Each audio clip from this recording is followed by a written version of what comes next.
Hello, friends. Welcome, welcome, welcome. How's it going? Hope you're having a good day out there in viewer land. Hope today's been a pretty, I don't know, not overwhelming one. Let's not say the best day ever, but just a handleable day.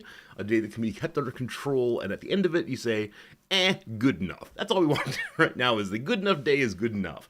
Welcome in particular to George Slivers. Thanks for those bits. I appreciate it. Unnamed Comet, welcome back. Unnamed Comet, the current chess person from whom I learn most. Thank you, Unnamed Comet. Hello, Marks. Hello, Tarek. HPG. Well, hello to you also. CS Prop, welcome in. Shay, hello. Daigle, thank you for the resubscription. Hopefully your summer's going well. I'm not sure if you're teaching this summer or instead just working on other projects, but welcome, welcome, welcome. And thank you. Shay, I see you're saying that you're having a blast playing the Altars. Yes, had I not said I would play the Victoria 3 DLC when it came out, I would also be playing the Altars. It looks so cool. If you don't know about it, it's a game in which you have many characters playing many roles.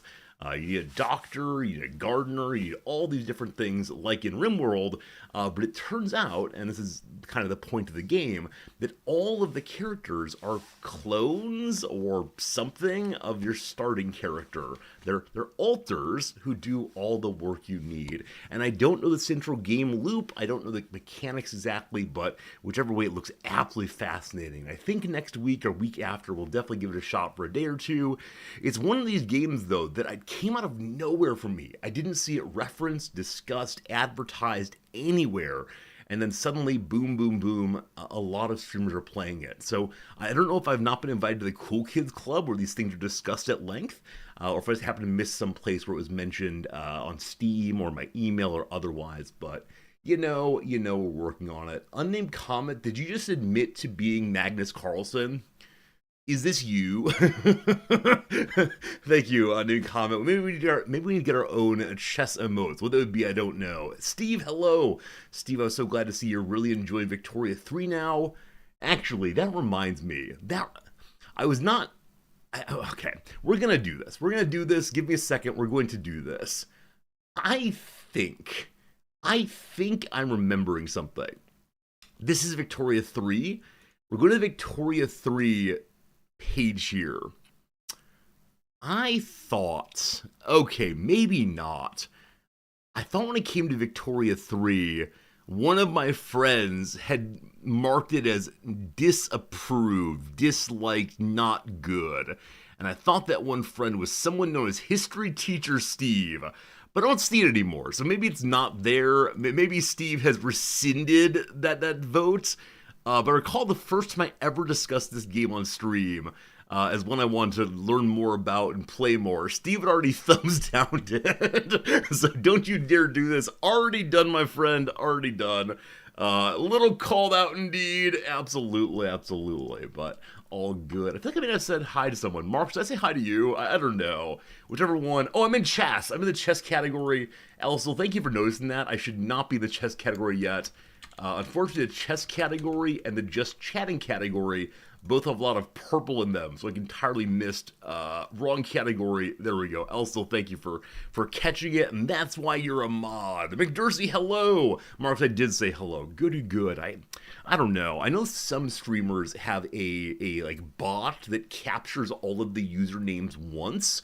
In a separate document, and they just read them out instead of trying to find them in the chat. Maybe I should go work on doing one of those someday. It's probably a very simple kind of programming, but it'd be a fun one nonetheless. It is Halloween Cat Day. It's true. Halloween Cat tie won, and you might say, well, why did it win? How did you decide that today was Holiday Cat Day?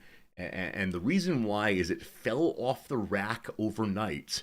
Ooh, spooky Halloween cat. I have no idea why it fell off. I don't know if Fritz jumped up and played with it. Hopefully not. I don't know if I had not put it up entirely well, but it escaped, and so it says, please wear me. And who am I to force the cat back onto the shelf there? That's all fine. Again, that kind of bot something an intern could do. Oh, friends. The channel intern is very busy. I like the channel intern a lot. I think we had different senses of the availability and regularity of work being done. And that's fine. Like, we didn't say there'd be an hourly wage. We said instead be paid after work. We hadn't really discussed working hours. And I get it. I get it. An intern is taking classes. Intern has a full life. We like intern a lot. We like talking to intern.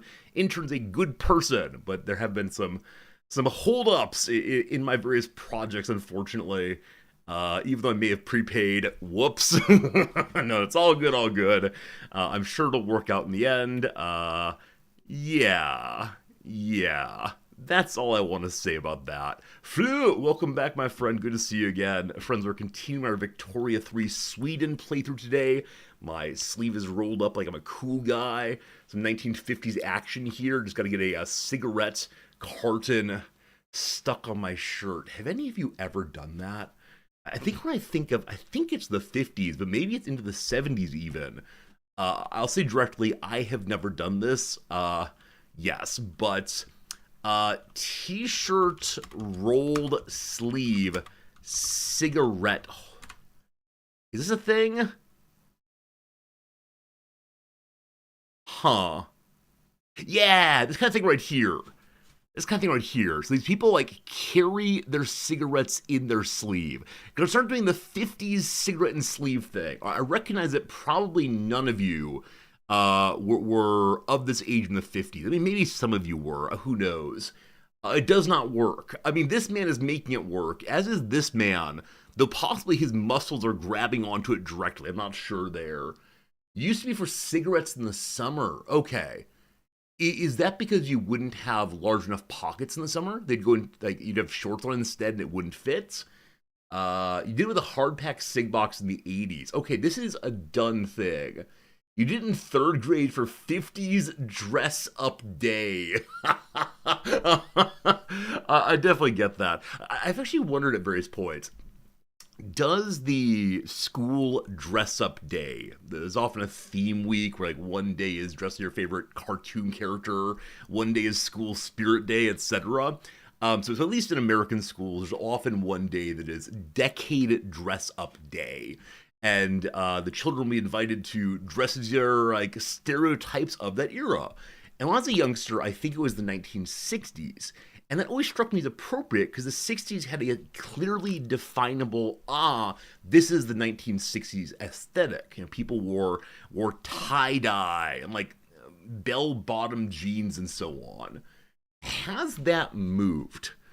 Has that moved from the 60s?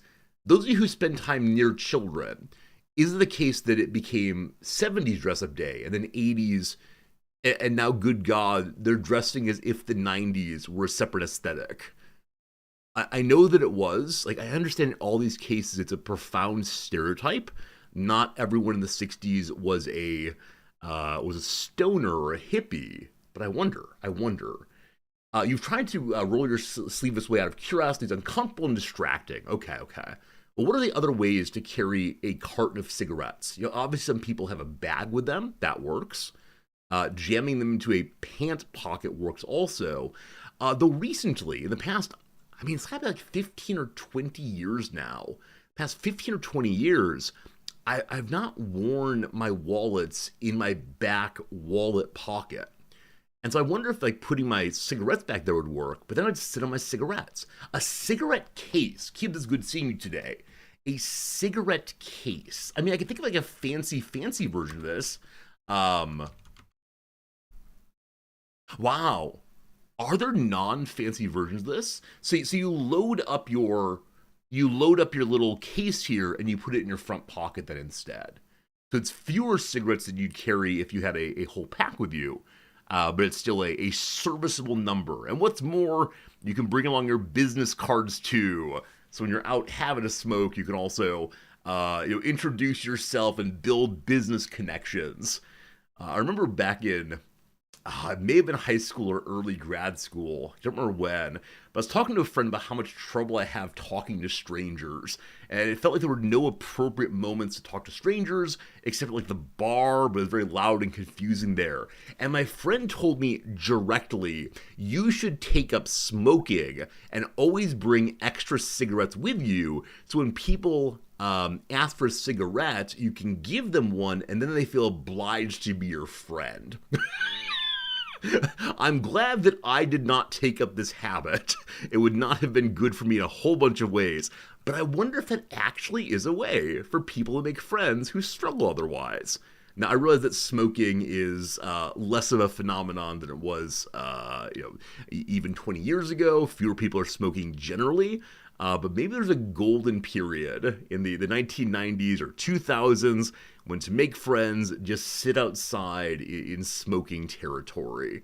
I don't know. Pick up smoking or join a book club. I've only ever been part of one book club. That's not true. I've been part of lots of academic book clubs where all the philosophy nerds read a book together. But I already know those people, and our relationships are figured out. But I joined one book club that was unfortunately way too established. They had their in-jokes. They had their cute references all figured out. And so this is also the height of my untreated depression period. And so I went to this as a favor to a friend and just didn't really contribute at all because I didn't see my openings, places where I could talk and share much. And then when it was done, I just didn't know how to join conversation. And so I think being a smoker might have helped. Now, I see the number you were mentioning, non-tobacco smoking. I was so afraid of Johnny Law back in the day that I would not gotten involved with that in the relevant period. Illinois has now legalized, but that happened too late for my residence there, and I don't know.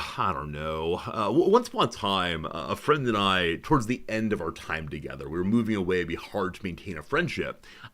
We both had a kind of honest night of if you had to describe the other person in just one word, what would you choose? And my friend said, all I want to be was good. He defined my entire life in terms of wanting to think of myself and be seen as a good person. And so I think this may be incompatible with pre-legalization marijuana habits. I have no problem about them, etc. I don't know. Why are we talking about this? How has this topic come up? Tobacco smoking. Hello, Jim. Good seeing you. I got no idea. Regardless, I've never been a smoker all that much, and I think that's probably for the best for me, given my addictive tendencies and so on. What do you mean, addictive tendencies, Resorty? How could you possibly have any addictive... Something like that. Did we get here from discussing Victoria 3? Oh, we got here from the cigarette case and the sleeve thing. How did I get there, though? I really shouldn't say case. I'm sorry. The word is not case, but it is, it's pack. This is my ignorance here. I have no idea. I don't know why we're talking about this, but good seeing you again, as always. Friends, I need your shared knowledge. Your shared knowledge to help me understand whether I'm alone in something. There was a commercial. I'm sorry, non-Americans. There was a commercial back in the 1990s that I remember very, very passionately. It's the wrong word, but something like that.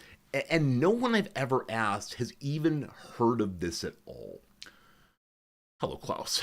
Hello, good seeing you. All right, so this commercial, setting the beach, main characters, center of image, a couple of guys sitting around engaging with each other.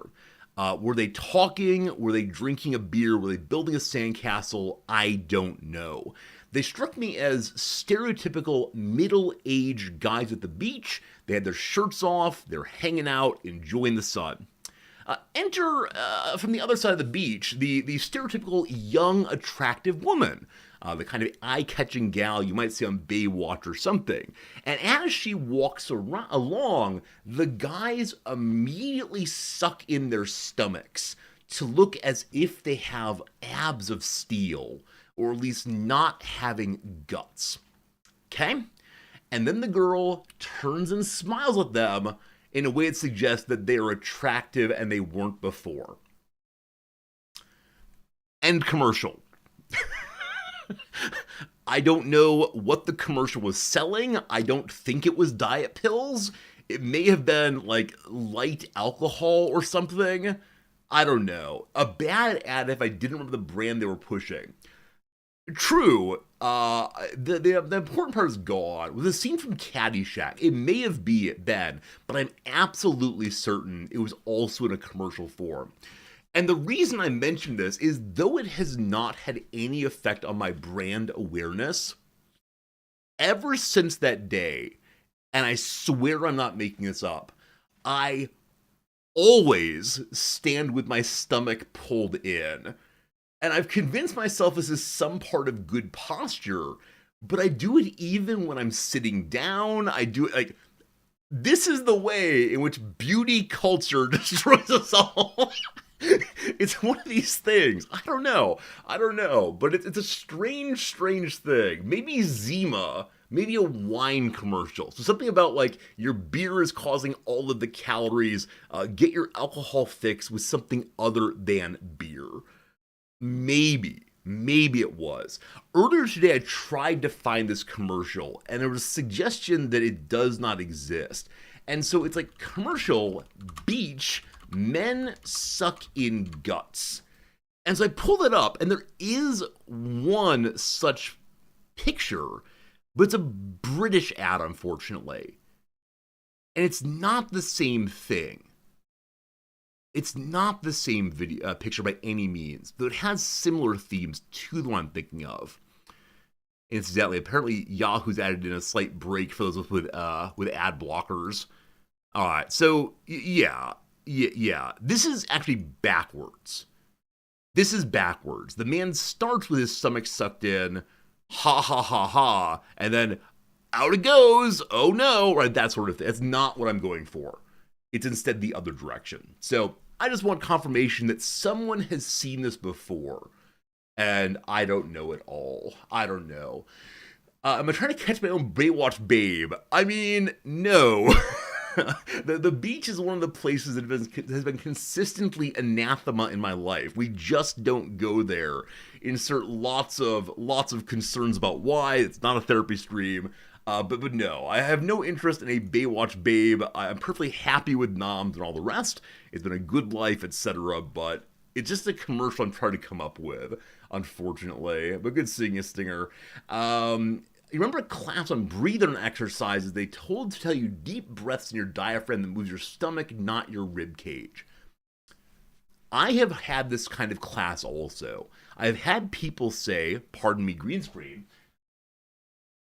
I've had people say the correct way to breathe is to move your stomach or your diaphragm or something.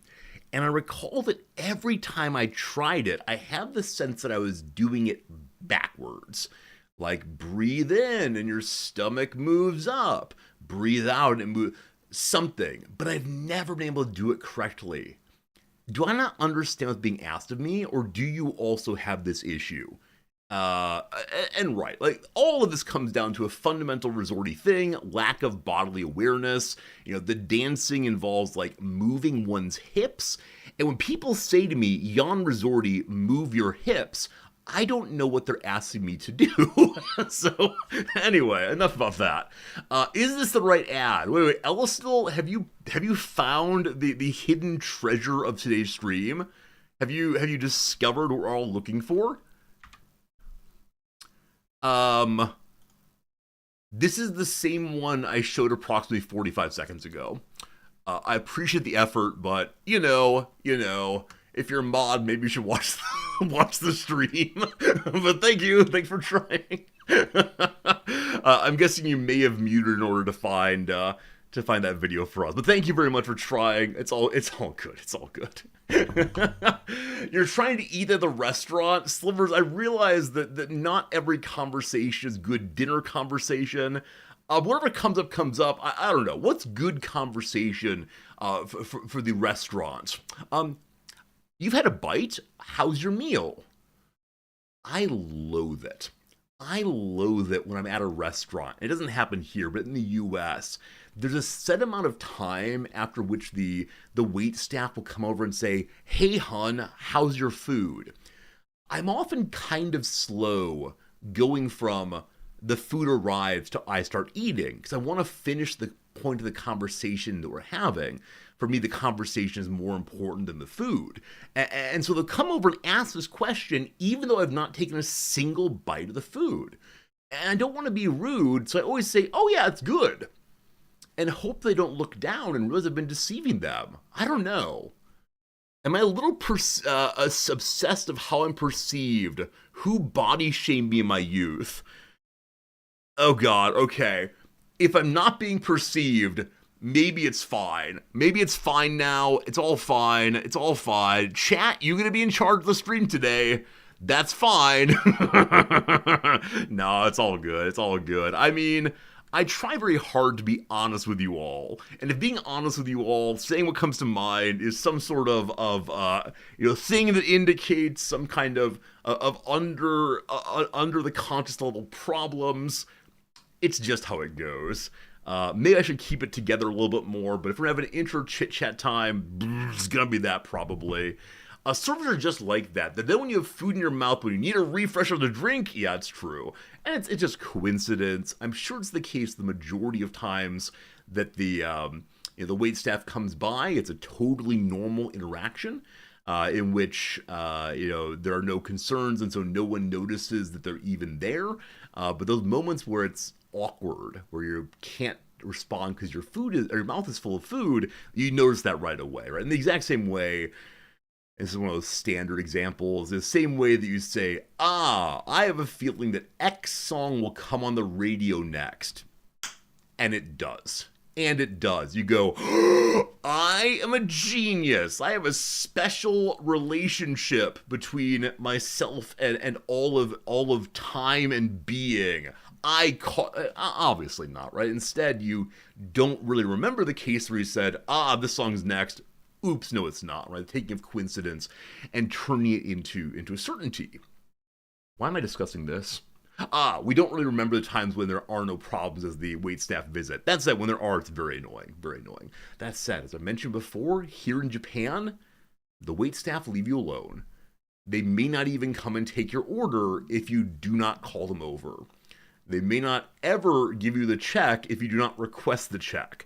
Now, there are some restaurants that, because they're very busy, do have a set table time, or if you're there for more than 45 minutes, they will then be much more direct with you about, you got to get out of here, here's your bill, please go pay it right now. But short of that, it's a strange thing to know you will never get a refill on anything. Number one, it costs money, but number two, you'll never get a refill unless you explicitly call out, hello, excuse me, older sister, there's things we say, and then they come over and ask what you like, and then you tell them it's all fine. But the interactions are entirely based on the customer's preference rather than the wait staff's preference. And I don't know if this is just like an interesting cultural idea, if there's something about, checking in on the customer makes them buy more things. Hey, while you're here, would you get me a spin dip? Thank you. I don't know. How do you call out, can you be too loud about it? Right, the most common one is hand up, sumimasen. Unfortunately, my normal vocal register gets mixed up in the background. And so if I want to make sure that they hear me, I either make eye contact first, which is fine, though it feels aggressive to Japanese people, or I move up registers and I go, sumimasen! Right, which feels ridiculous for me to do. But yeah, I mean, as far as calling out too loudly, it's a social thought like anything else. Yeah, it's a weird thing that, generally speaking, you just know, right? You just know how loud you need to be, how quiet you need to be. But often in these restaurants, they're either very quiet or very loud. And so you just figure it out. I don't know. I can't offer an exact rubric for volume, but it was something I had to get used to, right? The idea of calling out to a server in what's just short of a shout, as an American, feels so rude. Feels so unbelievably rude. I don't know. I mean, what's the standard way to call over wait staff in the place you're from? If you'd like to engage with them right away, what do you do? Because in American, I think there's the, while this person has gotten close to me, once they're within 2 or 3 tables of me, we then do the, or excuse me, right? Excuse me? Just like that. And I don't know. Wave hand raise. Hey, how's it going? Yeah, that's exactly right. Exactly right. That also is doable. But yeah, here you'll call even to a place where you cannot see them. You know, they're back there doing the cooking. Yeah, because in many smaller restaurants, the chef and owner just is the wait staff also, and you'll get your food when it's darn well ready. Don't you complain about it?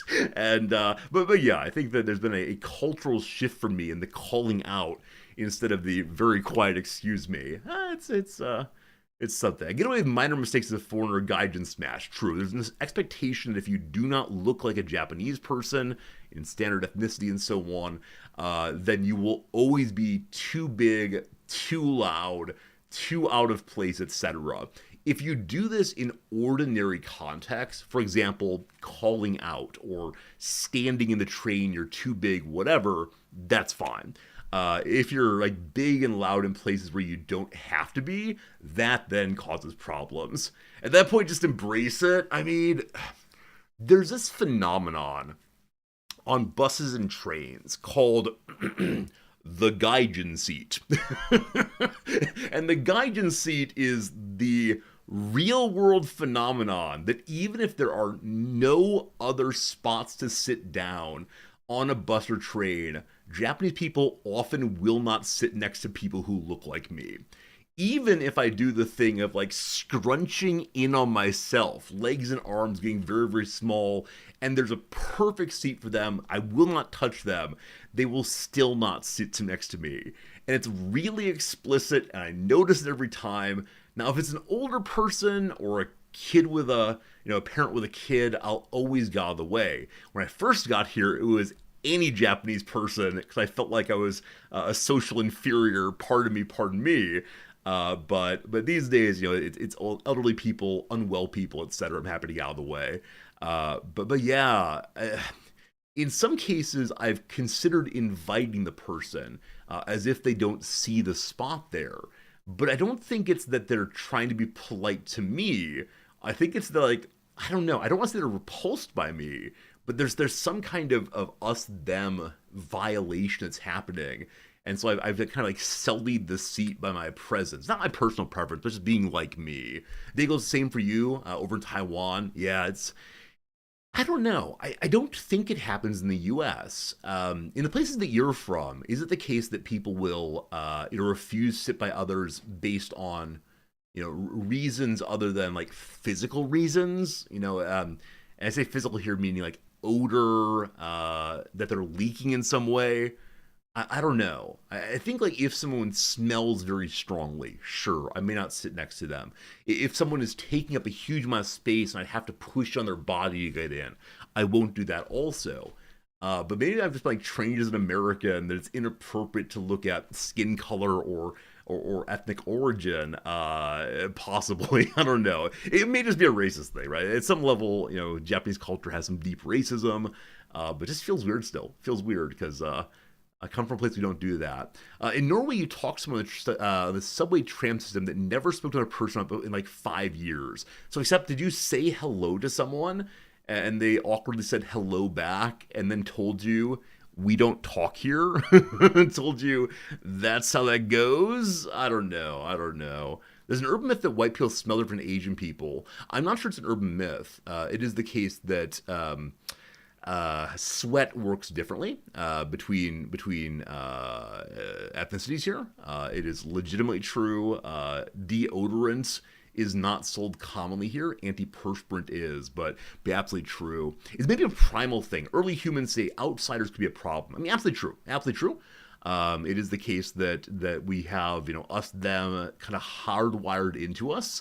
In my view, part of the, great march of humanity, such as it is we've largely tried to overcome the hard us, them, based on ethnicity especially. Now, there's still plenty of other us, thems. Read the news, but yeah, the train is a friendly place, right? The train is a friendly place. I don't know. You don't think our cultural hegemony allows racism against the white man? I mean, the number of times I've trotted out as a minority, because this is roughly the only place I can ever say that, and it's gotten some laughs at least, but it is a strange thing being in a different kind of place and a different kind of situation. I don't know. Maybe they're upset with me for they're getting nuked. I always began with hello, I'm one of the good ones. Trains are a friendly place. Here in Japan, they're a friendly place. They run on time. They're very clean. They're quiet. Japan's an introvert's paradise as long as you don't go to the wrong places. But yeah, Nams and I are talking about going back to the U.S. for a visit later this summer. I guess in August or so. Hello, Dad, if you're out there. But the idea of going into the train system and the restaurant everywhere, it's just going to be overwhelming. But I do wonder, will it feel like slipping on an old pair of shoes? I'm comfortable here in a way I'm not in Japan. I don't know. I will not have the experience I occasionally have here, in which I am walking through Shibuya, the busiest part of Tokyo, and I look around and say, sure, a lot of Asian people here. Which is a weird recognition. Of course there are. It's in fact Japan, but I don't know. But yeah, I think I will never want to live in a place without trains after being here. Just the way in which it changed my life not to have to drive is really, really great. It also gives a kind of like convenience to not having to worry about the route to get there, not having to plan out, where do I stop for fuel, and is the GPS working, and there's still, pardon for hitting the mic, there's still a little bit of planning at the other end, but the main transit is not so bad. It'll be hard to leave that behind if ever we leave, but hard to say. You can say when you return from other countries, felt strangely invasive, have to listen to people around you speaking English. Yeah, one great thing about being in other places is you can't really understand all the conversations, and so they kind of become just white noise in the background. That said, Nams is so pleased that I am picking up Japanese gradually, because she wants to have a secret code when we're in different places. So here her secret code language is German. Because of certain outcomes, German is not spoken that commonly here. But she loves the idea of us being in the US, and as long as we don't go to like anime conventions, we're good to go blathering on about this and that, and no one can listen in. That's because she's a mean kid. She likes being able to say mean things quietly. But it could be fun anyway. It could be a fun little game to have. Did any of you, when you were young, have secret languages among you and your friends? Like, either, we're going to call this thing X, so no one will know what X is, or perhaps a whole language of some sort. It would probably be, parasitic on your native language. But yeah, I remember the Pig Latin thing. Man, when I got Pig Latin figured out, it was the most amazing feeling ever. I had a code. Is Pig Latin a thing where you're from? Pig Latin, they call it. It involves moving the leading syllable of a word to the ends. And so you say things like Ude, Uye, Ixpe, Igpe, Atenle. And, yeah.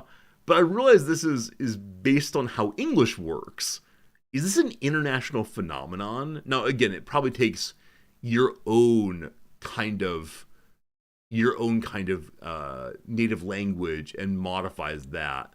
You have students write programs to translate Pig Latin. That's so smart, CS Prof. Do you have to explain Pig Latin to the students, though, or is it still a thing that's understood more fully? I don't know. It has different names in Latin countries. Fair enough. Is it called like Pig American or something? Those American pigs. I don't know. That's a weird thing. I wonder who invented Pig Latin, so-called. I'm curious about this. It's called egg language instead. Egg language. I love that. So Pig Latin, so-called. It's a language game they call. Wait, I'm sorry. Why is Pig Latin a dead language? Delightful. A Pig Latin, which is Ig Pe Atten Lay, is a language game Argot or Cant, in which words in English are altered, etc., etc., etc. Its objective is to conceal the words from others not familiar with the rules. Mostly used by young children as a fun way to confuse people. We love that very, very much. Here we go. What's the origin history? Early mentions of Pig or Hog Latin describe what's now known as Dog Latin. Dog Latin is phrase or jargon that imitates Latin by translating English words into Latin by conjugating or declining them as if they were Latin words. Portentem plagans toi si caret. Yeah, this is obviously English that's been Latinized in an awkward way. That's fascinating. So Shakespeare includes a reference to Dog Latin. Go to, thou hast it ad dunghill as the fingers' ends, they say. Oh, I smell false Latin, dunghill for unguum. Delightful, delightful. An 1866 article describes Hog Latin that is similar to Pig Latin. It says, he adds as many new letters as the boys in their Hog Latin, which is made use of to mystify eavesdropper. A boy asking a friend to go with him says, wigge, uge, goge, wigge, mige. So it just adds gays or g's, wig g, ug. I think gay is correct there. The other, replying in the negative, says, no gay, ige, woge. So it's the dropping of suffixes and adding gays randomly. It's similar to lingua dope. I'm sorry? It's a Latin game spoken in Brazil and Portugal with Portuguese. Fascinating. Fascinating. It's similar to Geringonza and the idioma FA language in Spanish. So I think we just stumbled into like children's language games. Fascinating. Fascinating. Another mention from 1869. I had plenty of ammunition in reserve to say nothing, Tom, bar Pig Latin. Hogibus, pigibus, et shotam damnable grunto. And that sort of thing. So it seems as early as 1866, people are doing this kind of thing. That is delightful. Here we go. In the German-speaking area, varieties of Pig Latin include, here we go, Kedlichklopper, Keddelklopperspruk, wonderful, which originated in the Hamburg area, and Motten English, that was used in the Mathe. Okay, so this one says not Latin, but instead English. How's it work? Okay, so it was influenced by Rothwell's Yiddish or Yiddish. Okay, so it's similar to Yiddish in the US, I guess. For words that begin with consonant sounds, move the initial consonant or consonant cluster to the end of the word, add E, and change the first vowel into I. Mutter becomes letterme. And I'm guessing it's intuitive and fun, as Pig Latin is for native English speakers, or at least Native American English speakers. This is fascinating. Fig language, container language. The alphabet Farfallino. Isn't Farfallino kind of possible? Maybe not. This is delightful. The Balkan slang name for marijuana, trava, meaning grass, turns to vutra.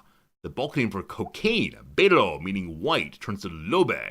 Okay, so it's a reordering of the word of the letters. Fascinating. I find this stuff absolutely amazing. I had no idea. I mean, I never thought the question of, does this like fundamentally English game have cognates, equivalent roles in other languages? Thank you for tolerating my questions today. All very good. Today we have people just saying emotes. No cap, bro. No, bro's not used. No cap fam. Lol. OMG. What's the word of the day? Yesterday's apologia. Today is jeopardize. You know the word jeopardize? I'm guessing you do. Or I gotta say easy clap. I never fully understood people who say emotes on stream. I think part of it is I say an emote, and I hope that you all say the emote back. Like, I understand explicit questions of the form, if you know this, or explicit requests of the form, if you know this word, jeopardize, please put a Y in chat. If you don't, put an N in chat. Because that is information seeking, right? It's information seeking, not just please parrot me.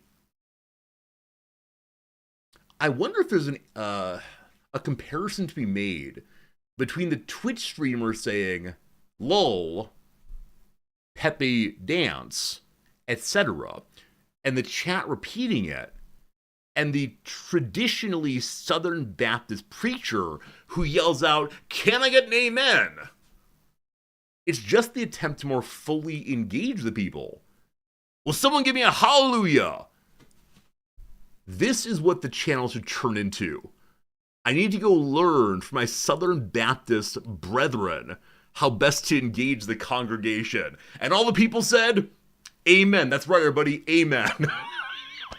As I've mentioned before, one of my earliest jobs I wanted to do the most was to be a preacher.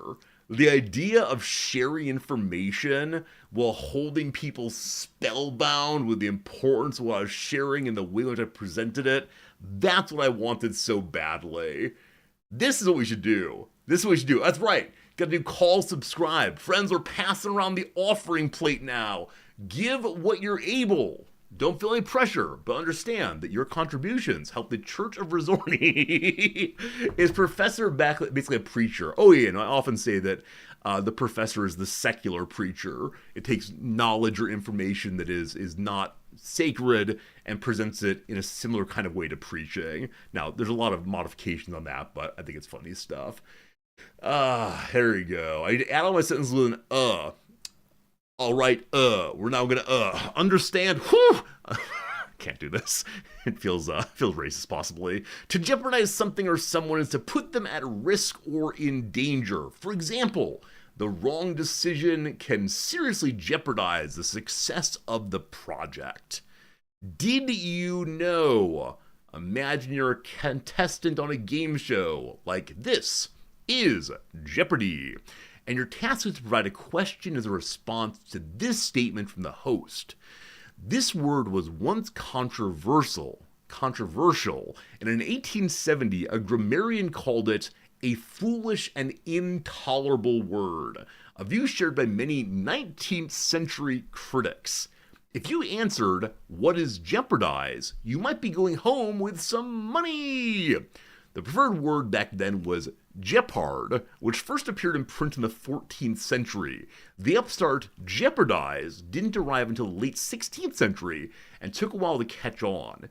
In 1828, Noah Webster himself, one of the first dictionary creators, declared jeopardize to be a modern word used by respectable writers in America, but synonymous with jeopard and therefore useless.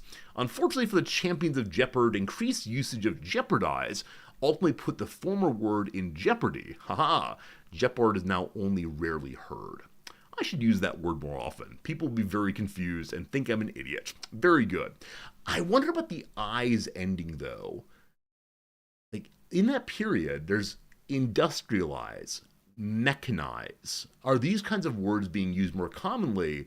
And so the modification then to this verb, which had a perfectly good form, jeopard becomes jeopardize. I can't imagine like industry becomes industrialized the same way, but very interesting to see how that works. I think the jeopardize, if someone asked me right away, when does jeopardize come on the scene? I would not be surprised if someone said 20th century. And that's because Z's are cool. I think that's the problem. Like, Z's and X's in words feel part of youth culture. Maybe. Here's a quiz for you. Rearrange the letters to form a word that refers to exposure to the risk of being injured, destroyed, or lost. Injured, destroyed, or lost. What's the word? The word is peril. Peril, to imperil oneself. All very good. Friends, I want to tell you something I learned today. I learned something important today. I began reading this bit here, the host quotation. This word was once controversial, but I said this word was once controversial. I stumbled over, of course. And here we do it live, we just re-say it. But earlier today, I was recording a 9-second intro for a video I'm working on. And I'd written it out, and I found, oh, instead of like saying it and then listening back and saying, is that good? I just record it 20 times in a row. And so I did. I just read the line out 20 times in a row, and I found at the 15th or so time I read it aloud, I suddenly had a fluency, a competency with the phrasing that made it sound so much better. And once I had the phrasing down, I realized, I can now start pushing inflection and raise the stakes of the line by just putting emphasis on particular words. And I wonder if this is how people who are professionals do it. Now, of course, you can't do an entire audiobook that way. It's simply too many words. But when it comes to things like, coming up next hour, we'll have an interview with Conan O'Brien and a word from our sponsor, Flowbee. Like, if you're going to do that, you can do it one time, no problem, or you can say it over and over again. In radio production, you've done it for commercial reads. Viking, thank you for reminding me of that. Back some years ago, my wife decided to run for city council of a very small city in which people still listen to the radio quite a lot. And so we actually decided to go ahead and get her a commercial. Hello, I'm Noms. You might know me from the farmer's market or taking part in, being on the library board. Well, I want to take the word, this sort of thing. And she read it out herself. And it was amazing that she read it out absolutely perfectly on the first go, to the point that she was starting on the second one, and the engineer stopped her. Or the engineer said, no, don't worry about it. That was great. Which is to say, Noms might be a better reader than I am. I wouldn't doubt it. She's much slower in some way in reading before producing. But it was really fun to notice this. And I'm sure that's the case that lots of people do this. Learn, instead of making a recording and listening, making a recording and listening, just saying, I will read it through and it will work. So yeah, I ended up choosing the 18th take of all of them to do. And I don't know, maybe if I practice more, I'll be able to produce it a little faster. That said, with only an 8 or 9 second read, it was not much time to read it, pause, over and over again. So there you go. That's something I've learned. Maybe it'll be helpful for you someday also, and that will be a fun thing. Okay, I want to play some Thrice. Friends, you're welcome to play along as always. Let's play today's Thrice. Yesterday we got 8 points thanks to some back-to-back 3-point scores after a really rough early game. Today I would like to go ahead and do it a 9-point game, hopefully. We'll see. Your acting teacher said to learn your lines as fast as possible without inflection so you don't fall into a habit when delivering it and you get fun playing with them. So the way in which you're meant to learn your lines, according to your teacher, is just say it straight ahead with no inflection. I am the town butcher. I butch well. You can call me Butch. And then after that, build your inflection in different ways. I like this idea very much. I haven't memorized the script in a long time, other than the scripts to my intro lectures, which I read aloud to myself over and over again before I go into the classroom to perform them. There you go. Killadrix, I thank you for the raid. Welcome everyone to the intro portion of the show. I'm your boy Resorty. That's right, I say your boy. We're doing some intro conversation. We're playing a couple fun little games. And then we'll get into today's gameplay. Today we're playing a little game called Victoria 3. It is the quintessential stare at map game. And hopefully the line goes up and we smile, and if the line goes down, we frown. If you've not seen Victoria 3, I hope you hang out. If you have seen it before, same thing. But welcome to the intro portion of the show. Killadrix, how was your lovely stream? I see you're playing 7 Days to Die. That is the game where you build a base, correct? And then you attempt to defend the base against hordes of zombies. And I believe that other people can work with you or against you, and whichever way, you have to deal with the consequences. I believe I played this game exactly one time. I made a friend, and then he chopped me in the back. And I said, that's enough of that. I don't want to live in that world. That might be the case. Bob, welcome in. How's it going? Killadrix, you were saying you enjoyed the Victoria 3 stream last night. Telling stream it motivated you to learn it. A few people in chat have said that this particular DLC of Victoria 3 has made it so much more engaging. And I agree entirely. because you're able to directly engage with other nations economically and militarily instead of kind of the flat, let's have an alliance now. The kind of flat, let's be friends now. You can instead send items, by which I mean trade goods. You can trade, a protective pact for you're welcome to come invest in my land. It's such an improvement, and so I think that if it's a time for you to get into Victoria 3, now's a good one. Of course, the game can be played with no DLC, but I think this DLC in particular adds a lot. Perhaps more for me than some of the other ones have done. I'm really enjoying it though. But again, welcome in many viewers. Those of you who are raiders, I'm glad to see you. Those who are not raiders, you're great too. Let's go and get back to what we're doing right now in the intro games indeed. In a moment, you'll get to play too. For right now, though, you're welcome to play along as I try to answer these kind of things.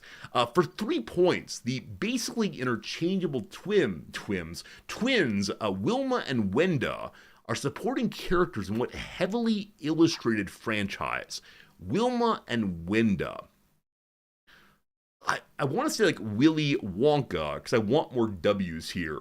I think of Wednesday as the daughter in the Addams Family, but I actually don't know here by any means. Heavily illustrated, I don't know. It's a comic book. It's Batman. It's the Whittler. It's the Whittler. It's not that. Martin Handford drew the crowded cartoon cover of the Vapors album Magnets before going on to make what picture book series? So probably meant for children, though not certainly. I don't know anything about Handford, Vapors, or Magnets, unfortunately. Magnets, how do they work? Also, yesterday we learned the distinction between magnetic and magnetize. Is that right? Magnetic and magnetoferrous. That was the distinction. What fun. I'm gonna say the Bear and Stain Bears. No. I think that was made by a husband-wife trio, by the way. The Great Picture Hunt was a very aptly named entry in what series where you're always looking for a little dude in glasses. The W was correct. The W was correct. I'm going to put in the Canadian answer and we'll see if it works. It's Where's Wally? Hey, there you go. There you go. Anyone know that one first? Waldo. Ellisdole got it first. Good job, Ellisdole. Yeah, so the clue 1, the W thing was correct, but I got so focused on, I think I got the comic book thing in my mind instead of it being the Waldo thing in mind. So, and then this one, I don't know. You have to know who Martin Handford is, I suppose. Did you enjoy doing Where's Waldo as a youngster? Like, any book or any illustration where there are so many things going on and there's no possible way to see and understand all of it simultaneously, I'm all about that. Now, of course, the adult version of that is what? Bosch's in the Garden of Earthly Delights. Is it him? Let's see. Garden of Earthly Delights. Bosch? Yeah, Hieronymus Bosch. Yeah, again, there's just so much going on. It's hard to see it all simultaneously, and gosh, I love that. That's my noise, sorry. So it's a wonderful thing, and I wonder if Handford had seen those kinds of paintings, or if out of whole cloth they created this. Civilian, welcome in. Good seeing ya. Here we go. For 3 points, as always. Answer this Jeopardy clue. This San Jose paper got its name from another element mined in the area. Another element? Okay. San Jose. We're having a problem right now of which state San Jose is in. If you told me it's in California, Nevada, Texas, Arizona, anything down there, I would believe you. But what on earth is their newspaper called? Is it the Times-Picayune? Is it the Plains Dealer? These are real things. Is it Granite? No, the Granite State's in New Hampshire, isn't it? An element. Salt. Salt's not an element. I'm going to say silver, because when I think of the Old West, I think of silver and gold. No. Oh, it needs to be a Jeopardy question, though. Sorry, is it what is silver? Look here, Ken Jennings. Kids in the 60s read about the first 7 astronauts in this 60s NASA program.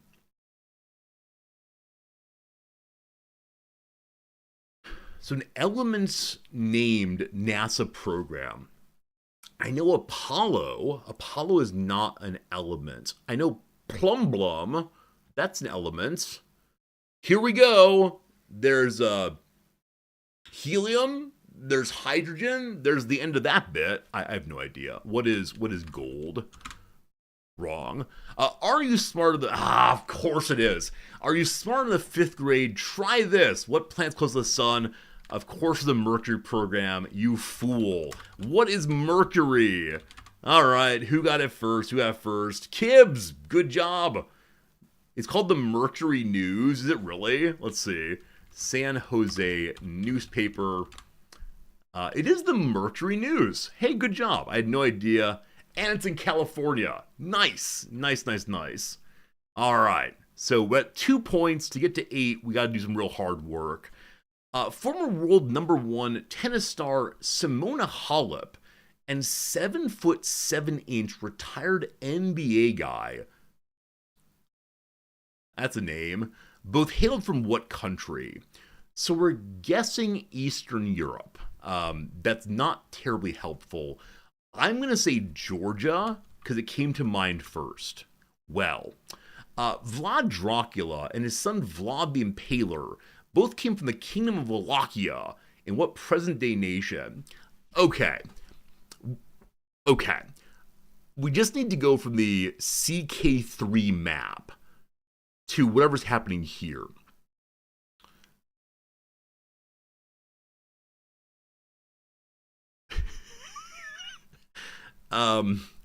Man, I should be able to get this one. It can't possibly be in a Baltic state, can it? I don't think so. I think it's south of the Baltic states. I mean, it comes from Transylvania. Is it Czechoslovakia? Sorry, Czechia? I don't know. I'm bad at this. Okay. Lots of countries have their own Romance languages, but what country's people went a little bit farther and named themselves after Rome? It's Romania! Ba! Hello, Sai. Am I excited for RimWorld Odyssey? Yeah, I'm more excited for RimWorld Odyssey than anything RimWorld in the past year or so. So definitely pretty exciting there. It was Romania. Good job. Who got it first? Romania was Foo Heart. Good job, Foo Heart. All good. I didn't get off of Dracula. All right. We're not going to play that game. We're not going to play the... There's only one period in the stream today where I can have people saying, Resorty, you're bad at things. And that's during a chess period. If during the opening games, it sets us off on the wrong foot. So you're correct. I didn't get it off of Dracula. That's why I had to guess a third time.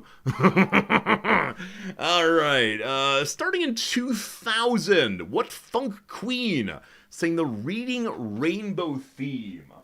Funk queen. Who knows nothing about funk? That'll be me.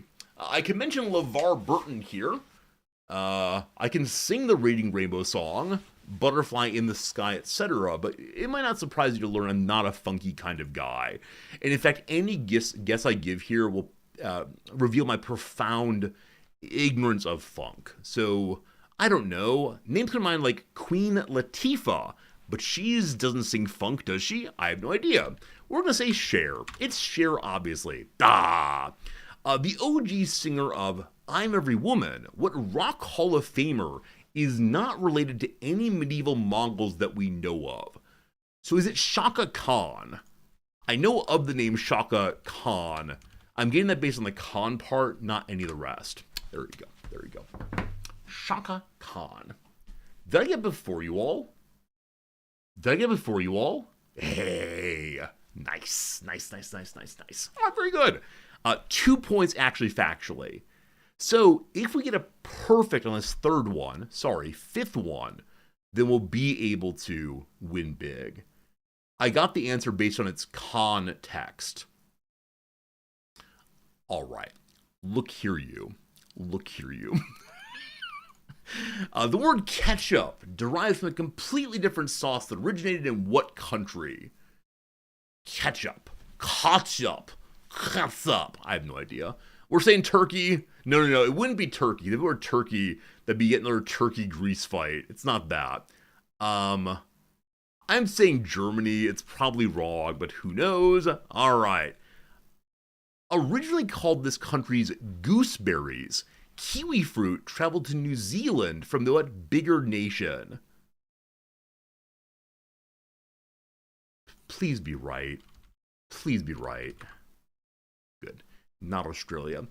Julia Child once taught Mr. Rogers to make spaghetti Marco Polo, subtly hipping kids the fact that noodles first came from what country?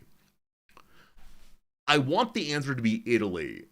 It needs to be Italy, right? If it's not Italy, then we say, haha, video game, you got me. Wonderful. Wonderful. I hate this game. I hate the world. Everything is terrible. Why do we even bother? Okay, we're fine. We're fine. Okay. This pictures my girlfriend took of our dog to put them in our bathroom. No, I don't want to see that. I want to see what's number one right now. I spent $45 on the cat bed. I've had this experience also. Have you had this experience in which your cat likes trash? Your cat likes trash all the way. It's unfortunate. You buy the nice things and pure trash entirely.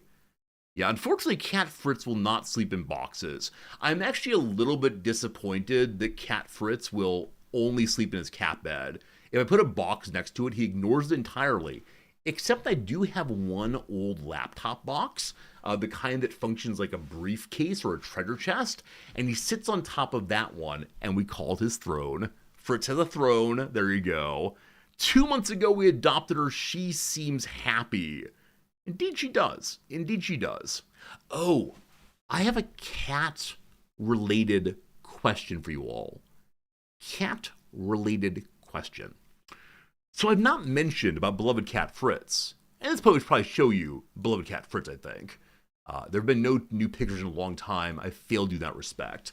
So Cat Fritz, a secret you do not know about him, is he's a very warty little boy. He has a collection of warts around his body. Don't worry, they're not just his nipples. He has a collection of warts around his body. And they've sprung up here and there, all hidden by hair, of course. We've had 2 veterinarians now, one American, one Japanese, look at the warts and say, these are of no concern at all. Don't you worry even a little bit. They're not precancers or anything. They're just there. Totally cool. About a day ago or so, I was petting him in a way that made him open his mouth a little bit. And I saw inside, I thought, a little weirdness on one of his teeth. Now, you recall that my prior cat died from something involving like mouth nasal issues. Not great. And so I immediately went ahead and opened his lip a little bit, and he appears to have a small wart growing on his inner lip. What's it called? The part of the jaw that's between the cheek and the tongue, I guess. I don't want to open my mouth and point, but I think you know where, like, if you were to put your finger in, like a fish hook, just that. And so he has a little wart there. A gum? Is that? Yeah, it's called the gum. Thank you. The gum there. The gum on the bottom. I don't think it's a sore because it looks the same color and like a pattern as his ordinary skin warts. Now, it might not be, but the question is, does anyone know, can cats, or I guess mammals in general, grow warts on the particular kind of skin that's found on the gums and in the mouth? Or is that a place where that's just not possible? And if it is possible, and we'll assume it is this something that's worth calling the vet over? Because we've already been told that the warts are not a problem at all, but if it's in the mouth, I could assume that would at some point possibly impede his eating or make it weird or I don't know what. It could be cancerous. I mean, he's developed new warts throughout his life. And again, we've had vets on both sides of the ocean say, don't worry about them. So I don't know. Warts are caused by a virus, so if a virus goes in the mouth, it could do its thing. Maybe so. Maybe so. Yeah, I mean, as many of you know, I neglect my health tremendously, but when it comes to the cats, I bend over backwards to make sure they're healthy. So if it's the case, is a problem, or I should look into it at least. I appreciate the thought. Kib says that they're asking their sister-in-law right now. I hope it's the case their sister-in-law works with animals, is not some like random mechanic. Hey Jim, you see when there are dents and problems inside the engine, is it a problem with the cat? I assume. Anyway, wanted to mention that, wanted to ask the question, see what's what. Do we do the annual doctor's visit? We have the paperwork in the other room for this year's doctor visit. All right, I've already discussed it twice. Last time discussed, because fairness, I like you. We did schedule the doctor's appointment for last year as promised. I had a particular time and date on which I should go to the hospital to have my annual health check. We then did not go to the annual health check. Okay, Kim says if it's similar to other warts in texture and on the inside lip, it's most likely a wart. Got it, Kibbs. Got it. Would you mind asking the follow-up question of if it's a wart in that location, should we be concerned or just ignore it? And thank you. I understand that people hate being asked questions about their job. You know, if you tell someone at a party, I'm a software engineer, and they say, you know, I got this one weird pop-up. If someone says, like, I'm a plumber, and, you know, you say, hey, my sink's draining kind of slowly. Like, one is not reducible to one's job, but, man, I get that stupid tree in the wood question or the chicken and egg question so often. My job is not just draining sinks. All right. Let's go back to our bit of fun with other games today. It'll go in a couple months. Kibbs, thank you for asking your sister-in-law. Please pass along my great appreciation for her help. What comes next? Oh, next is Redactyl. Next is Redactyl team. Yesterday, you all won in 13 guesses. The day before that was 30-some guesses. The day before that was 24. It's gotten a little ridiculous. You've gotten too good at this game. We made it come up with a new chat game. For that reason, we'll try again today. If you're too good, I'll be forcing you all to play the thrice game. That's going to happen. Friends, put any word you want to in either chat rooms and, you know, see me after class. Show me what you got. We'll see how fast we can answer it. The blank were an is your opening. The blank were an. Hopefully it's not the Beatles. We'll see. All right, here we go. Is it about music number 1? 84 musics. All right, I see some of you putting nonsense guesses in. Thank goodness, or else this would be done in 12, I bet. Is it a band? 98 bands. Is it the band called Mongolia? No. Is it a people? No. Or yes, 13 people. Is it the English? There are 3 English. Is it Asia? None of those. Is it ancient? None of those. Is it the Inquisition? No. Is it the Beatles? Son of a gun. Okay, so I want to say number 1. You all got it in 9 guesses. Good job. But did I get it before there were any guesses in? Or maybe it was after the word music. Maybe it was after the word music I did. That is ridiculous. There are so many other bands it could have been. But the blank were an. Good job, team. Good job, team. We can try to play an old one. Unfortunately, archives have not been working recently, but let's see what happens. Number 812. 812, is it working? Unfortunately, it's not working. My friends, there will be no more Redactyl today. Unfortunately. So it's time to play a different game. Here comes Big Resorty. Time to play a different game. Perhaps your favorite game, definitely my favorite game. Together we'll discover the answer to an important question. Give me 1 moment to prepare the important question. Here we go. Here we go. Will this work? Yes, this will work. All right, friends, before me, I see a Wikipedia page. What Wikipedia page is this Wikipedia page? You may ask any yes, no question you want to, and we will discover it together. Can you figure it out before too long? One of you gave us a suggestion that I will not be doing. If you want to give other suggestions on this game, send me a DM over on the old Discord here, and I'll see.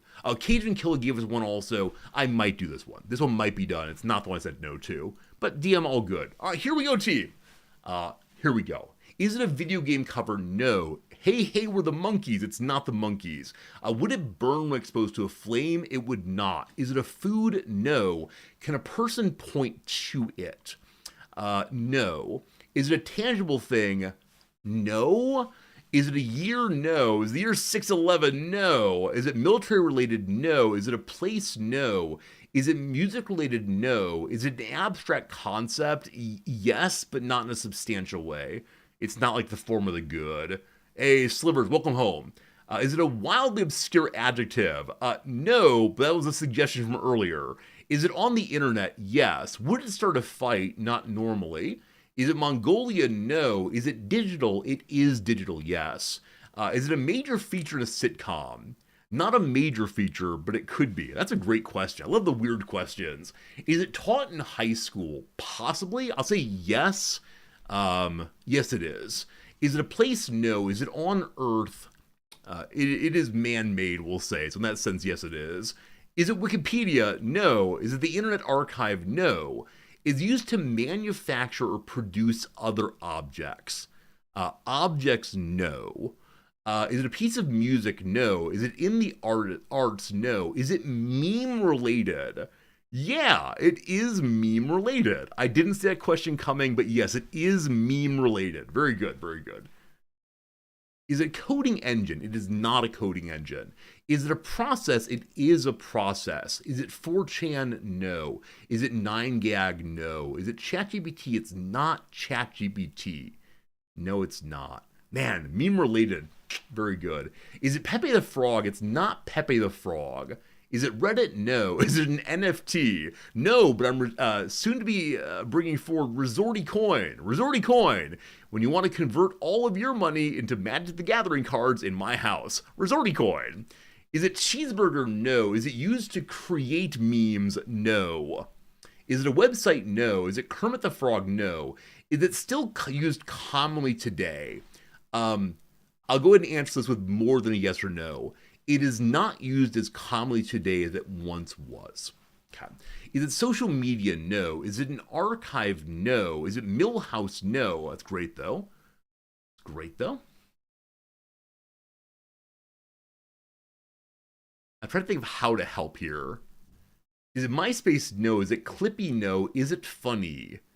To me, it's funny. I think it might be funny to other people, too. Is it in video format? No. Is it a dad joke? No. Is it MS Paint? No. No. Do you need to know math? Not really, no. No. No, you don't. Was it ever on Newgrounds? Not that I know of. Is it a character? No. Is it a picture? No. Is it a GIF? No. Is it Leroy Jenkins? No. Is it Photoshop? No. Is it a Microsoft product? No. Is it the Rickroll? No. Is it reflected in my glasses? No. Does it exist today? Or sorry, does it exist in the 2000s? It does. Is it related to an MMO? No. Is it Pixel Bob? I don't know what that is, so no, it's not. Is it audio? It's not audio. Anyone know when the word memes was coined in this sense? Anyone know the origin of the word memes? Is it Vine? No. Is it the internet in general? No. No. This is one of those like school class moments. Was it created by a company? No. Yes, Dawkins came up with memes. That's true. He came up with the idea of memes in 1979. The word memes can be used of things that existed before 1979. So don't get stuck too much on like internet memes per se. Is it a hamster? No. Is it AOL? No. Is it cartoon related? No. Is it the dancing baby? No, it's not. I actually forgot about that. What a weird piece that was. This little dancing baby made a major appearance in a popular sitcom called Ally McBeal. Weird. Do people find it funny? Some do. Is it philosophical? Not really. Is it character? No. Is it a chain letter? No. Is it computer related? It is computer related, yes. GeoCities? No. Is it Got Milk? It's not. Didn't Got Milk happen in the 90s, maybe? Something like that. You had a CD with hundreds of versions of Dancing Baby. Was the baby wearing different clothes or dancing different music or what? Hey, Brandito, it's good seeing you. Is it a slogan? It's not a marketing slogan. I want to be very careful here. It's not a slogan, I'll say. A picture? No. The hamster song? No. Is it a 5 1/4 floppy disk? No. No. So things we know are it is computer related, it's a meme, and it predates the internet. Is it a phrase? Mostly. A comic strip? No. Is it Ask Jeeves? No. Is it Pebcock? I don't know what that is. Is it a bug? No. Was Kilroy here? Not computer related, but I like it. Apple 1984? No. Did you try turning off and then on again? No. Don't copy that floppy. I love that phrase. It rhymes really good. I'm going to give it another 10 guesses. Is the Turing test? I like that, but no, it's not the Turing test. I haven't done Alan Turing as one of these yet. Maybe I should. Does it involve the Oregon Trail? No. Oregon Trail. What else you got? Is it I Can't Do That, Dave? No. Pevek's problem exists between keyboard and idiot. I see. Sorry, keyboard and chair. This is similar to the, 1D0 IT error, that kind of thing, maybe? That's great. Is it Napster? No. Is it HAL? No. Is it Moore's Law? No. Did it originate a movie? No. Is it a politician? No. ID10T. ID10T, sorry. From a film? No. Let's do three more guesses. Involve Blockbuster? No. War Games? No. One last guess. If it gets us closer, we'll do it. Does it predate the 50s? It does not. It does not predate the 50s. With that, I'll give you a few more guesses and see where we go with does it predate the 50s? Is it boobs on a calculator? It's not, but it's so dumb. You turn the calculator upside down and see the naughty word? It's great. It's from the 70s. It is from the 70s, yes. Origin in the 70s. 2 more guesses.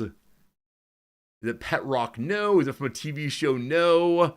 And that's got to be it. Friends, it is the Hello World program. Do you agree? Computer? Meme? I think so. The Hello World program. That's a good one. I'm going to say it's great. Good guesses, though. Nope. Wait, which part? Don't know this. No idea what it is.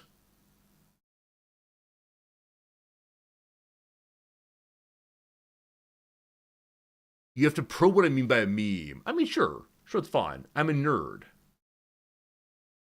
Really? So I'm not a programmer. I'm a computer person that I use a computer. It's an OG program. You wouldn't call the meme like a viral internet phenomenon. I gave you the hint that before 1979, Dawkins creates the idea of memetics to match genetics. Memetics are how culture passes along, where genetics is how biology continues itself along. And so, certainly in 79, he's talking about memes as something other than Pepe the Frog. I think that we care about still today, we who are in the joke. It's a meme. That's what I'm saying. It's a meme. All right, enough of that. Friends, time for a new one. Give me 1 second to pull one up. I've got a good one in mind right here. Friends, I can't spell. I see before my eyes a new Wikipedia page. What is it? What is this Wikipedia page? Is it a person? Yes. Can I see it? Yes. Did burn with a flame? Yes. The article says it was a program was designed in 1978. Oh yeah. I mean, we can refer backwards to things by current names. Tangible. No. Is it design schematics of bread box? It does not involve a bread box. Do any of you still have bread boxes? I most certainly do not. I put it in the cupboard. On the Titanic, great question, but no. Is it male? Yes. Is it a fictional person? Yes. Is the person from before 1950? No. Were they older than 30 when they became famous? I think so, but I'm not certain on that. I would say yes, older than 30. They live pre-1400? No. Is it Alan Turing? It's not Alan Turing. Is this person alive? I'm going to say not a relevant question. You wish you had a bread box? I'll buy you one of those. Intangible be burned by a flame? Yeah, you'll see in a little bit. Are they in a film? Yes. Animated? No. Is it Popeye? No. Is it a cartoon character? No. Marty McFly? No. Are they a funny guy? Sure. Is the person from a novel? No. No. Fictional characters aren't people? See, this is the issue. Look here, philosophy. Do fictional characters exist? What? Are they in science fiction? No. Is it Groot? No. Are they owned by Disney? I don't believe so. Science fiction? No. Is the character from before 2000? Yes. Are they a hero? I think so. I think so. Do they live in Texas? Absolutely not. They do not live in Texas. They do not live in Texas. Groot would have been good. One of these days, someone will get it in one guess. Is the person known for having adventures? Sure. Do they live on Earth? Yes. Do they die? No. Are they super? No. Is it someone who knows how to dance? I'm going to say they would know how to dance, yes. I believe that's not established in the film, but yes, they know how to dance. Are they in a franchise? Yes. No. Yes. Yes, they are in a franchise. They have a film? Yes. Do they do a toy series? Not that I know of, but maybe. Are they English? No. Is it James Bond? No. Is it Captain Jean-Luc Picard of the USS Enterprise? It is not Captain Jean-Luc Picard of the USS Enterprise. Comic books? I think there was a comic book, but it's not centrally a comic book character. Do they solve crimes? I don't believe so. Disney, no. Sci-fi gadgets, no. Mr. Bean, no. Fantasy, no. Male, yes. Comedy, yes. U.S. American, no. Not U.S. American. Comedy, yes, though. Comedy, yes. Absolutely. Is it a historical show? Nope, not historical.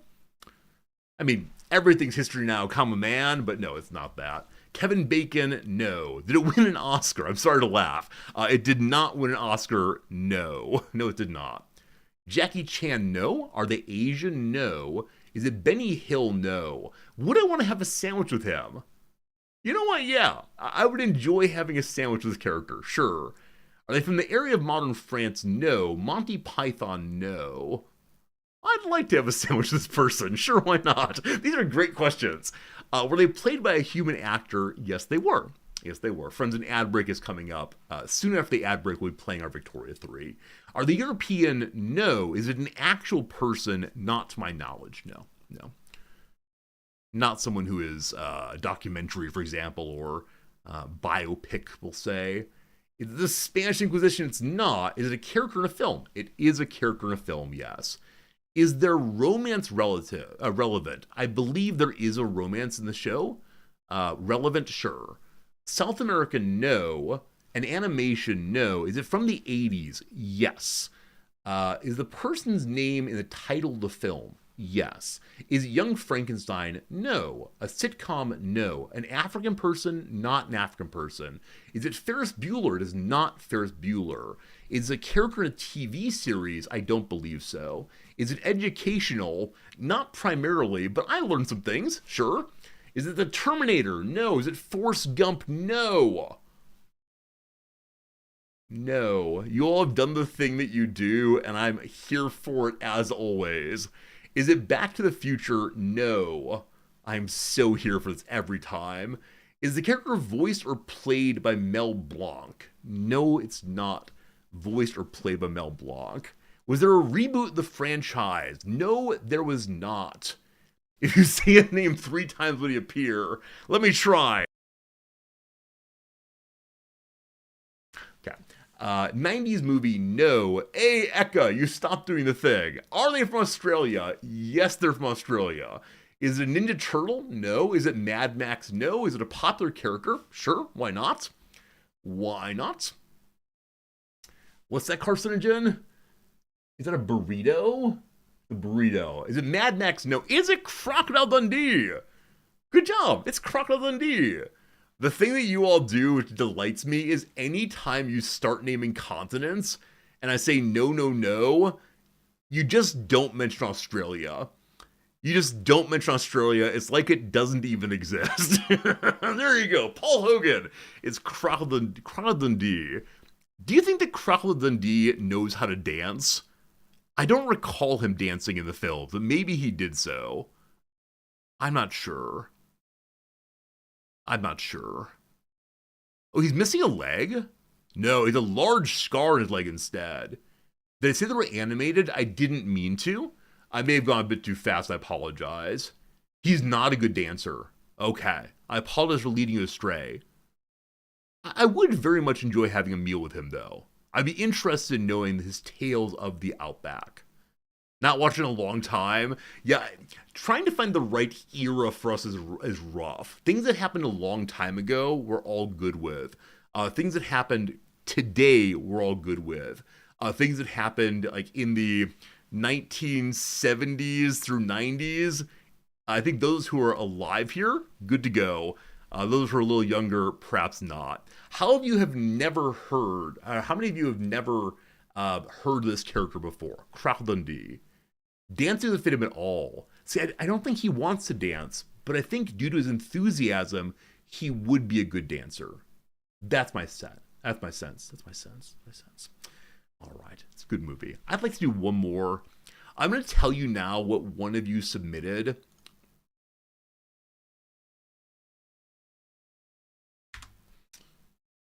One of you submitted this one as a fun game to guess that the community would enjoy.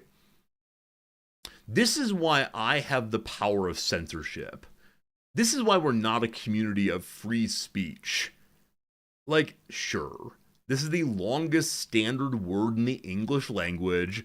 Some of us nerds learned it very, very early on. Ha ha hee hee. I could mention everything I know about this for the rest of time, and I don't think anybody would get it. We'd get it possibly via is this a long word, but no. Okay. That's it. I appreciate the submissions. I will not mock all the submissions on stream, but you know what? I like that one. Slivers, we're going with yours. Slivers, we're going with yours. This is Slivers. I think it's a good one. My friends, I give you an item before me. I give you a Wikipedia page. Something is with me. Let's go. Can the word be abbreviated as a font? No. Is it food related? It is food related. A board game? No. Would it burn when exposed to a flame? Yes. A long word? No. Does it involve Magic the Gathering? I'm not a one-note human. It is not Magic the Gathering. Is it a board game? Here we go. Anytime that you all give something to me, you get absolutely typecast. It's not a board game. Naturally occurring? No. Is it a person? No. Is it associated with Australia? Not directly. Does it have metal? I hope not. Is it valuable? No. Is it tangible? Yes. Is it a cultural food? In one sense, yes, but I'll say no on that. A Pop-Tart? No. Is it sweet? A little bit. Is it a utensil? No. Is it dairy? No. Would a cat play with it? Yeah, I think a cat would play with this. Sure. Is it a bread box? It's not a bread box. No. Is it a food type? No. No, it's not a food type. Is it cooked? Yes, I think. Is it a cooking method? No. Could you get it at a diner? Some diners, yeah, you get some diners. Does it fit in a bread box? It does. Is it an animal? No. Is it a kiwi? No. Did Slivers eat it for dinner today? I don't think so, no. Is it produce? No. Is it from Asia? No. Is it a liquid? No. Is it red? No. Is it a form of dairy? No. Would it be considered healthy? Absolutely not. Is it carbs? No. Is it a fruit? No. Is it a packaged food? Yes, it is. Is it eaten at breakfast? It can be. Is it plant-based? No. Is it deep fried? No. Does it have a single ingredient? Absolutely not. Is it table salt? No. Is it candy? No. Pasta? No. Ramen? No. Flan? No. Can you use it as a projectile? Absolutely. Yeah, this could be a weapon all the way. I'm ready for this to be a weapon, sure. A Twinkie? No. A cereal? No. Candy for breakfast? No. An Uncrustable? No. Is it American cheese? No. Is it a TV dinner? No. Is it healthy? Eka, if I ate this, you'd be very disappointed in me. Is it a Pop-Tart? Oh, I miss Pop-Tarts. It's not Pop-Tarts. Does it require a bowl to contain it? No. Does it have peanut butter in it? No. Is it pancakes? No. Pizza? No. Is it eaten with pineapple? It is. Is it a type of meat? It is. Is it a burger? No. A frankfurter? No. Is it more than 2 bites? You can take a very, very big bite, but no. Is it made of wheat? No. Is it crockle meat? No. Is it Spam? There you go. It's Spam. There you go. Well done, well done, well done. Some Polynesian cultures have integrated this as part of their cultural habits. There you go. Well done. That was a good one, Slivers. I enjoyed that one. I think the community enjoyed that one. I was delighted by the question of, is this made of one thing? No, it is processed canned pork and ham. That's a 9 out of 10 one. I agree indeed. Yeah, Hawaii has a bunch of Spam culture also. Absolutely right. Spam is sold here, but I've never actually seen anyone buy it. I'm sure someone does. Natural gelatin is formed during cooking in its cans on the production line. So it is cooked. I wasn't sure it was cooked. I thought it was, though. It's available in different flavors, some using different meats, as well as in a light and low sodium version. Different flavors of Spam?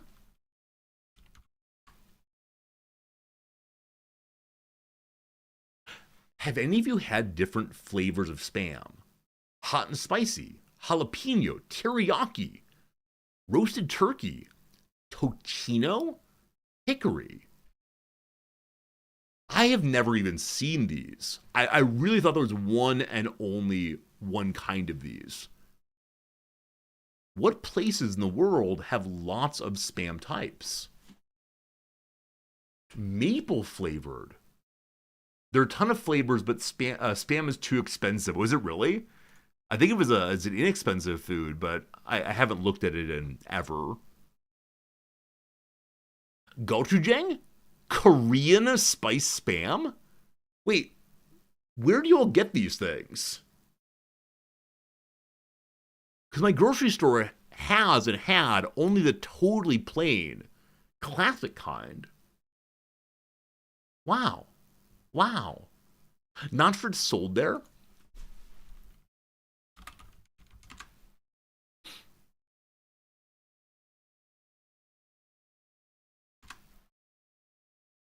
Do I have news for you, Marks?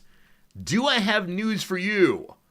If you're interested in better understanding American culture, go down to the Amazon.ie and you can get yourself some Spam.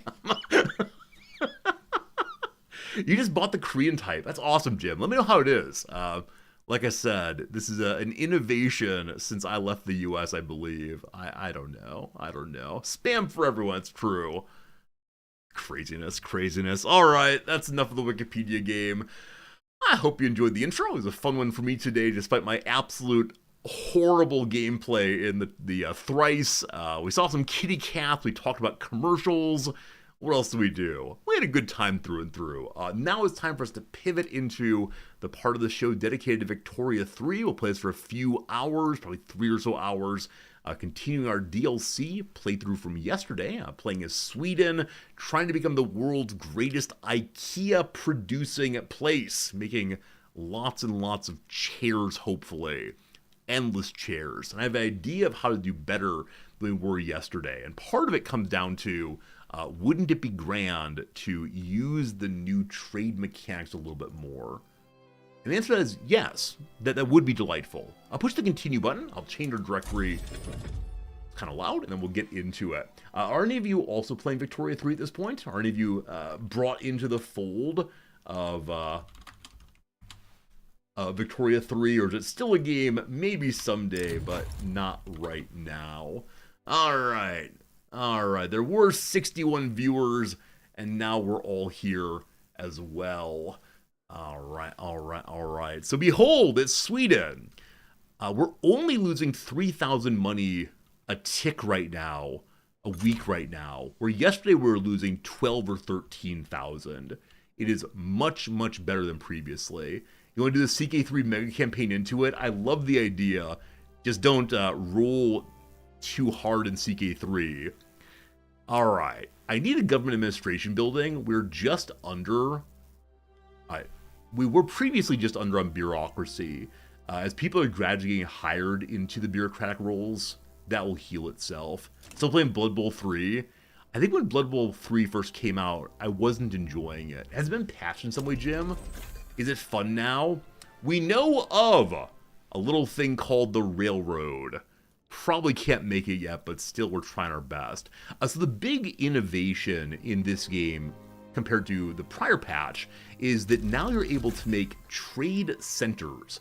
And the trade centers use and make merchant marine ships from ports, I believe. And as of right now, we have a bunch of merchant marine, so we need more trade stations. Trade is handled partially automatically now, instead of the individual player going out and saying, I want to trade with Prussia, for example. Your local traders try their best to find the goods as they can. One issue, though, is that the things we need most right now, tools, are very, very expensive for everyone. Now, yesterday I was saying I should just make more tools. Today I think I'm going to say I'm going to push wood harder. I want that wood eventually, and we also have so much wood availability in the north that if I can become the world's greatest supplier of wood, I could then use that money to buy tools, hopefully. But it's a slow process. Very glad we're only losing a little bit of money right now. Yeah, the majority of which is going to interest, so it's coming together. Currently, we're not getting 11 euros in tax. We'll fix it eventually. And you'll notice from where we started on the 6th of January, the GDP line has gone up. We'll never be the biggest of the big boys, but hopefully have a respectable, I don't know, what's my goal? 10 million by the end of the game? Gotta make Sweden ever bigger.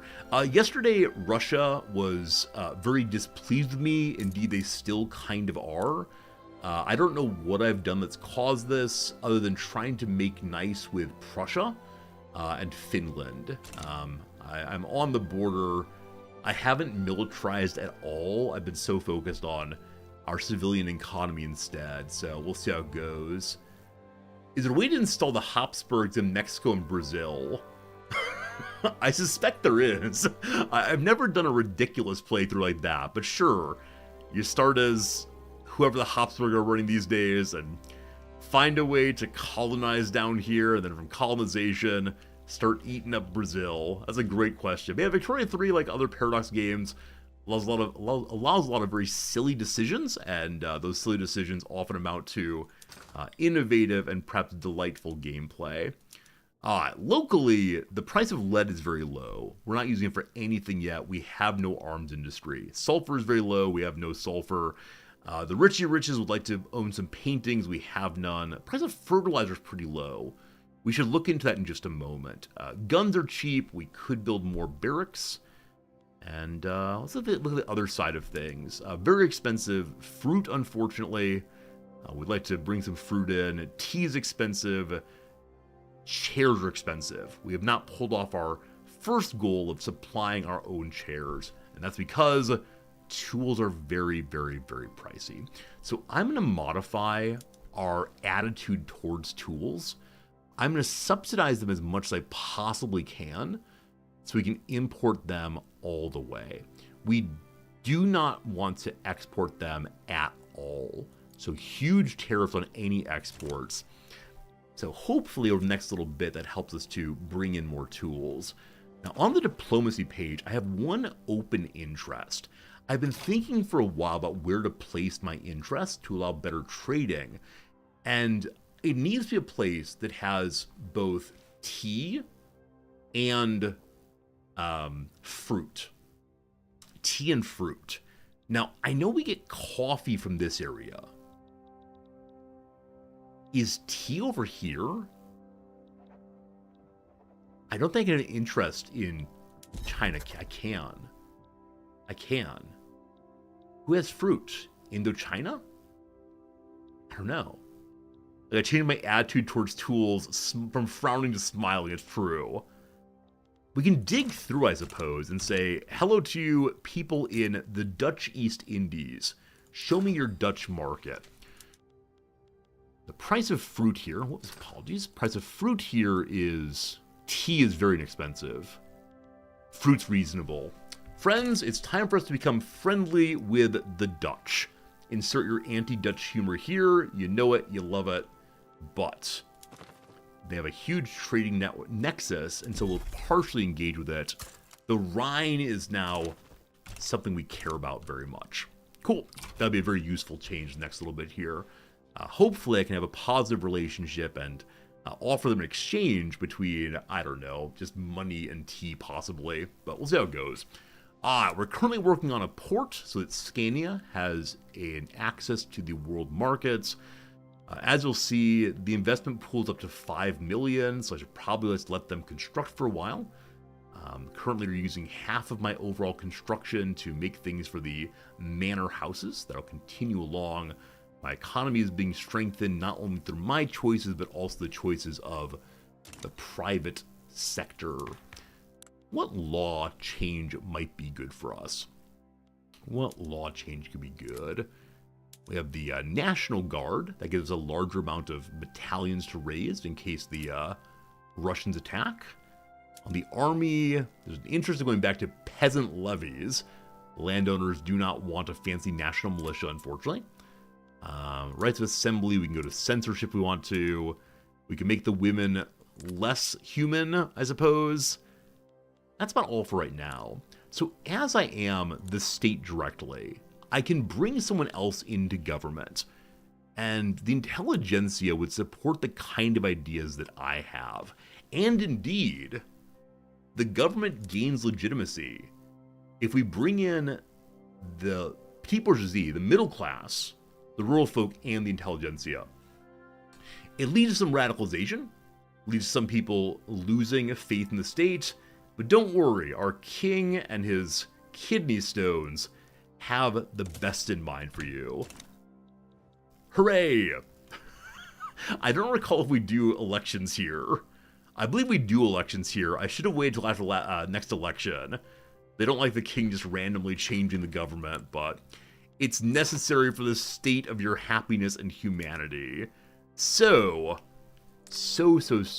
what would be useful here? The National Militia make me very happy. It brings along so many more officers here. Can you elect kings? I mean, I think you have to see the documentary Monty Python and the Holy Grail for that one. Alright, so the armed forces hate this. The rural folk are cool. The trade unions like it. The armed forces don't want to lose their control of the military. I don't think Russia's attacking immediately, so I'm going to ignore that for right now. We can no longer go free trade, unfortunately, because the industrialists are out of government. We can get better schools. We can close our borders. I think for right now, we'll stay with our current law. Maybe kick things around after a while. Fabric is pricey. Low organization on my army. That's because our leader of the army has died, I believe. So do we want Klaus Nordenskjold, Albert Gunnarsson, or Orla von Molier? Landowners or armed forces are the question. None of you are real people, but Ola von Moeller is a pious traditionalist. Offensive planner. Psychological affliction seems pretty rough. I don't want to have to hold interviews anytime soon. So I'll give it to the guy in the armed forces. That'll make the armed forces happier for whenever I end up, what's the word for it? Undermining their, power via law. Alright, what are we building? We're building trade centers, that's great. Who does not have full connection to the world? Gotland, and Scania. Shipyards. Ports. Yeah, the ports have no money going through. Why is that? They're fully employed. Is nothing being made here? We have a trade center. The trade center appears to be gradually turning on. The price of merchant marine is just very cheap. Right. This is why I'm trying to create more and more trade centers, because they're the ones that use... Yeah, they're the ones that use the merchant marine and raise prices that way. Prussia is involved in the diplomatic plague, and so Saxon radical revolt. Yeah, no surprise here at all. Prussia wants people to stay in line, as opposed to revolting in various ways. They're still hanging out, doing Prussian things. That said, young King Oscar is running the show now. The father has died. Absolute monarchy all the way. Very well. What kind of monarchy are we? We're just a monarchy. We're not absolutist. We try our best, though. Considering spending authority, any interesting taxes right now? I mean, the big one is lowering us to ordinary taxation and raising military wages at least a little bit. Military wages go up by 1 step. Is 5,000 more money on the state. Okay, as far as taxes go, taxing furniture, taxing clothes, taxing fish. I guess I'm going to go ahead and say let's tax luxury goods. It's only 600 money. It might help, though. Hey, Victor, is this game harder than Hearts of Iron? Nah. Once you understand the basics of this game, it comes together pretty nicely, and there are no major weirdnesses. Some parts are still very unfriendly, but as I said yesterday, of the Paradox games, Victoria 3 strikes me as being a cozy game in some ways. As long as you're just like hanging out and line goes up, you don't try to cause problems in the world, it's all very stable. Now there are certain starts that will lead to less stability, but that's how it goes. How long does it take you to be competent in this game? I mean, I got 217 hours in the game, it just takes over 218 hours in the game, and I'm still not competent. Actually, I'll say I'm competent. I'm competent because I've gotten access to the stop building button. If you just stop building occasionally, the private market will save you. And then eventually you can change your economy so you get more access to the investment pool. But as a newer player and early game, this number exists entirely to mock you. 100% so that the private sector can say, look, we have all this money that we're happy to spend in whatever way is best for us, thank you. So, I'm going to finish this fishing wharf. I will then give them another 2 construction sectors, I believe. And we'll move us up the line. And then we'll turn off, rather, the state's construction. The deficit was 510, then back to 2,000. Yeah, so that's in between constructions. For reasons I don't fully understand, there's a very brief moment, just 1 second, brief moment of you're not doing any construction. You can assume that the people are moving from job site to job site. And so during that brief moment, it says, wow, you have a lot of money, because it's not consuming all of the construction money. And you see there those bounces. So it's a weird thing. You just get used to it. I haven't found a way to stop it at all, but it's kind of annoying. I see we have increasingly more people against the state. I need to raise quality of living or fund the police more. Rabble, rabble, rabble. I don't really have the bureaucracy for this, I'm fairly sure. Do I? No. No. Okay, so it's 26 per investment. I actually can't afford this. More police, more good. I'm sorry to be a little creepy, but it's necessary to keep it all together. Despite my new interest in places that have fruits. Oh, no, no, no. They don't have fruits. They do have tea. So tea's under control now, I suspect. We'll check our market and see if that's true. Previously, tea was very expensive. Now it's not. Awesome. Fruits I'll deal with by getting rid of some other diplomatic focus. Like, our interests are the big nations of France and England, the middle of Europe, into Russia and Austria. We also have an interest in China. Yeah? Wait. No, so we have interest in the Netherlands, which gives me access to the Dutch East India Company, and that gives me tea. I need the colonizer to start colonizing fruit.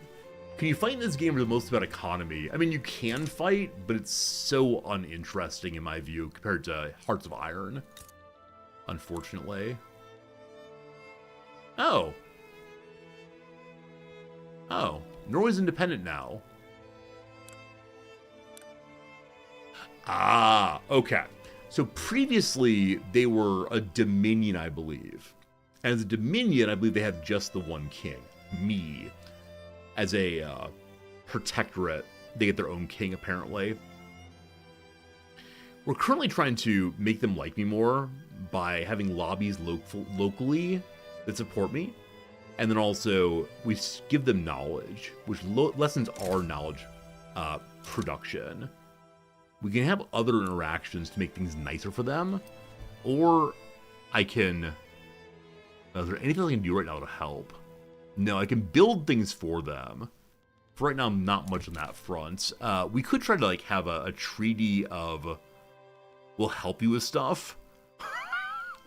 I don't know. I don't want to give them things. I don't want to make them dependent on my largesse, but... Here.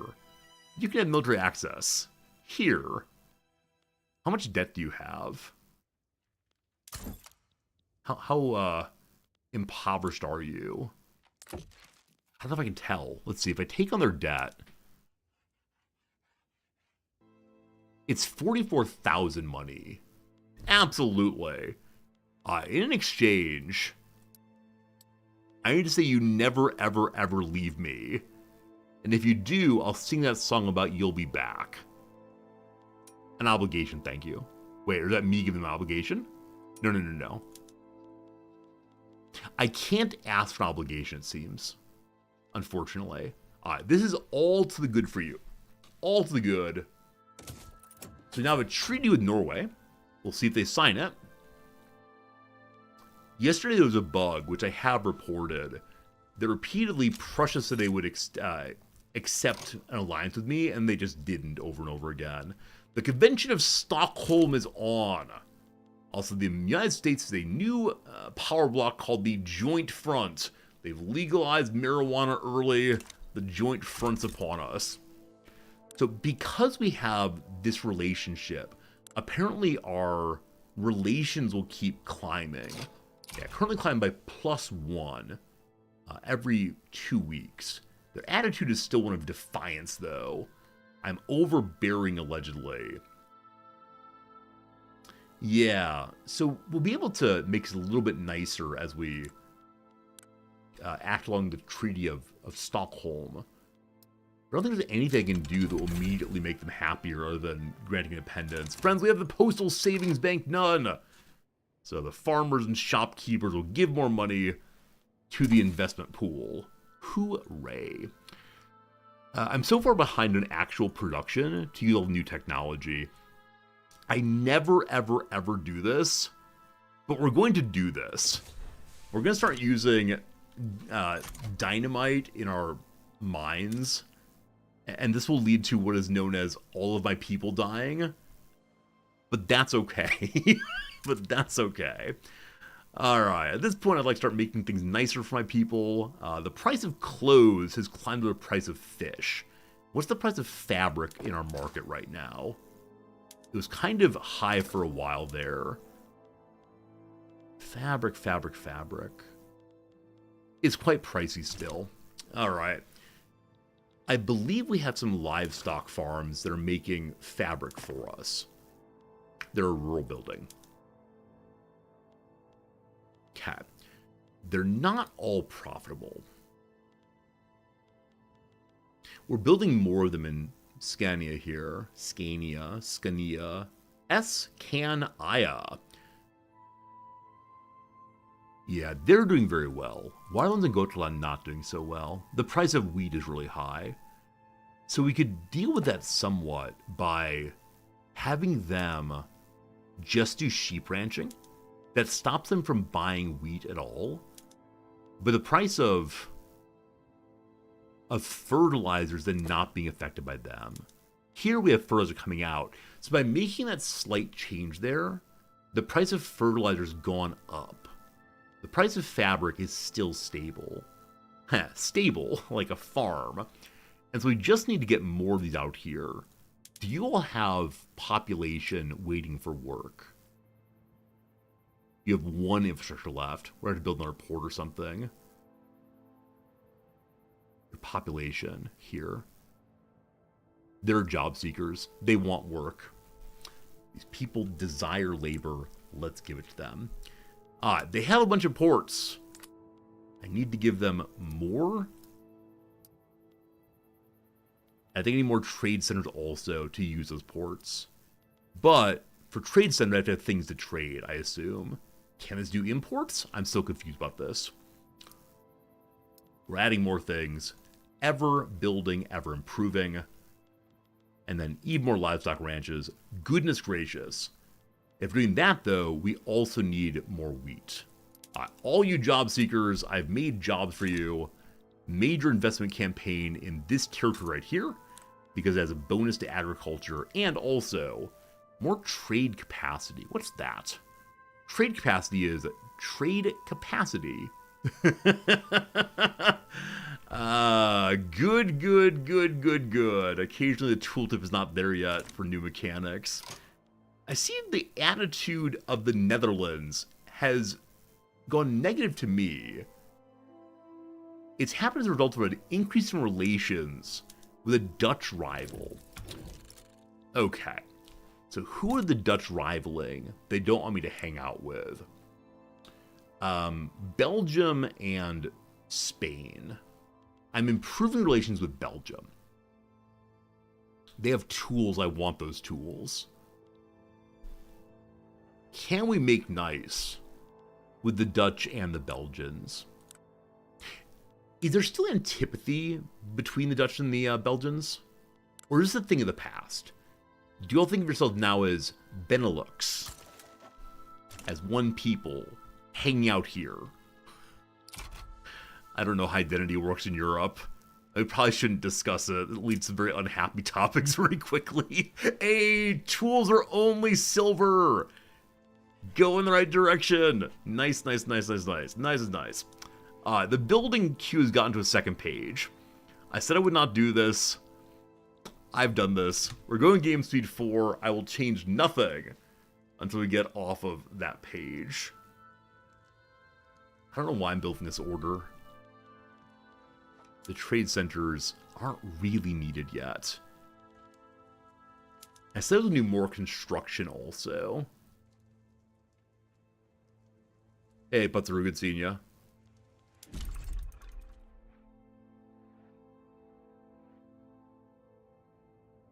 Cat. No infrastructure anywhere.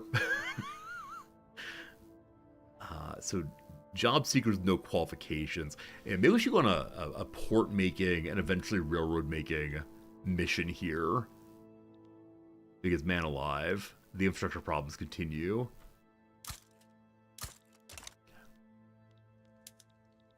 Construction sector gets made very quickly. The part where I said I wasn't going to add anything else to the queue, absolute lies. Just pure deception.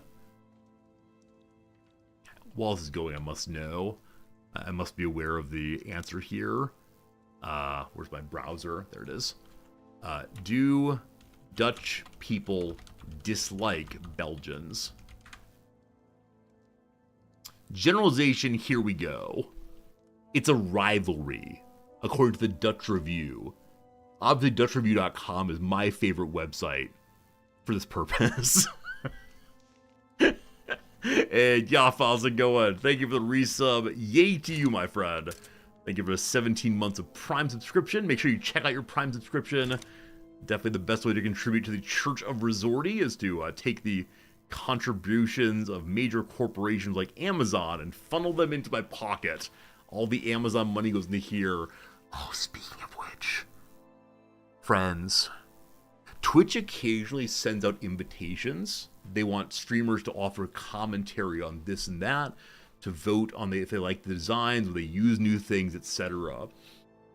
I got a request the other day to do a little session with some Twitch marketing people to talk about this and that. I don't know why they chose me. Maybe I stand in for the 40 and up demographic. Who knows? The requested meeting time was 4 in the morning on Saturday.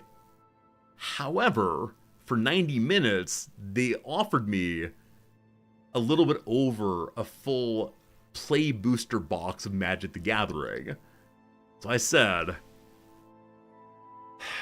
4 a.m.'s not that early. So Saturday morning, we're getting up at 3:45 to talk with Twitch about a new feature that I cannot discuss with you. I don't know what it is yet, but there you go. Hello, Quipark. Loving a tie today. Thank you. Halloween cat tie. I'm still not sure why Twitch asks me for my feedback. I don't know. Am I out of school for summer? I'm not teaching summer, yes. How much is a play booster box of Magic? I think $120. I'm not sure on that right now. I'm being paid more than that, though, so I don't know. It's be a new way I can ask people for money. I'm going to say I'd never do that. This has happened a few times. It's happened a few times that I've been called in for these meetings, and people, the marketing people have said, okay, we want to show you this new one. Here's the A, here's the B. Which of these two are you more likely to use? And I say, when you say more likely, what do you mean? And I try to offer useful feedback. I say things like, I think people would like whatever, but yeah, it is the case that the majority of Twitch features I've seen in the past long time, I just haven't used. That said, in the past week or so, we've used the top of chat box leaderboard for gifting subscriptions. Is that a good thing? No one's complained about it yet. I've been glad to see. If you're cool with the top of chat box gift sub appreciation box, please give me a 1. If you don't care, put nothing in. If you're against it, put a 2 in, if you would. I'm curious what people are feeling on it. The chatters especially, because you all use the chat box, etc. It looks like I broke up with Sweden, but I am Sweden. Norway. No. Norway is my protectorate. I'd like to drive them back into being a puppet state, but there you go. You're trying to have an early morning meeting? Oh, no, it's fine. It's fine. In no measure am I saying it's a bad thing. I could have said no, of course. It was just funny to me that the offer I got, it's like they sent me a little calendar, and all the times were in the middle of the night, which is fine. That's what American people work. No worries. France's attitude towards me has changed. They're now protective. This is great. This is absolutely great, because if Russia attacks, they will help me. I like that a lot. That makes me happy. Also, it turns out that the private sector is currently building a railroad in Pernambuco. Yeah, my private sector is building a lot in Brazil. Earlier, I asked them for investment rights, and I built absolutely nothing. I guess they have a different time slot. They may not know I live in Japan. It's true. I am still listed as an American partner. My address is still Washington State. And that's because if I switch over to being a Japanese partner, literally everything I get will be in German. Sorry, this is Germany. In Japanese. I just can't do it. And man, when I showed up at like the partner meeting at Tokyo Games Con, they looked at me like I was an alien. And they said, sign up here. And I signed up there on their little cell phone. And it didn't come up with me being a partner. And so I had to like pull up on my phone that I could stream as Resorty, and they were finally fine on it. But yeah, I think it's a really clear like demarcation of what kind of partner you get to be, unfortunately. So how it goes. I think part of it, part of waking up at 3:45 a.m. for a meeting is this makes me feel worthy of the money. If I'm going to use a magic card especially, I've got to make an effort to earn the money, as opposed to just like hanging back and giving bad feedback. The furniture manufacturing, the capital is doing very well. More furniture, that's great. And also, the intelligentsia would like us to change to landed voting. What are we currently on? In-ray voting. I think it's probably wealth voting, yeah? In-ray voting. In-ray voting. Okay. So, the absolutists, the liberals, and the positives are all on board with that. However, okay, none of the... Oh, here we go. The positives are actually against it.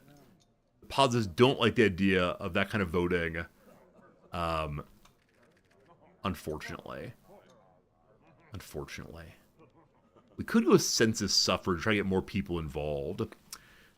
The wealth voting has the least direct opposition to it, because the industrialists are on board. I want to go for universal in the long run. So the royalists and the positives will be very cranky. The technocrats want their power. I don't know. I mean, no one radicalizes if we go to landed voting. Why does the intelligentsia want landed voting? I think it's a weird mix usually, isn't it? Or is anything away from the autocracy? He's a moderate. Okay.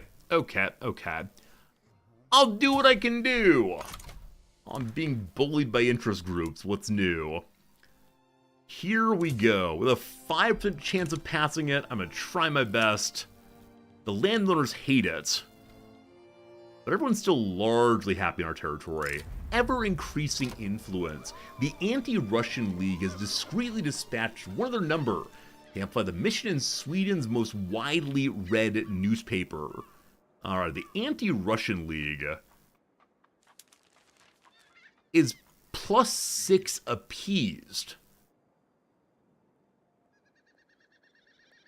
Why are they causing problems then? Because it's a bad precedent to have them publishing stories. Or, this is great. I mean, no. We can't have the lobbyists bullying us via the newspaper, causing agitation. We still believe in censorship. We're going to keep it going. Suddenly very nice music. It's great. It's great. Alright, so you're struggling with the infrastructure still. Your port is lacking for people. I will subsidize it. And clippers have gotten expensive, unfortunately. So the price of the merchant marine has increased because the price of clippers has gone up. Which to say, we probably need to have more shipbuilding facilities. Or find a way to import more of those as usual. Alright, In-ray the shipyards. Tell me your story. Well, they're working on hiring. We could change them over to reinforced wooden ships. If we do that, the price of engines goes crazy. Our little economy can't do that, so instead let's make more wooden ships for now. And everybody wants wooden ships, especially Norway. Cursed Norway. Brazil wants ships. Yeah. Modern sewage online. This causes faster construction overall. How lovely is that? No longer do we have buckets full of waste. Instead we have under the ground pipes full of waste, I suppose. Seems how it goes. So previously, I think ports just gave infrastructure more or less automatically. I think there's been a modification how that works. I'm not certain on that, but something seemed a little bit different. Anyway, 70 production now. I really should probably pause the queue. We're at negative 14,000. And interest is only 5,000 of that. So it's gotten worse somehow. The price on everything has gone up a little bit. It looks like iron is probably the big one. Yeah, nitroglycerin unlocked. Oh boy, team. The price of iron has gone up. I've never done this thing before. But here we go. In the iron mines, I need to have them throwing bombs to get more iron. It causes explosives to get very expensive. We're not making explosives yet. Okay, you get a little bit more time. We can start pushing higher on the engine pump. The price of tools stays stable. The coal mines are doing the best they can right now. They sure like railroads, but God, we need more coal. We can try to get coal from Brazil. Our first buildings across the ocean. So soon enough we're going to use bombs and kill our own workers, but sacrifices must be made for our society. Alright, joint stock companies take how long? 3 years. I need more universities. Organized sports getting done right now with the Swedish national bobsledding team going. Is there a sport that Sweden's very good at? Is Sweden a hockey nation, possibly? Possibly. Yeah, the dynamite kills fewer people. It's just a matter of getting to dynamite then. Sacrifices made by others? I mean, I will send all of my children into the mines right now. Literally every kid I have straight into the mines. You'll recall that I have no children. You'll recall that children are not part of the resorty experience. Unfortunately or fortunately. I just don't trust. The private market. I think I got to before the economy runs out. How about this? When we're over 5 million GDP, and I realize that the private sector is probably making it better than I am, but when we're over 5 million GDP, I will get out of the way and let the capitalists do it before we hit insolvency entirely. They're making tooling workshops. That is the correct call, actually. A message here. The Voice of Helsingborg, a popular newspaper read by the intelligentsia, has published an article advocating toward landed voting. Well, I agree. Up it goes. 20% to 23%. Lucky votes, I suppose. Landowners are unhappy with me for trying to support a modification in voting off of landed voting. So we no longer have their bonus influence or bonus contributions to the investment pool, but it's going the right way. Henri le Bel Guy, Henry the Good Guy, has been exiled. Speaking of exiles, now we're full up right now. We have one person helping the liberals, one person helping the liberals. It's liberalism through and through these days. Trying to liberalize, build up the welfare state, maybe build Scandinavia someday for the achievement. We're supposed to have a national monopoly on booze. I'm not sure we would get that in this playthrough. Though we have many, many years yet, it's only 1849. Queen Victoria is a young woman. Is that true, correct? Queen Victoria, a young woman, only age 30. At what point does someone stop being a young person? Do you all have strong feelings on that one? Because the number keeps changing the older I get. Like, I don't think I'm a young person anymore. So I'm thinking maybe age 40 or so, you stop being a young person. You're clearly not old. You're somewhere in between. 30-ish? Oof. Oof. Yeah, I don't want to say they're simply young and old. Like, obviously, there's a tremendous middle ground there. Also, I think it's the case that there's been some interesting, probably conservative publications on the question of like U.S. culture's extended childhood. It was once a case that at age 16 you stopped being a child. You put away childish things, maybe even earlier. And then it became 18, then 21. And these days, people in their 30s are basically still big kids. Something like that. If you're 40 and working at retirement place, you're young. If you're a professor, you're old. I mean, not saying my field Daigle. Some of the best philosophers did their best work in their 70s. So I got hope yet. I got hope yet. Oh no, GDP went down. Why? What on earth would have changed to make GDP go down?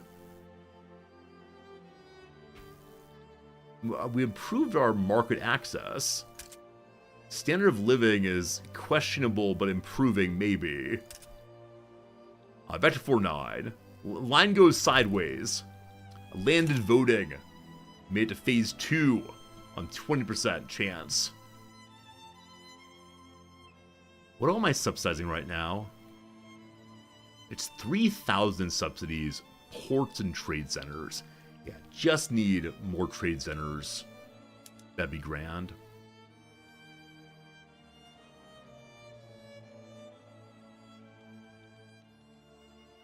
$70 out of $70. Someday we'll get 300 out of 300. Someday we'll make steel buildings. Someday we'll all be glorious.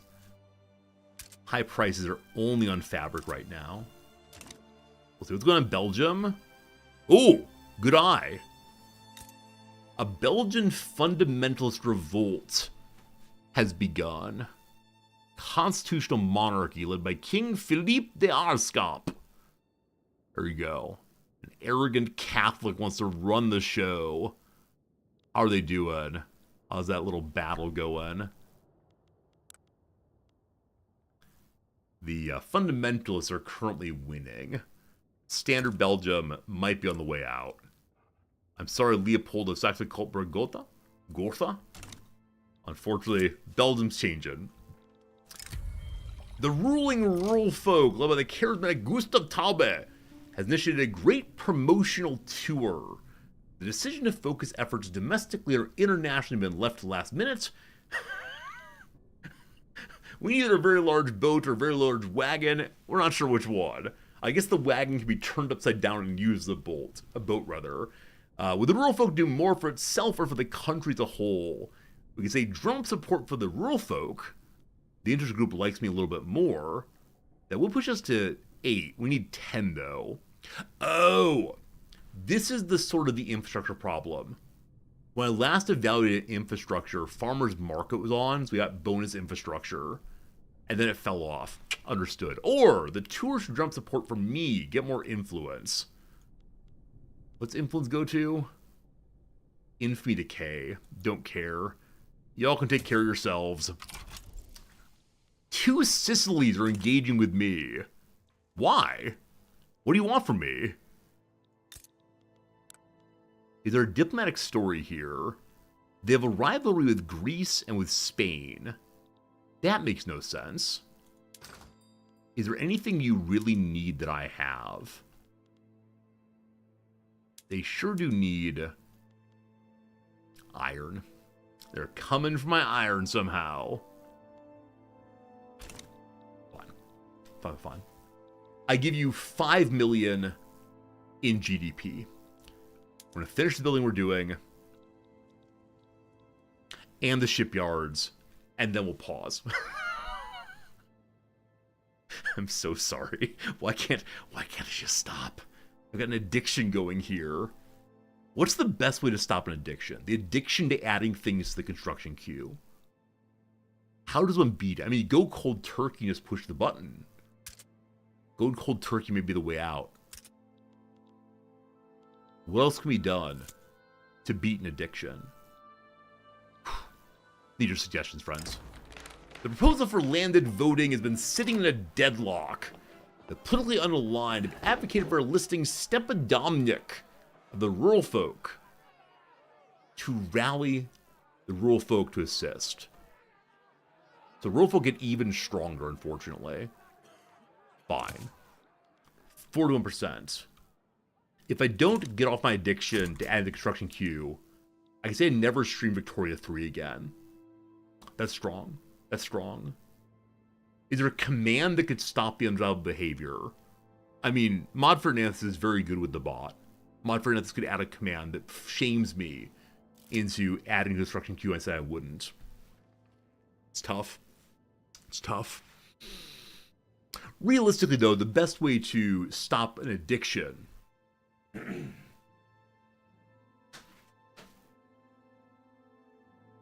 is to replace it with another addiction. All right, friends. All right, friends. What's in the pack? Is there anything in the pack here? A pack of Tarkir Dragonstorm, the second most recently released edition of Magic. I haven't done any of the Final Fantasy, unfortunately. Far too expensive for me. Individual collector pack for $130 something. No good, no good. One moment. Police brutality in the North. The working class are a little concerned about the police. We can't tolerate this. We lose a level of investment on law enforcement, or we must have use of force. Making the PB happier. Oh, they're fine. Alright, police, just chill. As this finishes, we'll pause. It's barely open. Do I play Magic or just collect the cards? I would like to play Magic very much. I'm terrified, though, of looking foolish. So I've played a couple games online. Tutorial games online. I've played a couple of, like, very basic, silly games with my wife. We have a couple of Doctor Who decks we trade back and forth. But no, for me, the joy of Magic is in the collection and the sharing what I find with other people. So I'm working on a YouTube channel where I share what I find. And I'm currently working on, some much shorter, perhaps gambling-based videos in YouTube Shorts. It'll be fun, I promise. I'm working on those. But yeah, I've really enjoyed collecting so far. I'll probably keep it going. You're drafting Tarkir this weekend with friends. You blame the streamer. Hey, Tiger Burning. Let me know how it goes. I hope you enjoy your draft game. I'm glad that the resorty bump affects not only the video games I play, but also other habits I have. That's good. We've managed to pause the queue. What do we find? What do we find here? I will walk along with you and see. We got a couple of commons here. I got a couple of commons. I want to look through all of them, but there's no time. Gotta play our video games. This one looks really, really attractive. I like the art very much. This is called the Karu Gold Keeper. I'm not sure how well you can see it on stream. I'm very small, I know, but there is a dragon sitting upon a hoard of magic. Ooh, it's flying. 3-3. 3-3. How are things going? A pop-up happens without a clause. The Armed Forces Intelligence are split on the semantics of a clause regarding landed voting. Do we support the Armed Forces, the Intelligentsia, or bring in the leader to knock us off? The Intelligentsia are entirely with us. The Armed Forces are not. We support the Armed Forces! Hooray! Hooray. Am I gathering the magic? Oh, you. Alright, continuing along. We have 2 rares, actually. Wow. 2 rares. The Dragonologist. A human wizard, the Dragonologist. When the creature enters, look at the top 6 cards of your library. You may reveal an instant, a sorcery, or a dragon and put it in your hand. You put the rest of them on the bottom of your library, and also, untapped dragons you control have hexproof. The Dragonologist, she studies dragons. The other rare is a land called the Great Arishan City, and it's in the borderless, lovely borderless one. Ooh! This land enters tap once you control a forest or plains. You tap it to add a black mana. If you spend 1 mana and 1 black mana and tap it, you can exile a creature card from the graveyard and create a spooky spirit. 1/1. Oh, delightful. Borderless is money? Possibly. Possibly, we'll see. Possibly, we'll see. It's just fun seeing the pictures. It's fun learning new cards. It's fun thinking about how to build decks. I've been spending time learning the mechanics more and more for my beloved Scroll deck. My beloved Scroll deck is now up to 10 cards on top of the forests. We now know about organized sports. Is Magic the Gathering a sport? It's a game with rules. And it involves people sweating. Alright, we got more prestige. We're still in 12th place here. We're not the #1 producer of anything still. I'm working on it. I'm working on it, team. Joint stock companies allow us to have their company. I would enjoy that.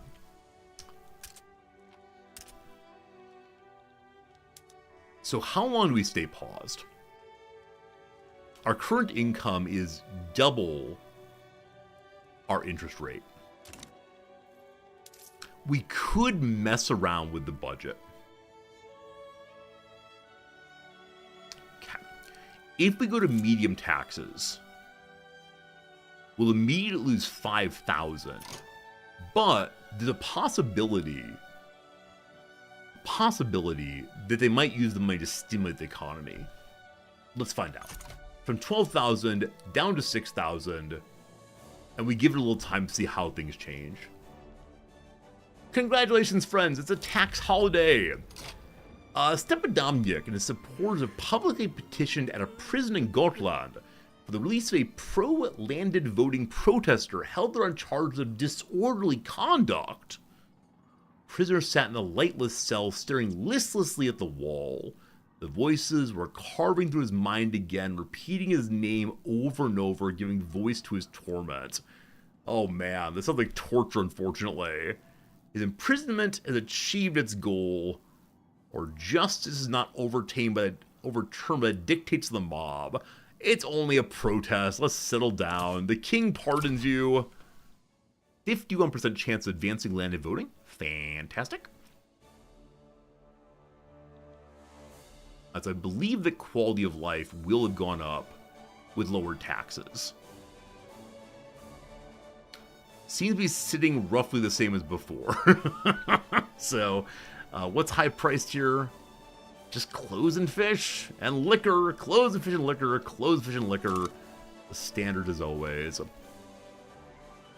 Okay, number has gone up from 6,000 to 7,000 now. My number is still climbing. I think we're going to stay at fair taxes for a little while longer. Now, it could be climbing just because time's going by. It could be climbing because the private sector is doing things for us. I don't know. A statue of the king has been commissioned and put up. The royalists probably like that. We get prestige, but some of the average people want to see a statue of themselves instead. Or maybe not everyone wants to see the king. The church just likes that for 2 points. If they lose 2 points, we'll then lose our work ethic, our throughput bonus. I'm sorry, no. Up goes the king statue. I wish I could zoom in and see it then. It'd be really great if when you zoom in, you say, ah, there's the statue of the king now. But that's not much as like stare at map, but instead look way too close.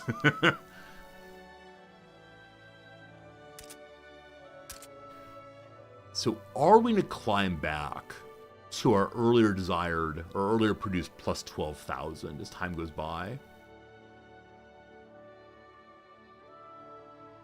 Let's see if the subsidies are still needed. The ports especially being subsidized. I think until we have more trade centers, they will be needed, unfortunately. Also, we increase the price of paper substantially if we want to. We'll give more bureaucracies and more construction. Also, we've lost authority. What did I do that caused us to lose authority? Rabble, rabble, rabble. Rabble, rabble. Gotta fix that in a moment. Ports, though. Okay. So, you're being subsidized. You're making literally no money. Is just lack of trade. Now, I don't know if I just build trade buildings, they consume this, or instead if it's, there must be trade things happening.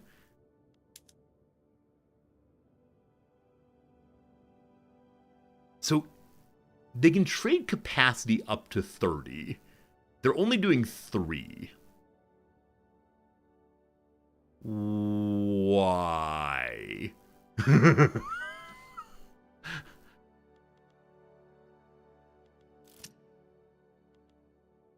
This is the new part of the game that's a little confusing to me.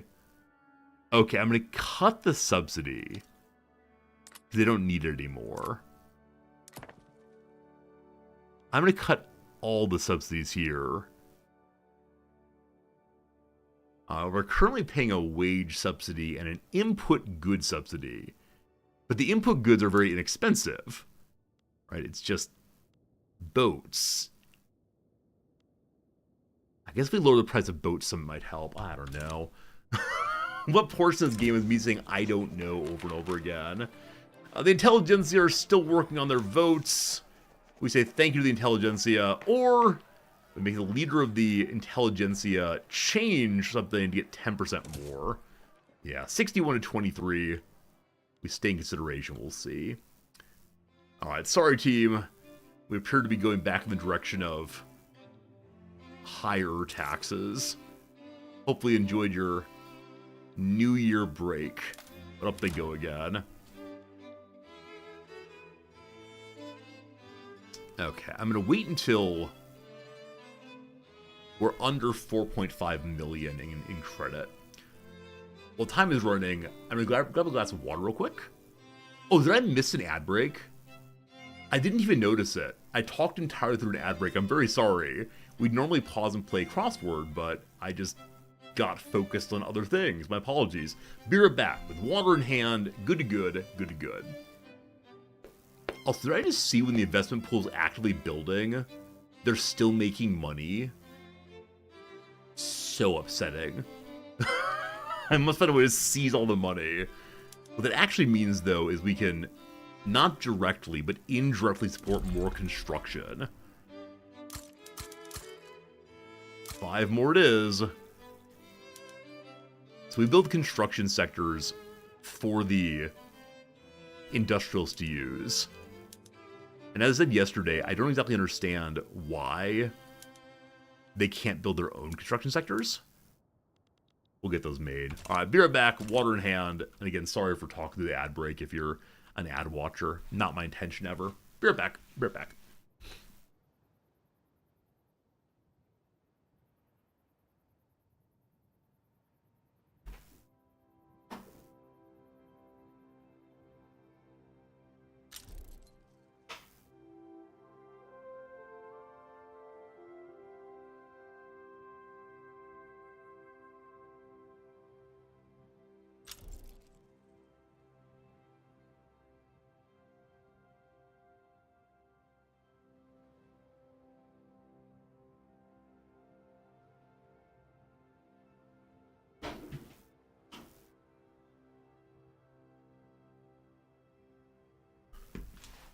Alright.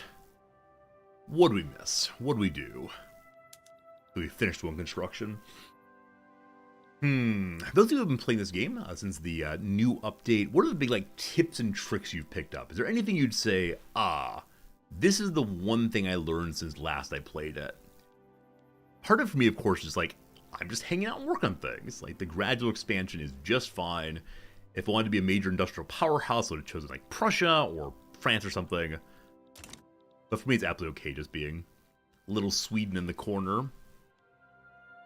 Now, why on earth my authority went down? I'm actually not sure. It didn't change the law at all. Maybe I accidentally chose a... Well, no, we'd have a timeout choice. Or a timeout choice of... you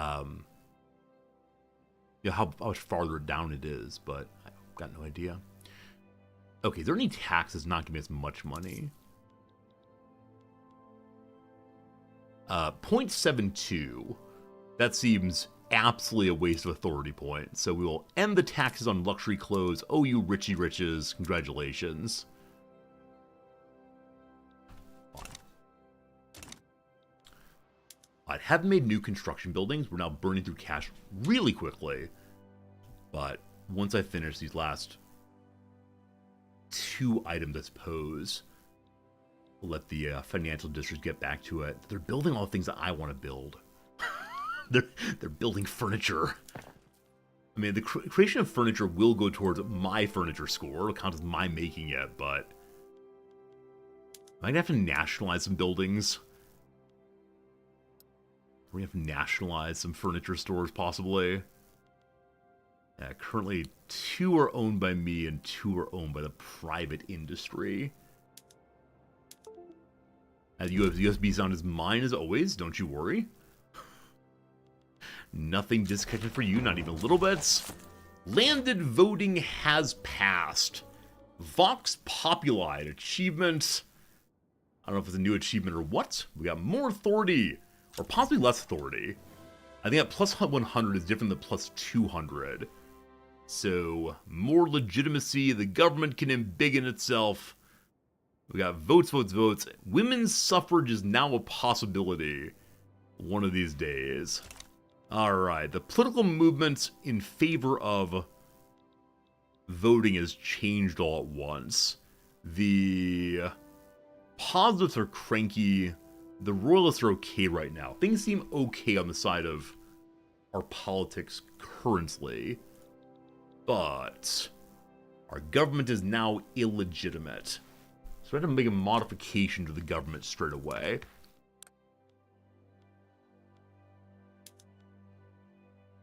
We get to 41 by putting the industrialists, the army, and the intelligentsia in.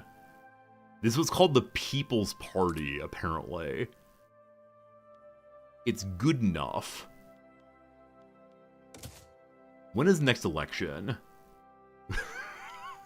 Hey, we're a constitutional monarchy. It changed.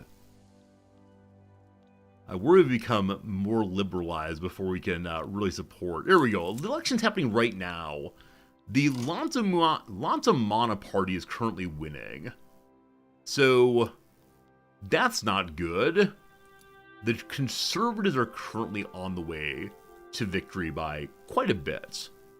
The People's Party, currently in government, I mean, they're trying.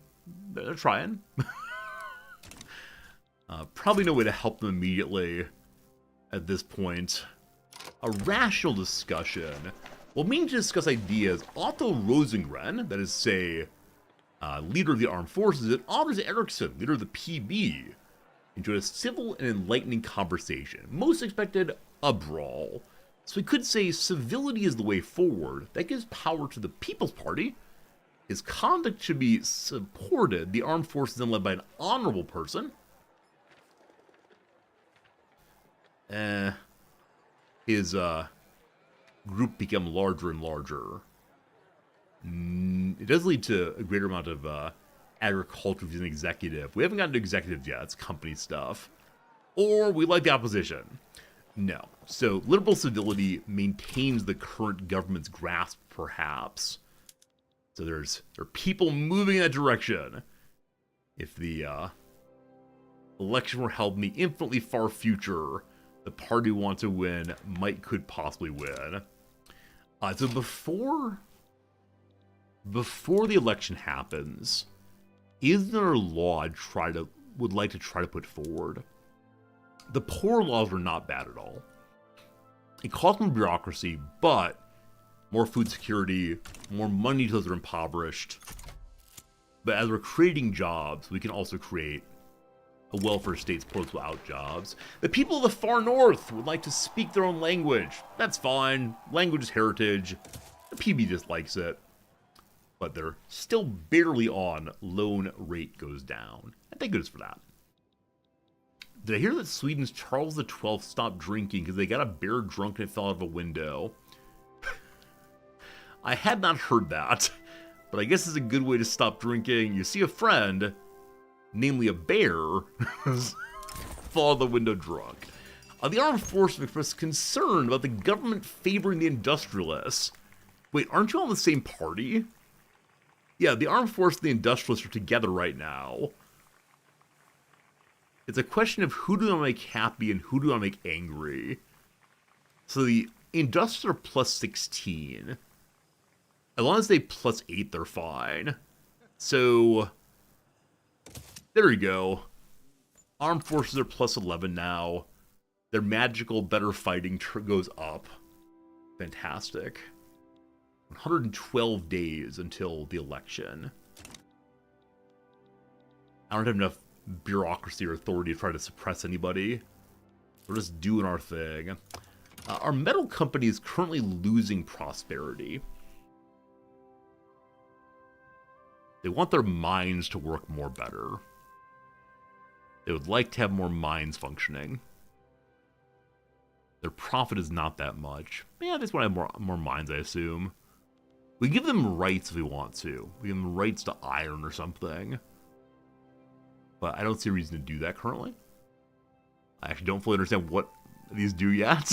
But I need to give a liquor monopoly at some point. Or is it the Monopoly or not the Monopoly? Which game are we playing? Either way. The ongoing election has drawn attention to the platforms of the various contending parties across Sweden. The electoral debates which party is worth trusting. I can say your king supports the People's Party because your king works for you, the people. In collaboration with the Lotmana Party, Stepa Jumanjic secured a deal for cheap and quickly distributed pamphlets. More paper, more good. Definitely use that paper to make cost for the government cheaper. Fabric is still very expensive. Okay. So with that in mind, let's continue creating just basic paper. Do we have the grain? Grain is very expensive also. Fertilizer is getting cheaper. I should have an explosive industry to make use of that, but not right now. Okay, in Ray, the creation of foodstuffs. Okay. We can't go to soil enriching farming yet. This actually is not allowed for Sweden. I assume we don't have fertilizers fully understood or something? I don't know. Sweden doesn't believe in fertilizer, it seems. Fine. On the rye farms, we can do it, though. The price of grain stays just the same on each of these. Okay. I'm going to change all the rye farms over to fertilizer. Price for fertilizer spikes, but grain goes down. Having more grain availability allows us to have our livestock ranches all begin having more wool gathering, lowering the price of fertilizer also. That is great. Oh, the issue is the maize farms are in Brazil. Fabian, good eye. Good seeing you, my friend. How's it going? Yeah, we do rye up here. Rye is what we create. Okay. Infrastructure. Unfortunately, our arable land here appears to be full. Even though this place is the one that gives the bonus to agriculture. Our only bonus to agriculture, it doesn't have enough land to do much with it. What's something happening on the island? People are a little cranky there, but it also gives good soil bonus. Do you have arable land left? 3 more. Oof. That's the limitation for us for sure. Absolute limitation.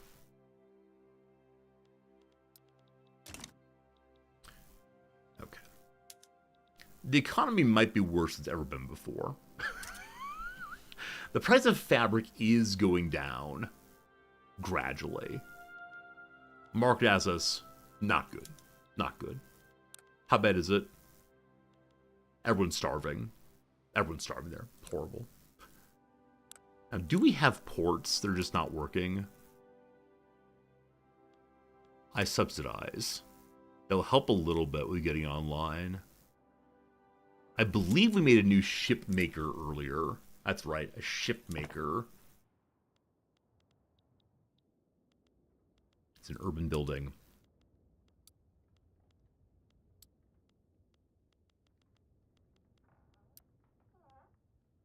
Okay. Can't find employees. The other ones are turning on more fully. The prices are reasonable, so that will help. Canneries unlocked. Can't do a thing with those. Our industry is so far behind our research. The grand plan pays off. Lars Johan Herta, the methodical leader of the industrialists, has now been studiously working behind the scene for some time. At last, his work has paid off for the industrialists and for Sweden. The man is so pleased with his acts, he looks like he's about to burst into flames of contained emotion. How charming. Professionally speaking, though, not the most clever move. Yes, just as planned. They don't know what he did. Maybe trying to adopt the fashion of mutton chops and a hat for everyone. They will reap the rewards, or Sweden will do so. Alright, show me the election. 40 days from now. They're behind by 20 points. 23 points. So if I hit plus 30 momentum, in 40 days, can they catch up? I would like the People's Party in government very, very, very, very much.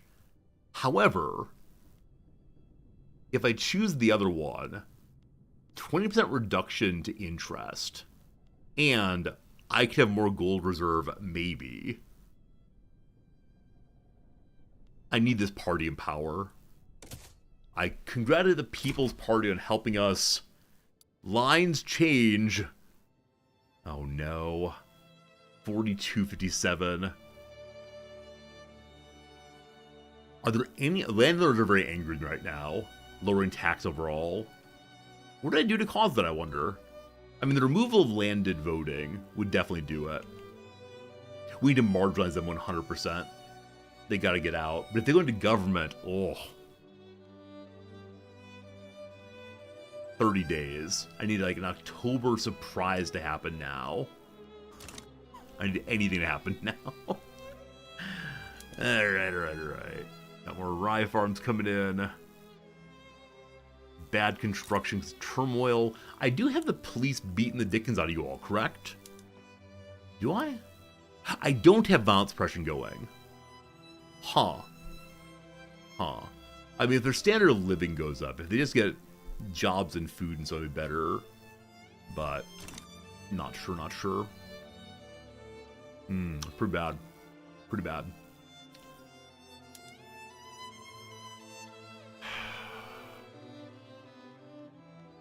Can I force someone out of leadership? I can exile the leader of one of the parties who's in the electoral group. The PB, the church, and the landowners. So I'm looking at people's popularity. Jons Janssen is a jingoist, not really mattering at all to our current setup. He's of neutral popularity. Leader of the church, Charles Meyer, hated, a royalist, fine. And then the third was the landowners. Neutral also, an authoritarian. If I throw him out, the landowners get very angry. There's a greater amount of radicalization, but we get rid of him. I don't think this works, unfortunately.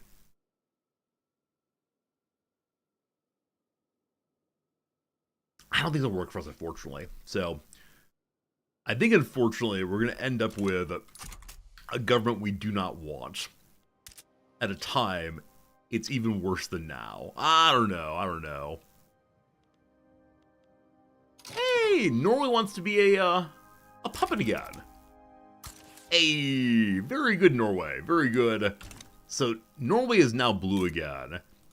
They have a local quote-unquote king, Magnus von Glucksberg, but their king is a local king. What was the line used in early CK3 in England? Some kind of king. And the first time I ever became one of them, which is again the ducal level, people were so insistent, "You're no king." That's what it says, king. It says king. You're no king. What is it? I forgot the name of the title, unfortunately. 17 days. Maybe the vote is wrong. Maybe the People's Party, with 99% momentum, will win. Need a surprise.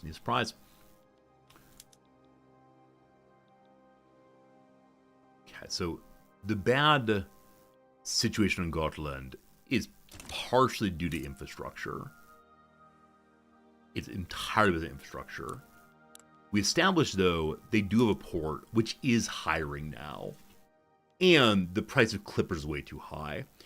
I think we looked into that a moment ago and discovered that our clipper maker, Man of Wars, are we not making... There they are. Price of clippers has dropped somewhat. That's good. We're not a significant producer of them, unfortunately. But the price has come down a little bit. It's good.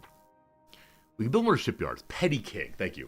Thank you for knowing CK3 things kill. Thank you for alt-tabbing out of your game and saying, okay, buddy, here's what you need. Petty King. You're genius, thank you. Eka, Petty King also, thank you. Petty King. I was like, look, I'm a king. And chat was so insistent, no, you're a king, not a king. Stop making these up. I'm a very, very tiny king. A little king. They did not like that either, unfortunately. Prisoners of the poor. Social reformers in the intelligentsia have spoken out against the poor laws, viewing them as an attempt to make poverty itself a crime. What? The poor are a burden. Well, there must be ways to respect personal liberty. Yeah, we're giving you money to do the best you can. Workhouses are prisons. House people have committed no crime. The purpose is not justice, but punishment and exploitation. Nah. Honest work, just reward. That's the way to please the Lord. As my hero Javert says it. So it's going to make the chance of enacting it 0 if I do this.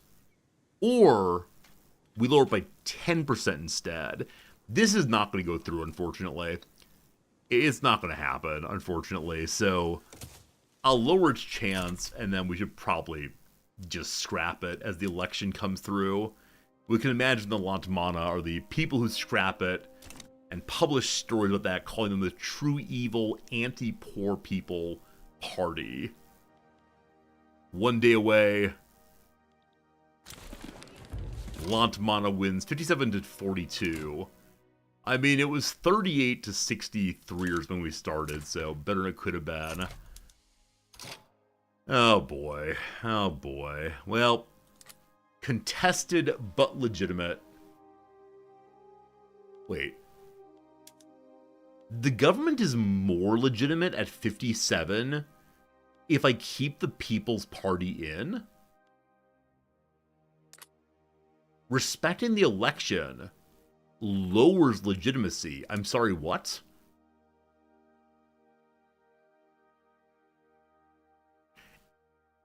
What leads legitimacy?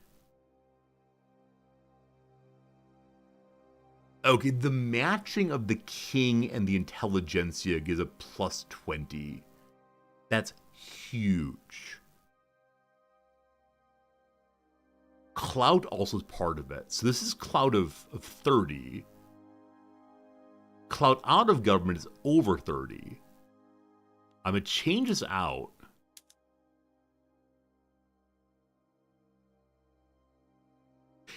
It is the loss of the relationship between the king and the government.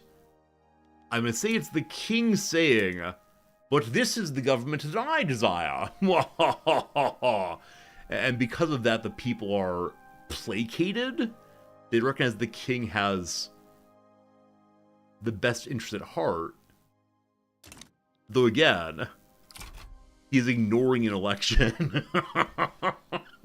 That's a little monstrous. That's a little monstrous. I go on a Yes Kings run? I mean, it's a constitutional democracy. We just kind of have as part of our constitution that the king may ignore the elections. There should be some penalty for that, I think. The poor laws have completely fallen together. Let's try it again. Up to 15% now. Maybe the poor law will go through. The king is trying his best to take care of all of us, I swear. How strong are treaties? I mean, they seem amazing. Just Jesus, absolutely amazing. Every time I've used them, it's been really fun. Now, earlier, Prussia gave me an alliance this way. That reminds me to try again. I'd look at alliance, please. They're negative 98 now. What did I give them before in exchange? I think before it was nothing. So that's not going to work. Who likes me these days? Who's pro-team resorty? Belgium is over the moon, wants to be allies. Sweden and France, and Sweden and Great Britain are both maybe with us. Two Sicilies wants an alliance also. Netherlands are worried about what I'm going to try to do. I thought we tried to be friends before. Yeah, we're currently improving relations with them. But they're a little concerned about what I'm trying to pull off. Fair enough. Netherlands, if I offered you an alliance, so I want to attack you, are you cool with that? They're quite opposed to it. Quite opposed indeed. They would like it if I helped them get trained, but not enough for much at all. Alright, France.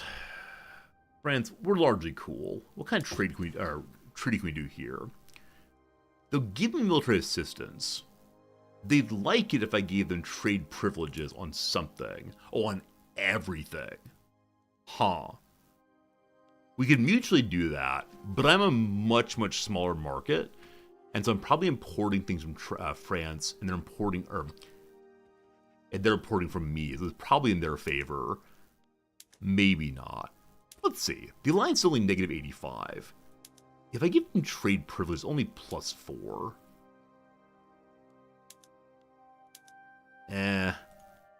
Okay. How much do you hate defensive pact instead? Only negative 26. Now, this will probably upset the British.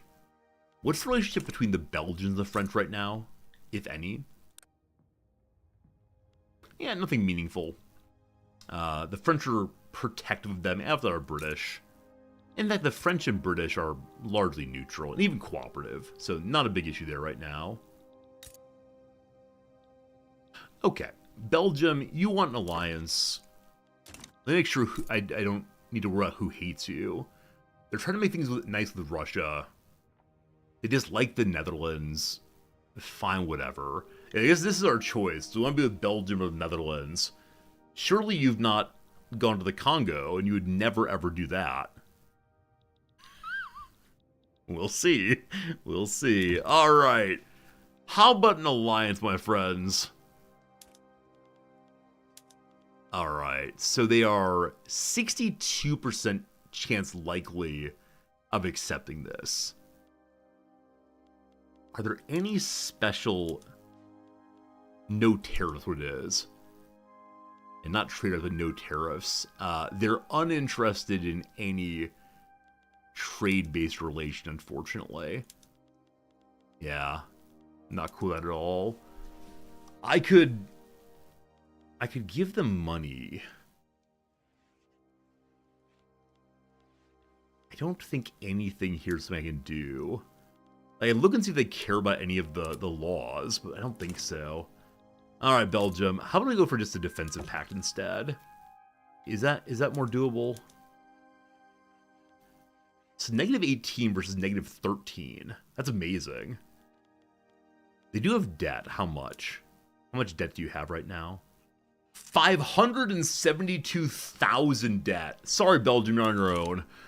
Your economy is not as bad as mine, but it's heading that direction. Alright, we'll sit in Sweden for right now, just hanging out. That's okay. That's okay. See you, Arcaris. Hopefully see you for chess. Chess is coming in about an hour and a half or so. I'm looking forward to chess. If you watched the VOD yesterday, and were somewhat shocked by how the chess portion went, me too. I got a little bit angrier than I would like to get yesterday. You have my strongest apologies, but, it's authentic feeling.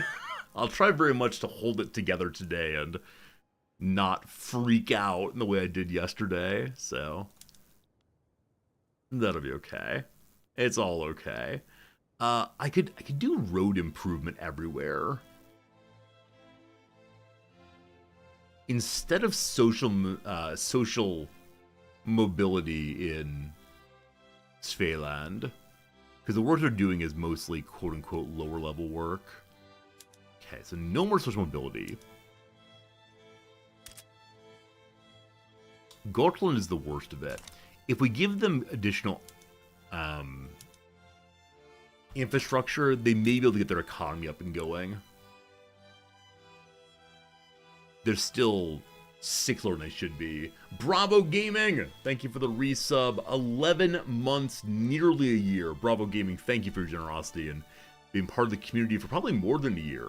A lot of people hang out for a while and, you know, enjoy the stream and then subscribe eventually, and I appreciate that. But thank you for being here all the way through, and, yeah. We'll see you next month for another year. Unnamed comment, you fell asleep last night and woke up to an angry Riz. I worried that was the case. I worried that someone would hear me. I don't want to say yelling, but the correct answer is yelling. This morning I thought about watching back the VOD, in part to see how people in chat responded to my behavior. Ultimately decided not to do that. Ultimately decided I should let the past be the past. It's probably the right decision, but at the same time, I was yelling because of too many victories. Yeah, that's it. It was not good. I made an error I've made before. A series of errors I make with great regularity. Norway is not clear it wants to be a puppet anymore. What can I give you to help you hang out? It's increasing by how much per day? 0.1. They want me to be more prestigious. Okay,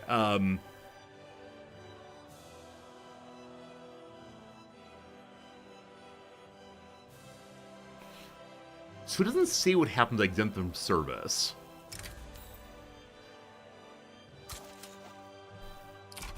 Is now increasing by 0.08. If I also reduce subject payments by 0.05, man. So it's still climbing, despite all of that. But yeah, yesterday I was not in good shape. It went from I made a mistake I keep making to it's possible I'm not an intelligent person to maybe I should never play this game again. In fact, I'm not sure I'm worthy of breathing air. It may have been one of these spirals that I should have found a way to stop, but I just couldn't. I just couldn't, unfortunately. That's how it goes. How it goes. All fine, don't you worry. But yeah, not my proudest streaming behavior. What can we do here? What can we do here? Yeah, we got to find a way to get more prestige overall. A rousing speech from the industrialists. They want poor laws. That surprises me. Thanks, industrialists. Oh, I guess it's the case that the workhouses go to their profits. I understand. The consensus in this chat was I haven't really played all that long. It's true. The average elo of long-time players is 960. Okay, I was told it was 1200. Norway still wants autonomy. A is dropping now. Okay. We're going to keep him as a puppet, and thank goodness for that. I'm like a League of Legends player, not want to play the game I like. No. It's the standard resorty behavior, which is the worst feel. Okay, the worst thing in the world for me is if I like betray someone or treat someone badly intentionally. I don't tend to do that. But the worst feeling for me I experience regularly is looking foolish publicly. And there are usually over 100 of you hanging out in here. And so when there are more than 100 of you hanging out, and I do a stupid thing that cannot be fixed and cannot be made into a joke, I sort of panic and go into a moment of, well, why are we even streaming? Perhaps we should go have a cry upstairs and eat a large pizza. Did I possibly do half of that? I don't know. You can imagine. But yeah, it was not a good moment. I need to get the rural folk to like me more. That's an important thing here because that bonus infrastructure will help us quite a bit. So 2 more points in rural folk happiness. What would help with that currently? What do you support or not support in the current government?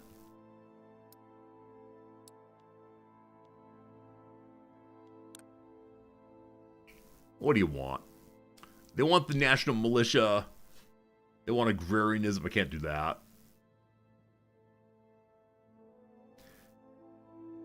Yeah, the things they want, I really can't do. I'm afraid. I mean, I could do frontier colonization. We don't have any meaningful frontier. So I guess it's kind of a nothing law. As long as it doesn't go any farther. You may colonize that which is nearby. Good luck. I worry too much? Yeah, Diggle, I know. I mean, right. As usual, hello, I'm Resorty. It comes down to, I want to put on a good show. I want to be the best version of me.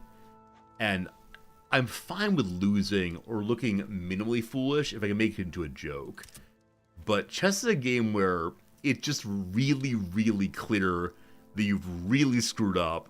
And the haha is, well, here we go again, I suppose. I gotta work on more jokes there, possibly. But no, I know that many of you like me very much. It's just, it's hard to see why I should be liked in that moment, I think is the phrasing I might use. Friends, am I lagging a little bit? Like, is my camera lagging? The video game is possibly hanging my computer a little bit. The broadcast software says we're losing frames. It's just a game. Yeah, it is just a game. It's true. But I think I was lagging a little bit. Okay. As the game is getting more and more complex, it's causing a little bit of lag. There's more things happen in the world. I might turn down video settings in a moment here. We'll see. Yeah, I get that it's just a game, but chess is not just a game in the sense of, like, I don't know, pinball, right? It is a game that says things about one's brain power. And I think, unfortunately, that's pretty core to me. The anti-Russian wants to be friends with the Ottoman Empire. Let the Ottomans build on our territory. I'm gonna say, no, I'm fine, thanks. I'm cool up here doing Swedish things. The positive movements want to spread state atheism in Gotaland. I mean, the church is less powerful than ever before, but I don't want to radicalize the ordinary people too much. Chess doesn't have much to do with smart, mostly paying attention. Yeah, I mean, I think that's smart, Doom. I think it's absolutely smart to say that part of it is just noticing things. And so, yesterday someone said, before they make any move, they try to look at every possible attack on the spot they're going into. The bishop moves, the queen moves, the knight moves, etc. It's just a matter of taking the time to do that. And so today I'm going to try to take the time to do that. Unfortunately, with me losing on trade, or sorry, losing on time a few times, I'm not sure that adding more time-consuming maneuvers is a good idea. We'll try, though. We'll try and see how it goes. I do struggle with time very much. Alright, so turns out a male brothel's being run by the leader of the industrialists. I need them to like me very much. the leader is a market liberal. That's fine for what we're trying to do in the world. So I can try to cover up the story. If that happens, then possibly we'll lose legitimacy in the state or in the government. -20 puts us like firmly into illegitimate, which means that the PB would dislike me enough that I'd lose my lower interest rates. I forced him to resign. Who'd we get? Nicholas Strom, a positivist. Alright, that's not quite as useful. He wants to rule by the intelligent. Our government has lost legitimacy because the leader of the industrialists no longer fully supports the things I'm doing. Unfortunately. Ratings in chess mean you lose half your games no matter what. It's true. I would just like very much to hit a respectable ELO, whatever that means, right? It's not clear to me what a respectable ELO means. I'll probably always want to be higher no matter what. Just 300 feels bad. When people come into the chat room and say, is this guy's real ELO? That feels terrible. Because I think what they're saying is, oh, is it the case that this person is currently smurfing? Right? Is it the case this person's pretending to be bad so that they can beat up on lower ranked people? And that's not a happy feeling. That doesn't feel good. And so if I could just have people come in and say like, hey, let's watch this guy play, that would be nice. I would like that. But it's not clear it's a reasonable desire right now. It's strange how like the smallest throwaway comments in chat can really, really catch me somehow. And I wish it were not so, frankly. So infrastructure's still an issue. You think above 1,000 can beat anyone in your room you walk into? Other than a chess club. I think that's right. I think, like, I don't know. After our placement games, we're at 400 or so, and I've never then been that high since. And so I'd like very much just to get to 400, 450, and that'd be nice. It's rare to see a brand new player stream a game like chess. Yeah, I mean, it is the case, as you know, that I tend to stream just about every game as a new player. Maybe with chess is less done. Okay. Are you making your maximum amount of infrastructure? So 6 times... Is it 6 times 30? Or is it 33 divided by 6? Or, sorry, 33 divided by 30. That'd be very strange.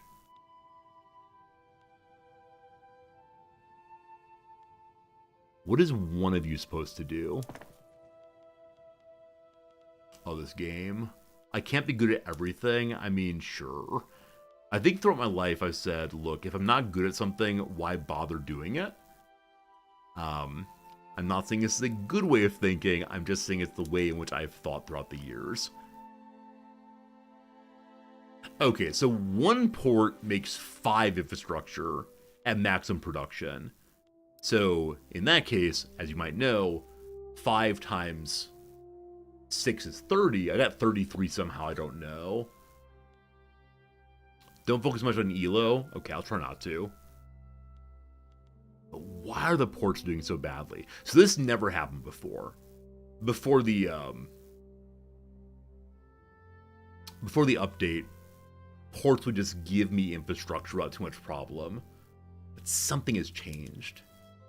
It's not behaving like a normal exchanger. They're not making any money is the issue. Is that because you're not being able to export enough?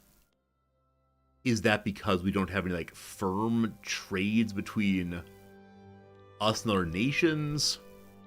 This part I don't quite get. I think we just need to go ahead and make more trade centers. And trust that works out in the long term. We improve at chess by setting small goals. So one goal I've tried to do, and I think it's worked pretty well, is to learn one thing from every single match. And I think that's a good thing. Choosing streaming as a profession when doing something embarrassing in public is the biggest fear is an interesting choice. I tend to be the kind of person who is put together enough. Yeah, we see that all of the trade buildings are making crazy money. We want to keep that going.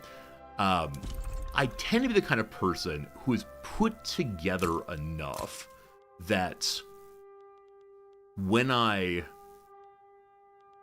present myself, it's not embarrassing. Now, etc., etc. Should it be? I don't know. But that's what I'm thinking. Usually I present myself well enough that embarrassment does not happen.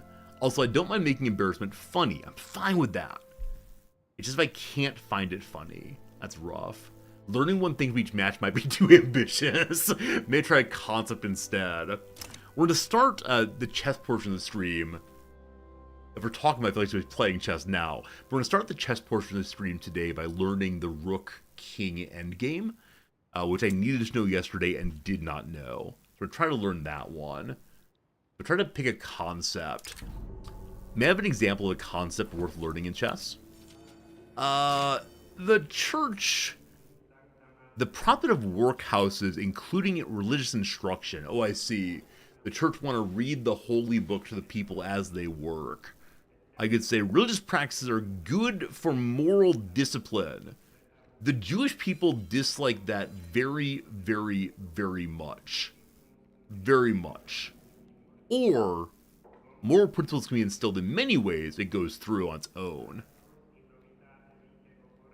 So, 10% further bonus to going through if we let the church teach Christianity.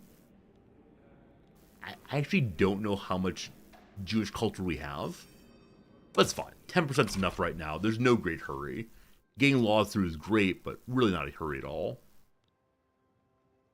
The hallmark of level 300 chess streamers is getting very distracted about concepts. Yeah. About the keys to the kingdom, watch... yeah, I don't want to watch other videos or other streamers. I know I should learn from the best, but I have this strong belief. That if I'm presented a general concept, I can figure it out myself. This might be foolishness, but I don't know. Like, teaching is half of what I do in life. And so I want to believe I can teach myself things. Now, is this profound arrogance? Maybe. Maybe. I don't know. Should we watch a chess video together? Should that be part of our stream each day? As these come online, do they start making a lot of money nigh instantaneously? Is profound arrogance? Alright.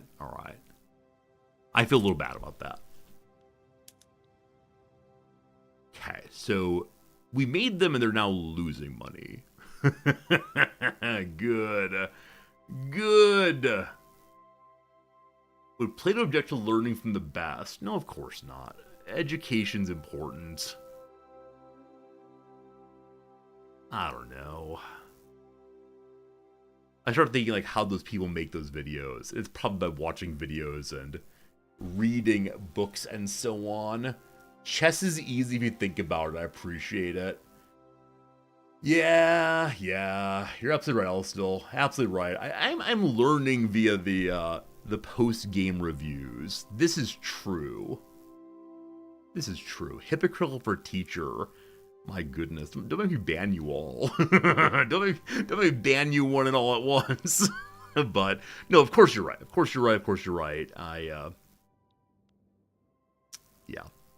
Yeah. Thanks for the reality check, team. Thanks for the chat, Dad.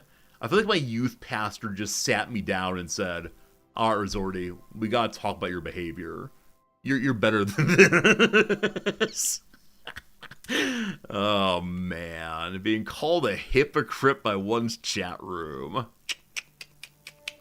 how it goes, how it goes, how it goes.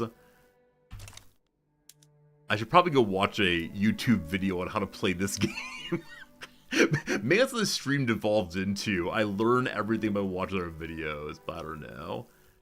If I teach myself I can't be upset, people I'm playing against are better because they use tools available. I mean, you're right, of course.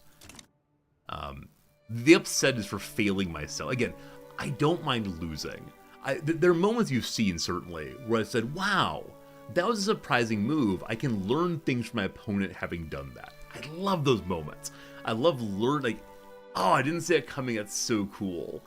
The frustration is just when I make the same stupid mistake. I think it's the difference between blundering away major pieces and having people, having people make moves that are surprising. Is that right?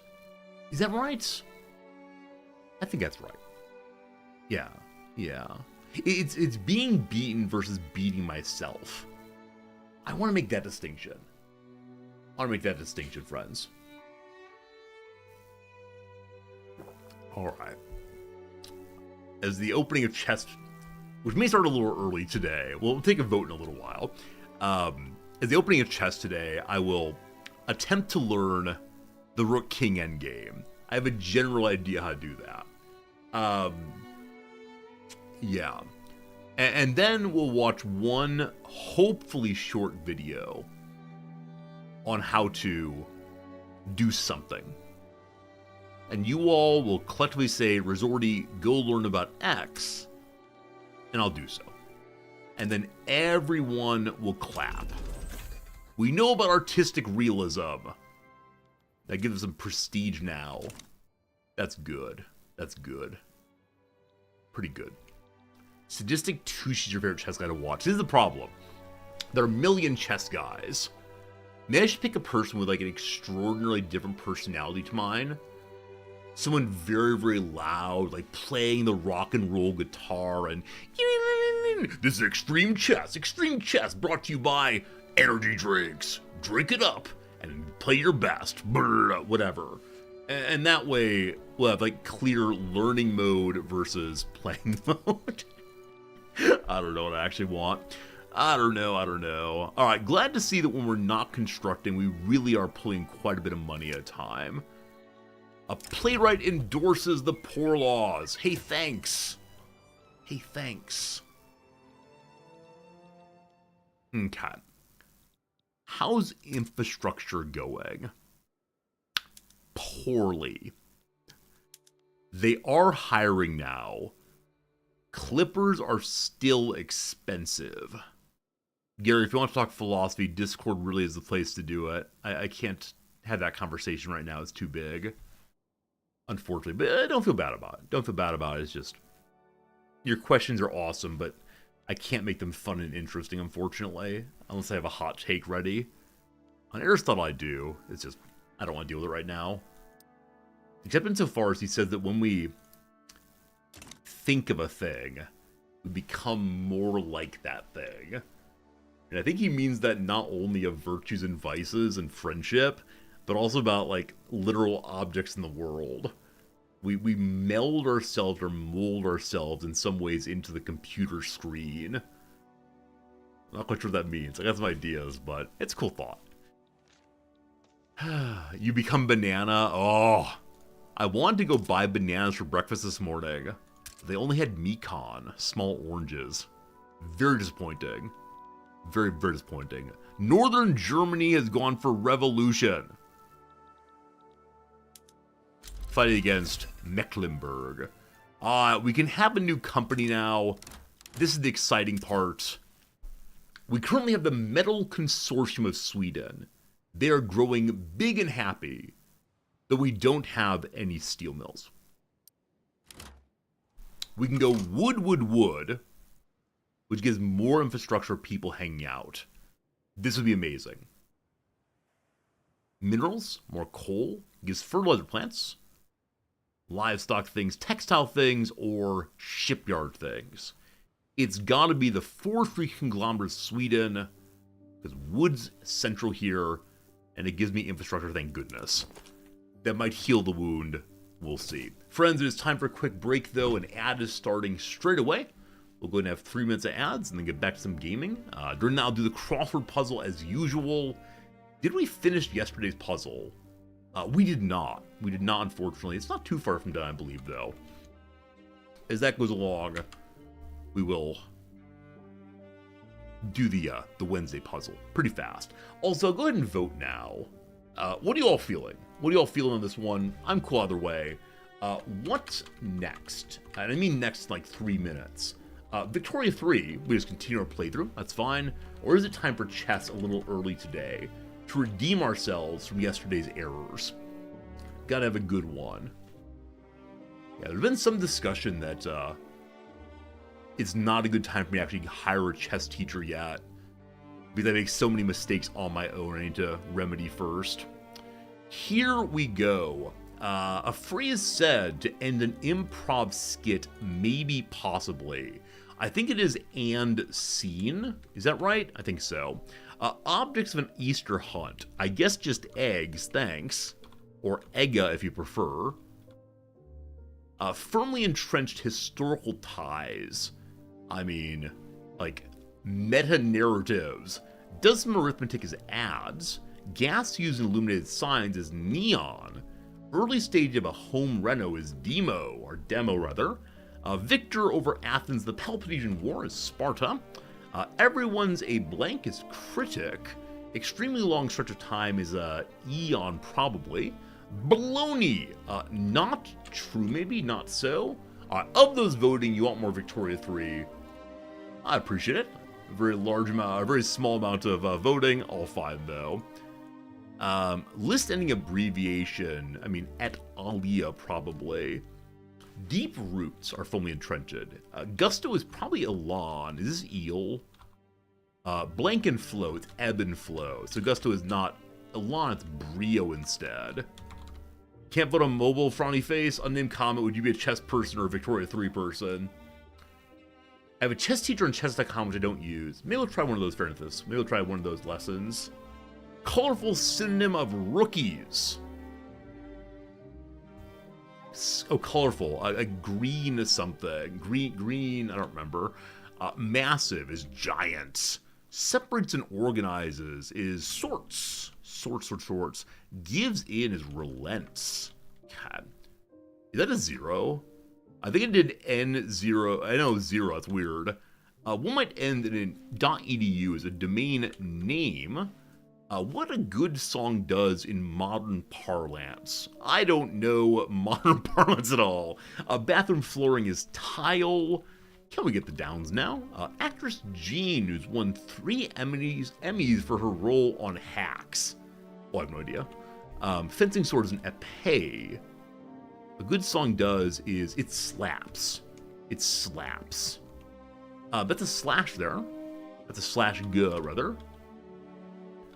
Do whatever brings me the most joy. I know full well that playing Victoria 3 brings me a kind of joy, but only up to a certain level. That's good. Chess could provide me, though, with so much more. Or it could bring me to profound lows. The Stoic would say, play Victoria 3. Nonsense is the baloney word. Chess is swingy, it's true. Instruct to just teach. A container with a pop top, a soda can.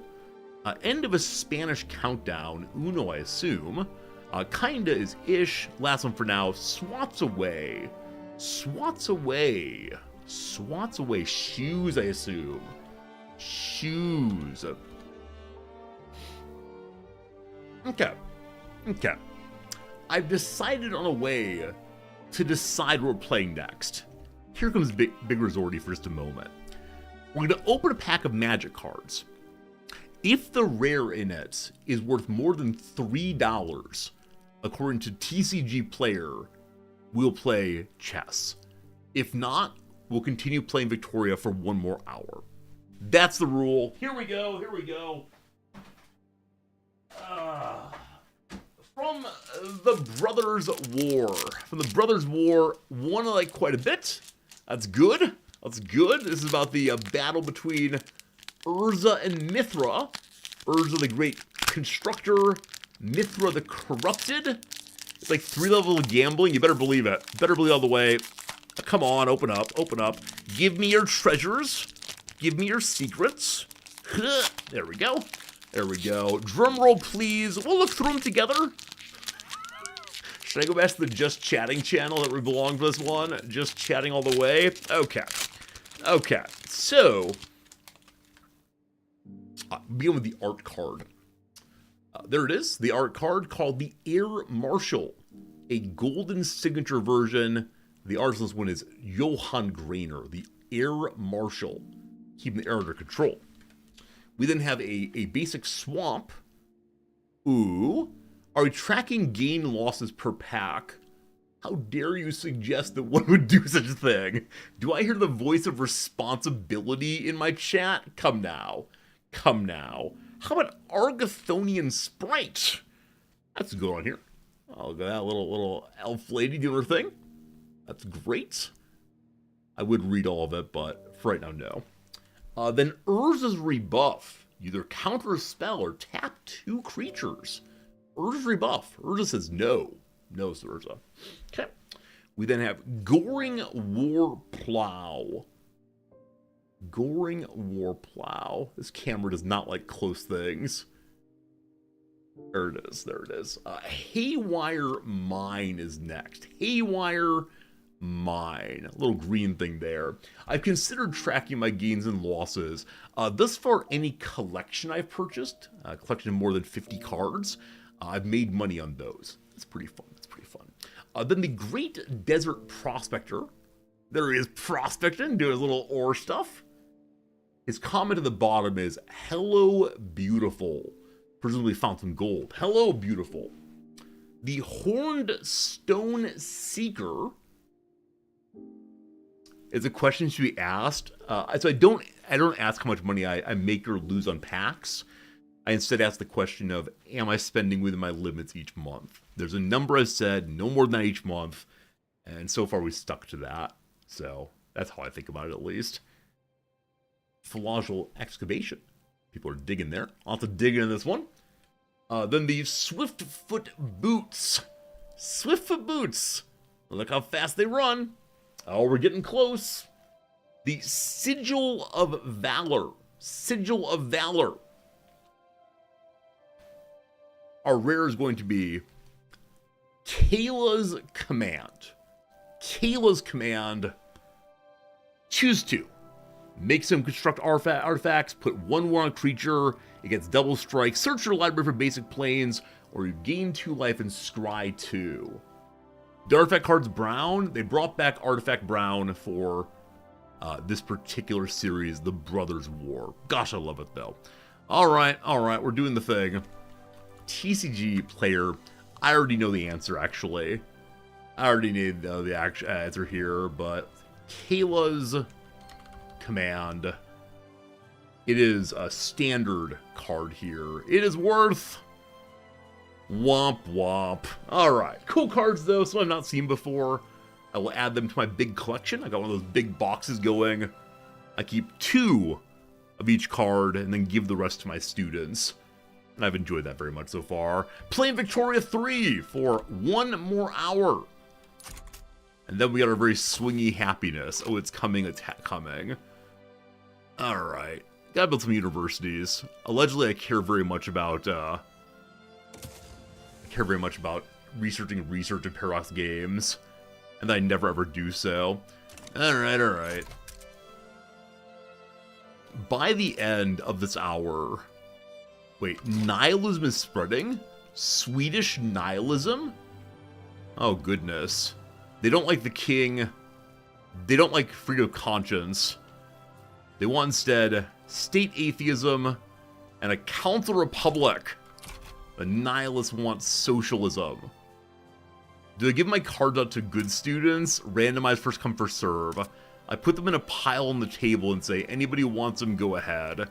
I put on the table of the Magic the Gathering club here at school, as opposed to just giving it to students in my own classes. I don't want to be disruptive in class. by any means.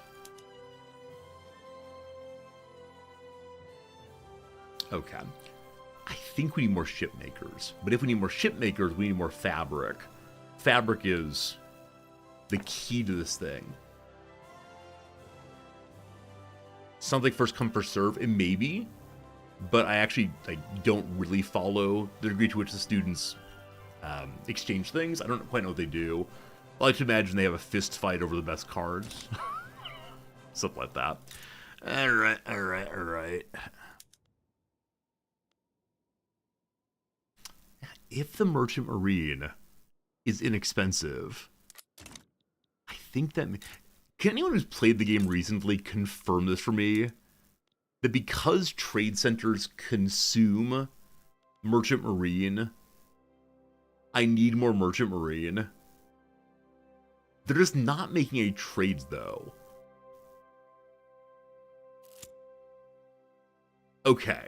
Wait, the trade capacity is the state. Okay. So it can do up to 54 trades, but it does the trades based on how many buildings you have, maybe? There are 9 buildings here, but give me 5 trades from the trade centers. So is it half a trade per building? Also, the trade centers use infrastructure. I'd like them to stop doing that. Okay. There's more trade capacity availability right now.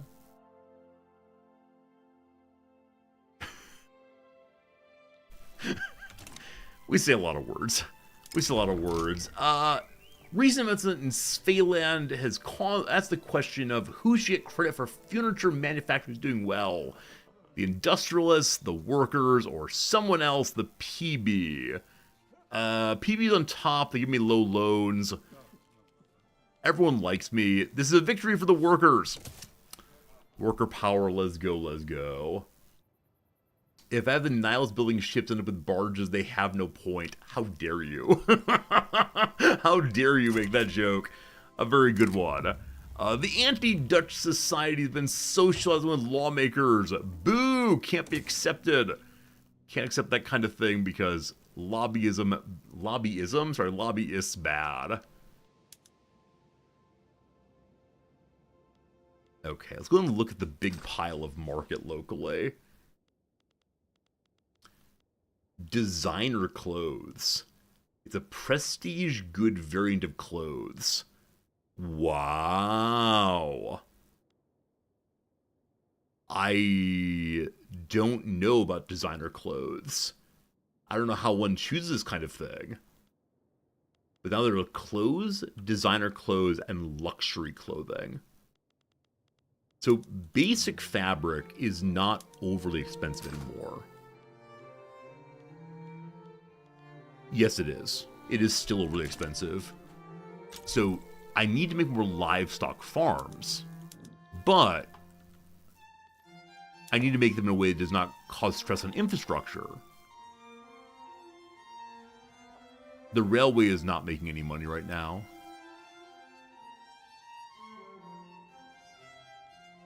I didn't build this quartz. The problem is we have no engines here. I'm guessing engines are very expensive. Regardless, I know I need more fabric. In this game, I always feel like I'm chasing my tail. What's the goal in the playthrough? To eventually have a liquor monopoly in Sweden and to become the world's #1 producer of chairs. I'm not joking. So I'm just trying to get the basic economy functioning well enough that I can make more chairs. If I can do that, I'll be a very happy resorty. With that said, I've not made a single chair in quite a while. I can make them over in Brazil and bring them home, I suppose. Because there just aren't that many places with arable land left. So maybe instead of doing the arable land thing, we should go hard in on just making chairs.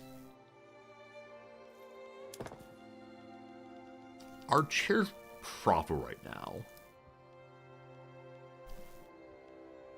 They are. You know what, team? It's time. It's time for way too many chair producers crashing the infrastructure. Surely we'll fix it someday. Hey, X-Repo, thank you for the follow earlier. How you doing, my friend? Welcome to the channel. Good having you with us. You know what? We're going to make Norway more dependent on us. Everyone gets chairs. I probably won't be able to actually staff these, and the fabric prices increase even more.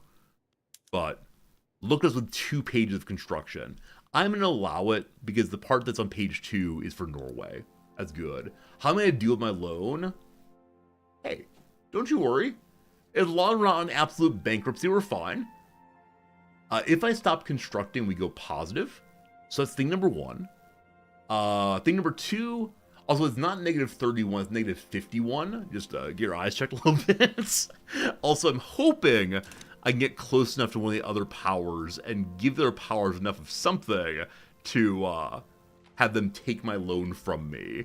Because right now, diplomatically speaking, you know, France loves me, the 2 Sicilies love me. You know, we can ask nicely. Hello, Paris? It's not clear they want to take on my debt. They currently do not have national debt. So you do one of this, you do one of these. Yeah, you give him investment rights. You give him trade privileges. You give him no tariffs on small arms and iron and etc. And they get closer and closer to liking me. You know, you say, I don't know, what else you want. No tariffs on guns, or do that one on clippers, that's fine. Oh, actually, didn't like that one at all. One second. It said they wanted no tariffs on arms, that then changed. Maybe I misclicked. No tariffs on... Never mind. Fish. Heck yes. And you build this way until eventually they're willing to take on all the money. We give them an obligation. They're likely to take it, 50-50. You know, we can keep doing this thing. What else do the French like from me? And commit to change a law. But I'm never quite sure what law change they would want, if anything. Yeah, they don't care about my laws. I don't know if, like, if you have an idealist leader, if they'd care, but... Yeah, seems completely uninterested in my laws. Fine. What else you want? No subventions on meat. There you go. They're guaranteed to take my money. Now they're not. Because time is passing, something changed.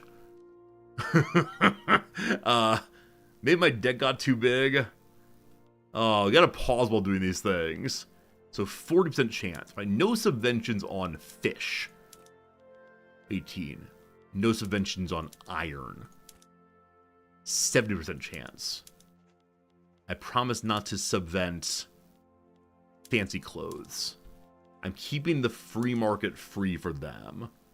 Not on furniture. 70% good enough. I offer this to you. We unpause. And... they decline. So either the stats don't work there or something. But as of right now, never mind. Cursed treaties can't be trusted. Yeah, so I'm having trouble with infrastructure in this game in a way I haven't previously. I know part of it is the choo-choo issue. We don't have railways going. So we could push into railways and then go backwards on chairs afterwards. For that, I thought I need to get engines locally. For that, I need to have steel locally. For that, I need to have blah, blah, blah, blah, blah. Blah, blah, blah. So much blah, blah, blah. Alright, the Glassworks is struggling to find employment because it's reached its hiring target right now. Because there's some issue involving hiring. possibly a lack of, what's it called? Yeah, possibly a lack of, qualification. Intellectuals warn that if the poor laws are not passed, increasing population of the unproductive poor become an unmaintainable burden in society. I agree. I'm trying my best.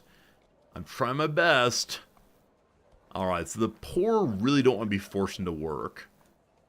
I get it. We passed Malthusian arguments. We talk about the social Darwinist position and how every person must reach their basic needs and desires before they, what else do they have to do? Before they go for self-actualization. Alright, no more resources coming in. If I just fix... If I fix infrastructure in the capital, maybe it'll go. Is IKEA capitalist? As of right now, IKEA is barely hanging on East. Alright, now we're only negative 32,000. Good.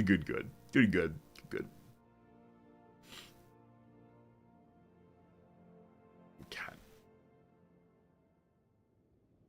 I think the construction goods are probably pretty neutral in price overall. The world market has changed things. The world market has definitely changed how one thinks about trade, how one thinks about the relationship between one's own economy and others. It's possible I should put, like, defensive tariffs on some things.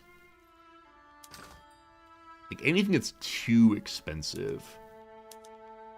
I mean, fruit is not possible.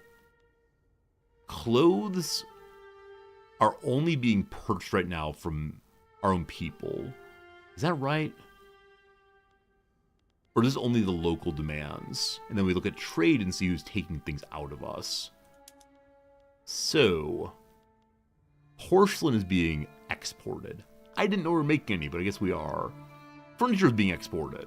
That's great! Even though it's very expensive here.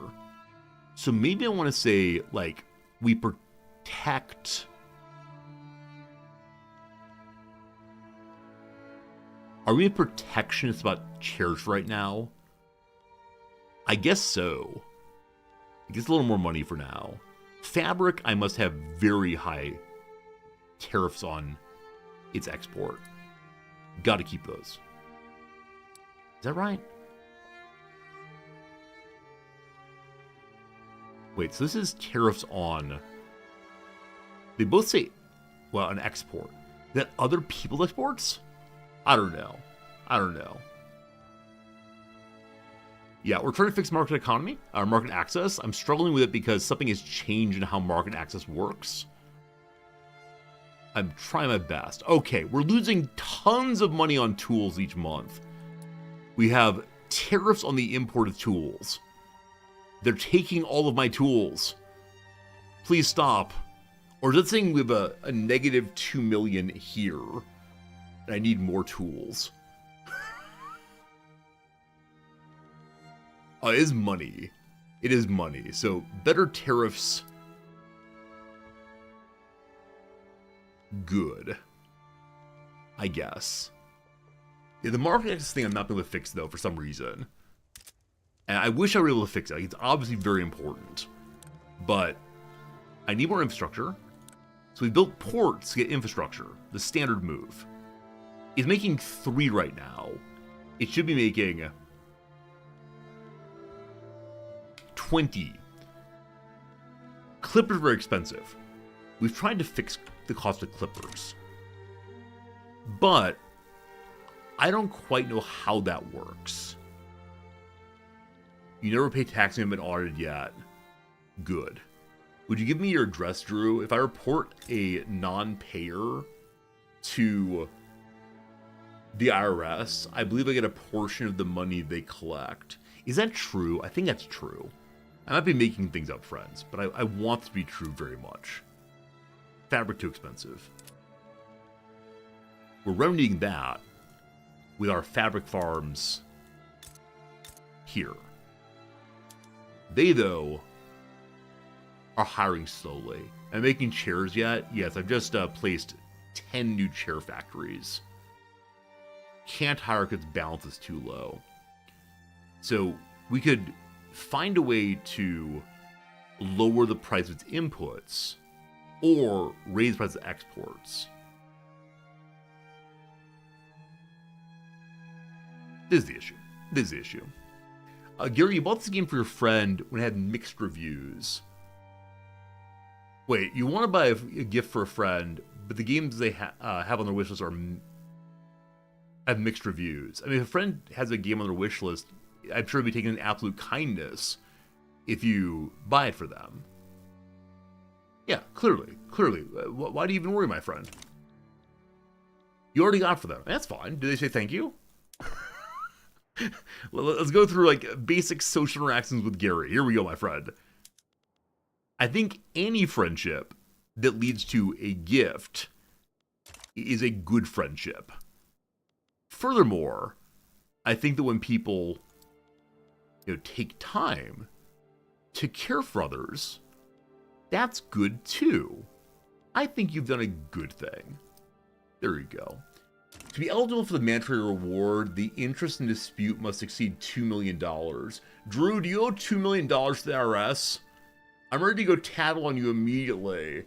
The mandatory reward. Toasted Corn, thank you for knowing that. Are you the accountant channel? I know we have an accountant or two in channel who knows these things. Or did you just look it up quickly for me? Either way, I'll send all you to the Hoos Cow. Make a little bit more money. It'd be great. You hope they enjoy it? I mean, Gary, seriously. Gifts are only about... In my view, to give a gift is not to have the expectation they will do something in particular with it. For it to be a pure gift, it's passed over and then nothing more. There you go.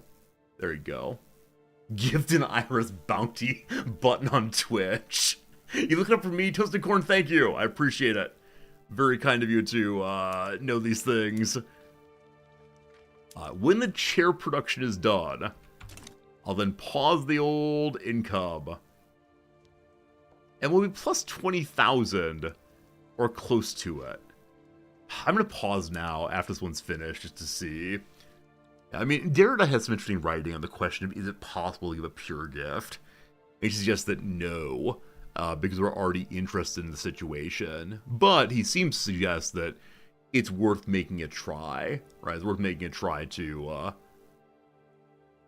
give gifts without full intention of repayment, certainly, or equal exchange, or anything other than, I want this for you. And I suggest that the pure gift, though, doesn't even include the, I want this to make you happy. Just, I want this for you. Fascinating stuff. I hope your friend said, thanks, though, Gary. Hopefully so. Doom, if you can't find the gift and IRS bounty button on Twitch, you can always find the give yourself a subscription button. I think that the subscription button is equivalent to roughly what I'd get via IRS bounty, clearly. Have we crashed the economy? We have stopped constructing. There we go. All right. For a brief moment, I thought I'd truly crashed the economy. But no, we're making 18,000 money a month if we just don't expand at all. This is good. This is good. This is great. What is the price of chairs here? The price of iron is really, really low. That means we can make more tools. I didn't realize it was so low. Wow. That's good. That's good. Good. Okay. So we need to be consuming iron. Making weapons. Alright, tools are no longer crazy expensive. Because of that, I can change our tool consumption somewhere.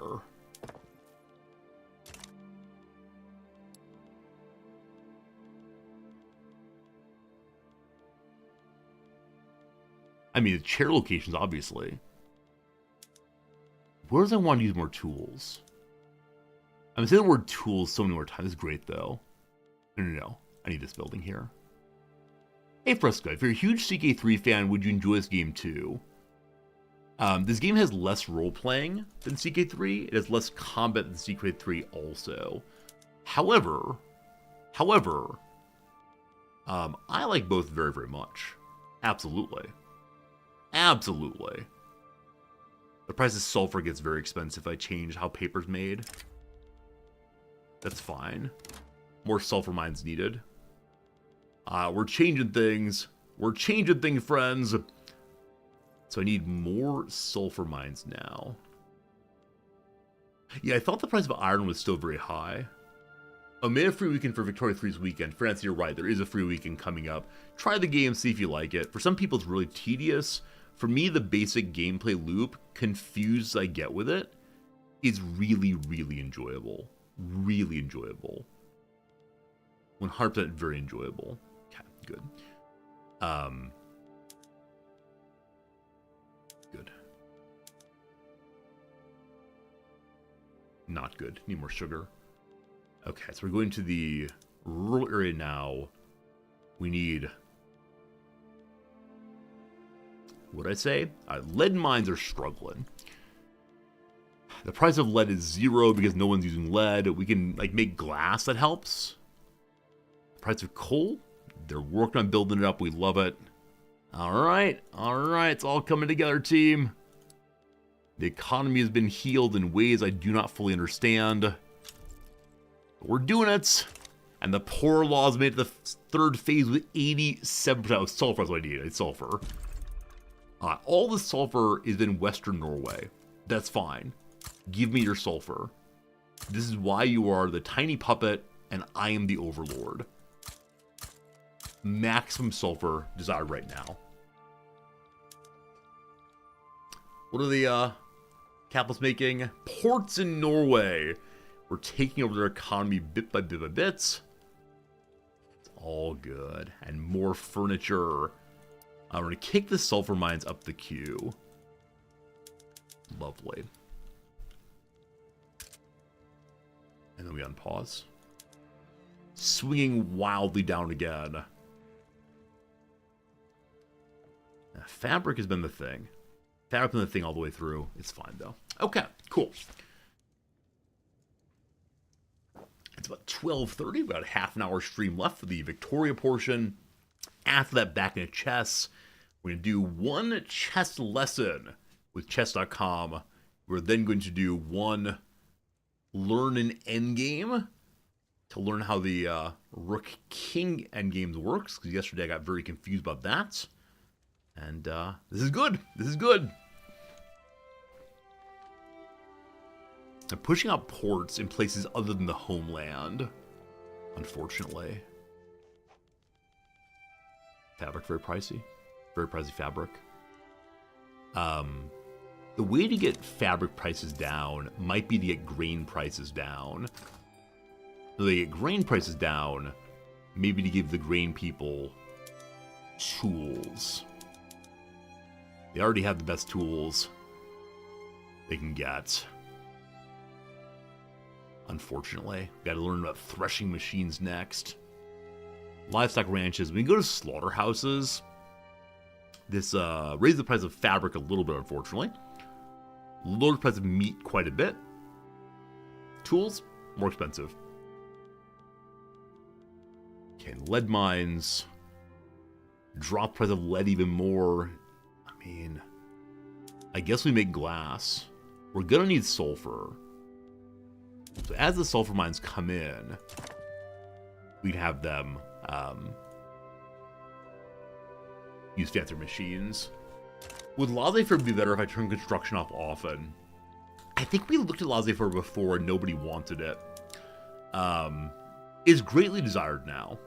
Yeah, it's greatly desired now. I talked about changing over before. I think it's probably a good idea to do so.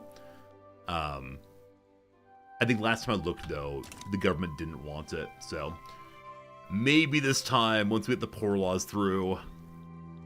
I don't like turn off construction very much, but it'd be a nice period to heal the economy. Which is all anyone ever wants, a positive economy.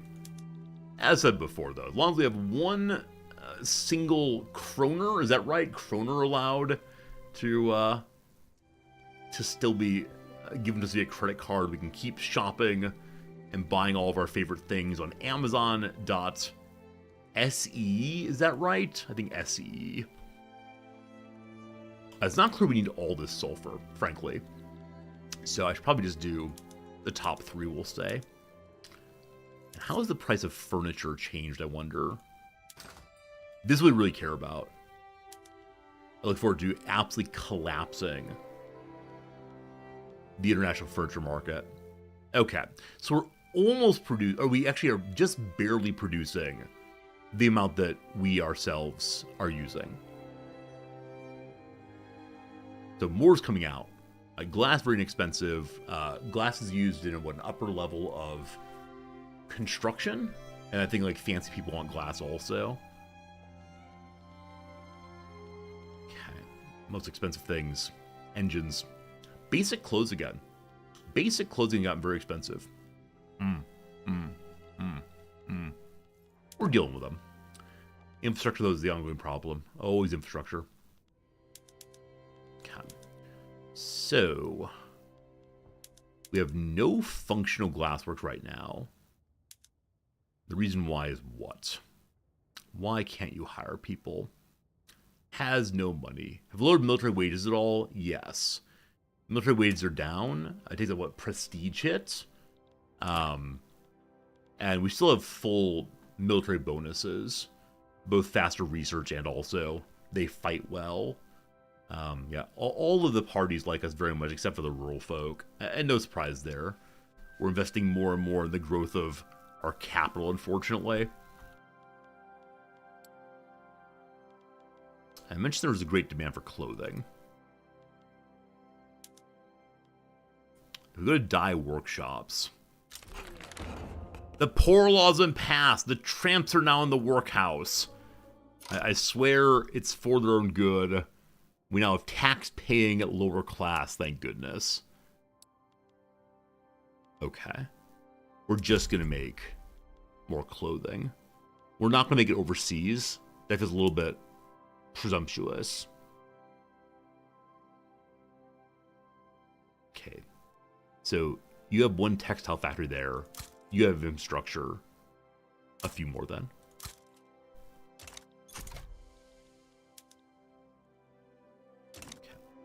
I'm going to look at infrastructure, try to figure out what the issue is. It's just my ports will not go. I think it's because I just need to have more trade buildings. This is the great confusion of the new game. The new patch is, what exactly do my trade buildings do? And should I celebrate what they do, or just be very confused by what they do? I think celebrate them. I think. It'd be great if I could see a demand of, like, where the demand is for them. Western Norway. Hopefully that helps. Scania, 2 more.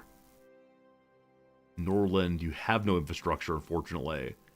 But maybe making in place with no infrastructure will help them to have infrastructure? Because lack of infrastructure is based on the ports not functioning correctly. I should probably go find a video on how infrastructure works post this patch. Or post this DLC. Poor laws passed. It's time for us to liberalize our economic system in a big way.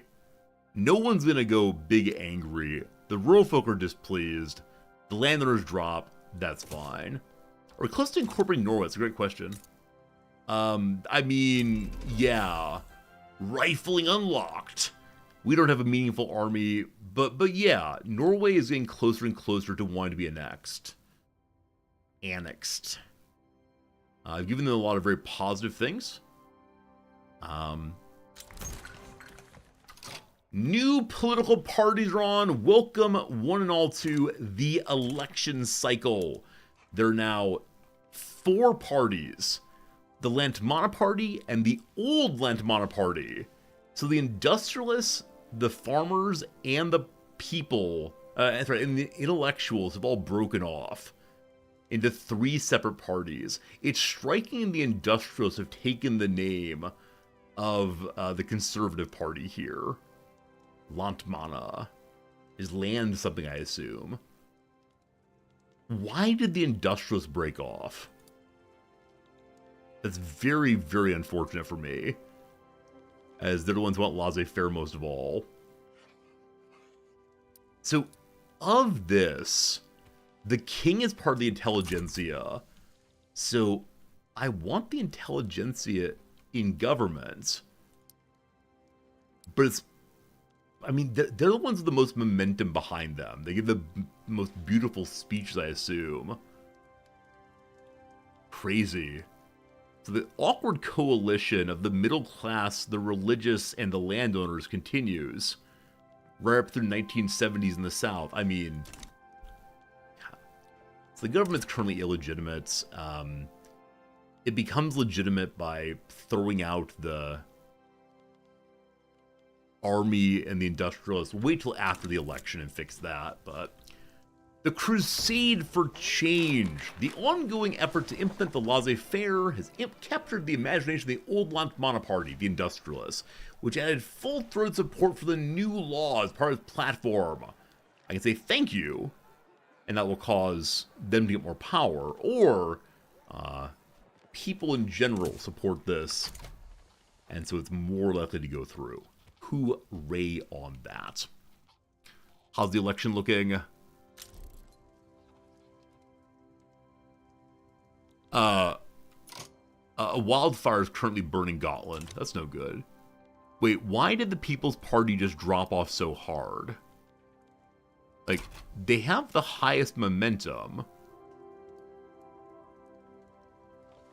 which I believe means the chance of them gaining people, but they drop behind the other ones.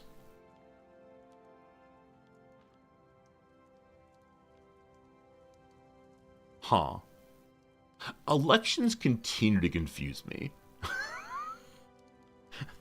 Maybe momentum does not mean what I think it means. Increase the number of votes a party gains election day. Yeah. Maybe the other interest group took voters? I mean, possibly. But what does momentum mean then? It's so confusing. Alright, following a recent expansion of industry in the rural communities in Svealand, Stepa Jamjuk has begun a local campaign for the Farmers League, saying they want to get rid of smog and so on. Boo Farmers League, boo. The farmers radicalize. Are we worried about their pitchforks? I don't think so. Absolutely not.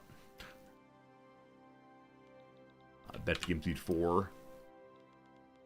I think part of this game is just the willingness to tolerate whatever changes happen in the government. Alright, they're climbing a little bit again.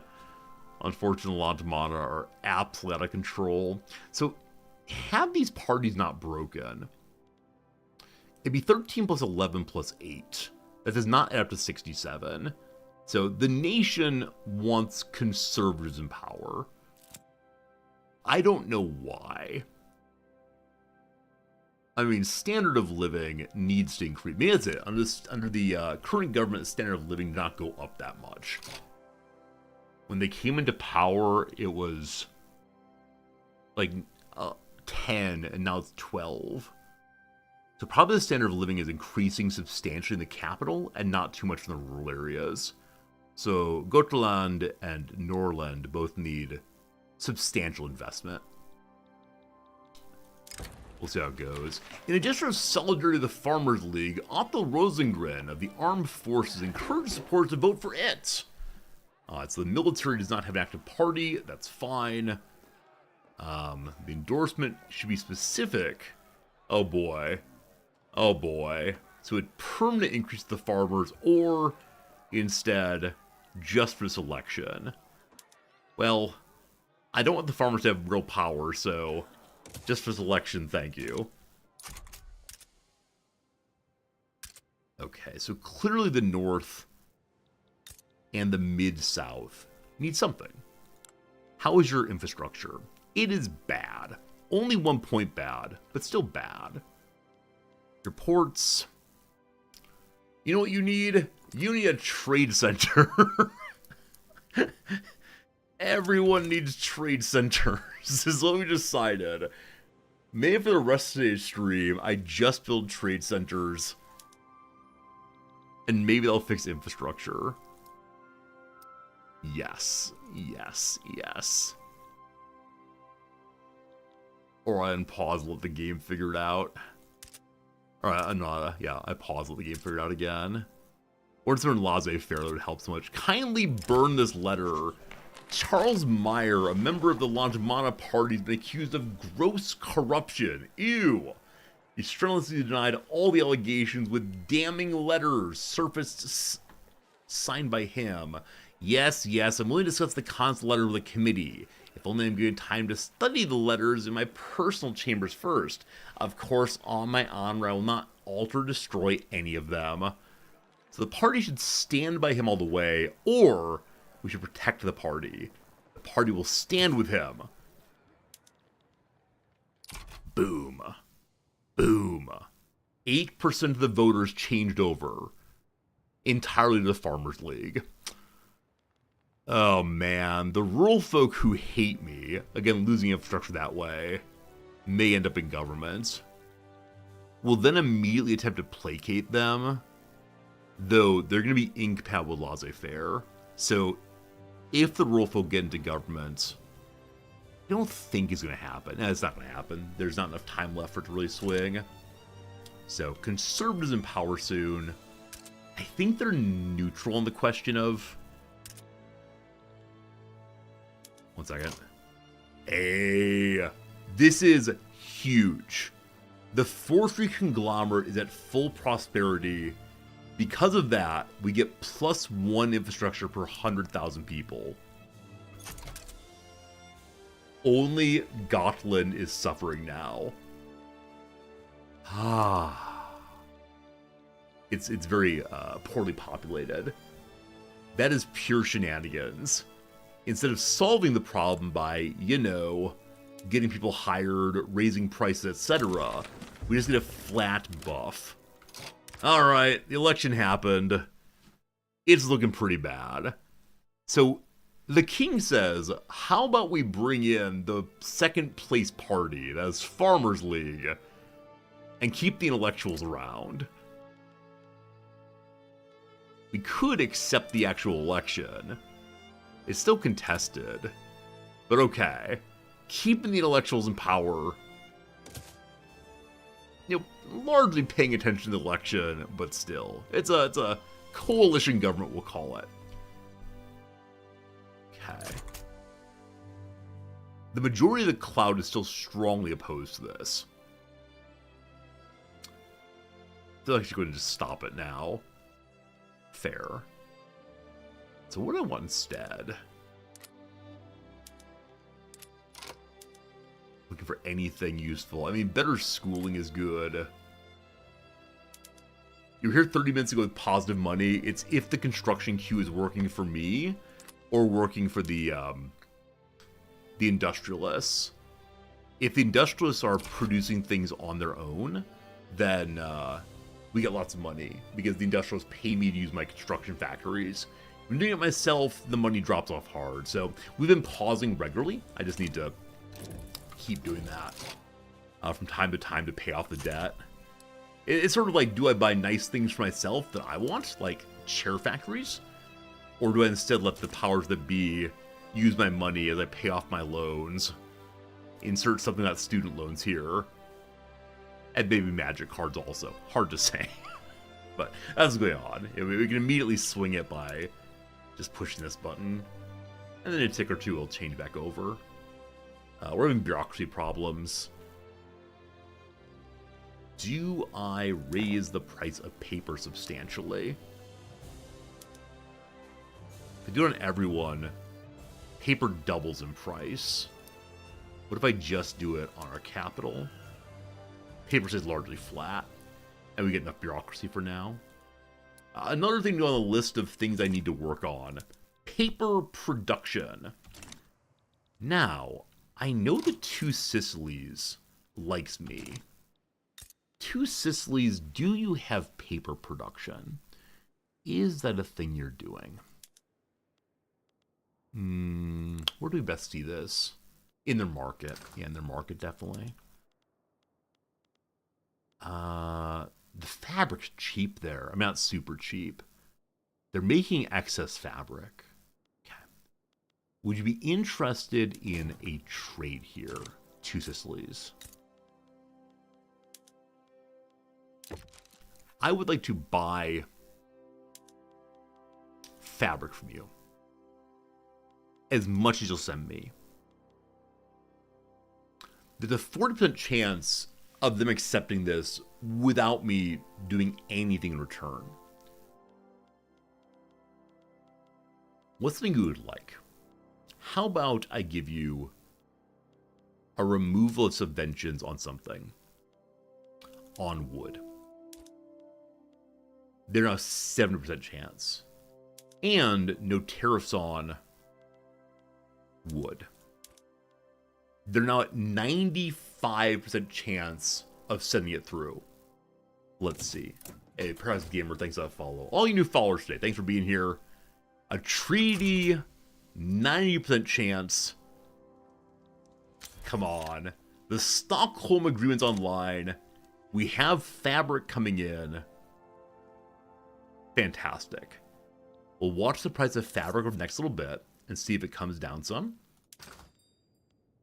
It was really quite high before. Tools are getting pricey.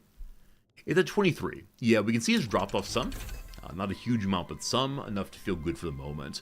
We now know about egalitarianism. It's not clear we'll ever use it, but we'd like to. We'd like to liberalize our various laws. What do we think about the stats of women under the current government as workers? Yeah, no strong feelings. No one in the world wants women in the workplace.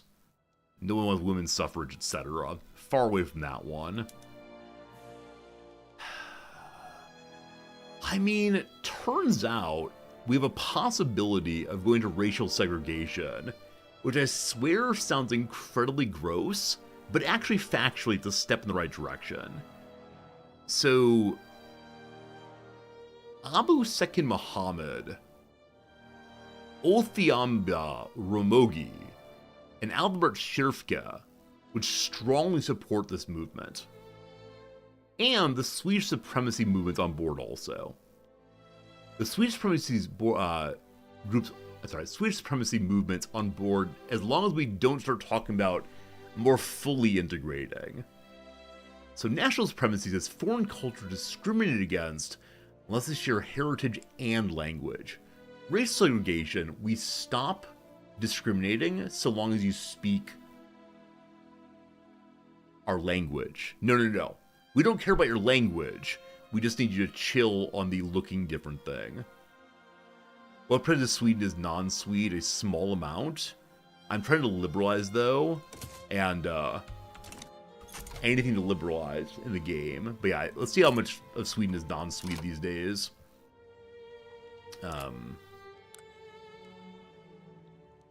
That's like up north. So up north where the Sami and Finnish are, it's 90% pure Swede. Pure, so it's very creepy. In the capital, it is 97%. Then some Finns and 153 Ashkenazi people hang out. Cool. Over in the south, it's fully Swedish. Down here, it's fully Swedish. At some level, our racial laws do not matter because we have few people who are not like us. But still, the king wants to liberalize. It's a win. Finland is not a principality anymore. It's now a county proper. Is that true?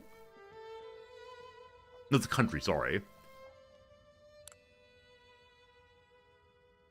It's a puppet. And it's heading towards annexation. Ooh. Finland? I'm not sure I want to do the thing I'm thinking of doing right now. I can support its independence.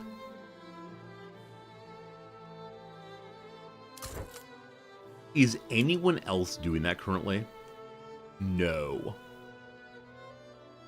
I think Finland's getting forced in this time. I'm far too weak to force anything with Russia, unfortunately. If there's a defensive war, Like, Russia attacks me to stop my protecting of Finland, then, you know, maybe it'll work out. But no, they're the big bopper, and I don't know, people who look like butchers. Yeah, our military is only 30, and it's really poorly armed. I mean, they're even more poorly armed, but they have so many bodies that there's nothing I can do about it, unless Britain and France protect me. So, possibly gonna see Finland being all sorts of Russian this time. That's how it goes. Look at the chairs! We were making more sulfur in Norway to hopefully bring in to lower the price of sulfur. Has that happened? Yeah, the price of sulfur has dropped substantially. Because of that, something sulfur. What is sulfur being used by? That I need more of it. It wouldn't be for... Oh, it's paper mills. We wanted to lower the price of paper so we get more bureaucracy. The price of paper is at a reasonable amount right now. I mean, it's just neutral. We're making pollution. That's how it goes in the big city. Okay. Every moment, I think we're healing the economy. It's a Scania. So Gotland is still struggling with infrastructure. They have a trade center. It is not making very much money. This is possibly the case that we're not making enough things here to trade. I don't know. Very low population. It's a struggle. Their port is gradually coming online. They have a lot of unfilled jobs. Your population is only 33,000. There's almost no one here.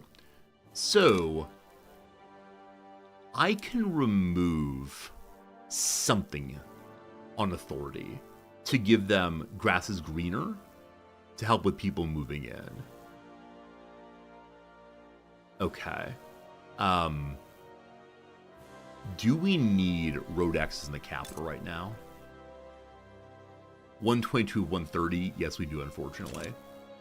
So what am I making the least money on with taxes? Liquor is 3,000, services 3,000, meats 3,000.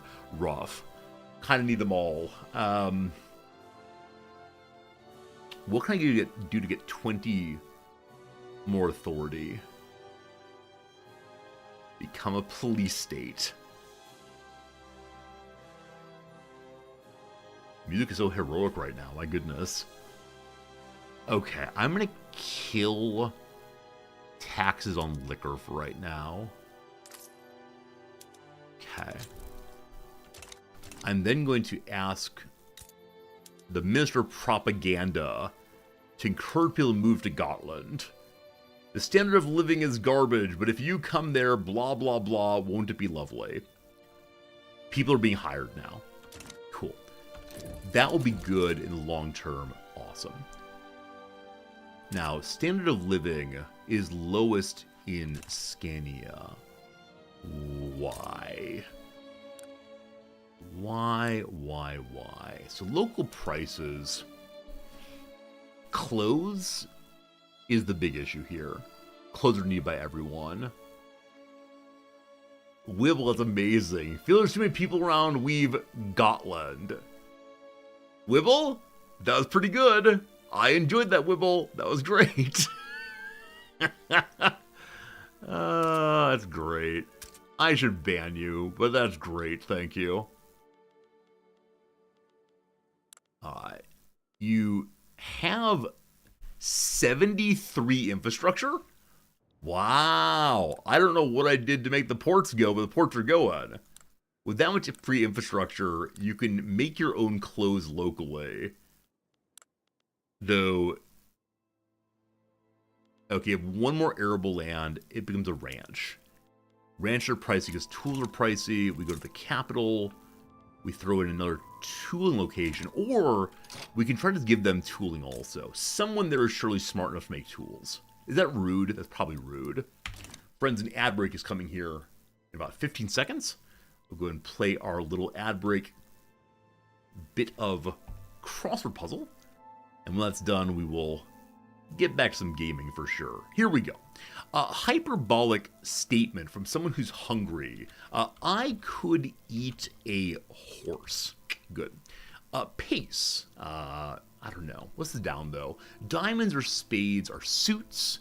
Common opening word for a fairy tale. Once upon a time.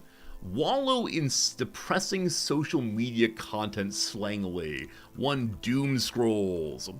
Pace in his tempo. Unruly throngs a mob.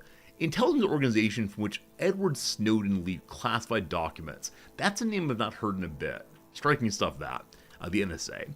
A male deer is a stag. Male deer is a male deer. A buck, usually. What's the down? I'll leave it blank you. I'll leave it up to you. Oh, deer's plural also. It's stags. We're good. Nausat as a chew toy. Nausat. Not sure about that one. Synonym of rookie is green horns. A blank buko is also, I think O. Actor Penn or Connery are Sean's. So it can't be chews on or gnaws on. I don't know. Just in case, to be safe, I assume. Slightly is a bit, so it just bites on. That's awful. A round fruit on a palm tree. Round fruit on a palm tree. It's a coconut, isn't it? Coconut, good. A prestigious boarding school founded by Henry VI. That's Eton. I thought it was Henry VIII. My mistake. A blank quality index. Air quality index. A noisy array in a casino. The slots go ding, ding, ding. A stately home is a manor or a manse. We'll see. A sound made by a hollowed out coconut in Monty Python and the Holy Grail. It's clip or clop. It's really clop. That's amazing. One of my favorite jokes as a youngster. A sliced topless scoop of ice cream. How about pecan pie? Oh man, on pecan pie. Is that right? What's down here? Not showing much emotion is stoic. Shade of blue similar to turquoise is teal. It's pie a la mode. Oh, I want pie. There's an authentic American style pie shop about 25 to 35 minutes from here. I could go there today and come home with a pie for my wife. She would be so happy. Oh, should I do that? Yeah, you tell them for sure. A school lunchroom's a cafeteria. Sat blank by, sat idly by. Theme park built brick by brick, Lego Land. Father of Thor and Loki is Odin. There you go. The Wednesday puzzle check. Yes, I should do that. Oh, she'd be so happy. She'd be so happy and so surprised. What kind of pie? CS Prof, they have... In the same way an American bakery or pie shop would have a... what's it called? A case full of pies? They probably have 10 of them. Happy wife, happy life. I hate that phrase, but you're not wrong. Alright, one moment. What's the pie shop called? Is it in Yokohama or Kawasaki? It's definitely south of here, southwest of here. Okay. I've shown it on stream before. American Pie Shop, Tokyo. The Pie Hole. The Pie Hole? Is this right?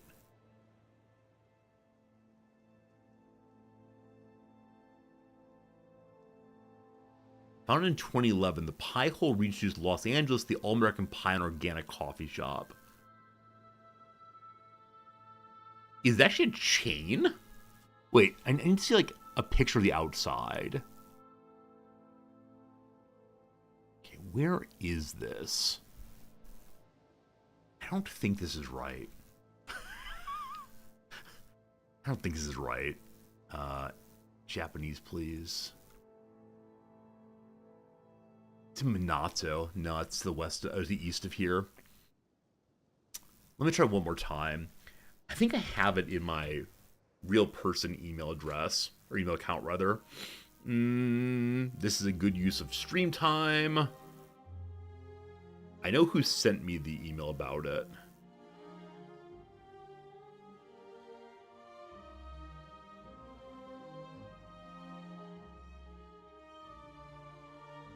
An email called Pie Appreciation. This is from me. Thank you for an excellent afternoon yesterday. The pie was delicious. Okay. So, I think it's the case that our friends organized pie getting with my wife.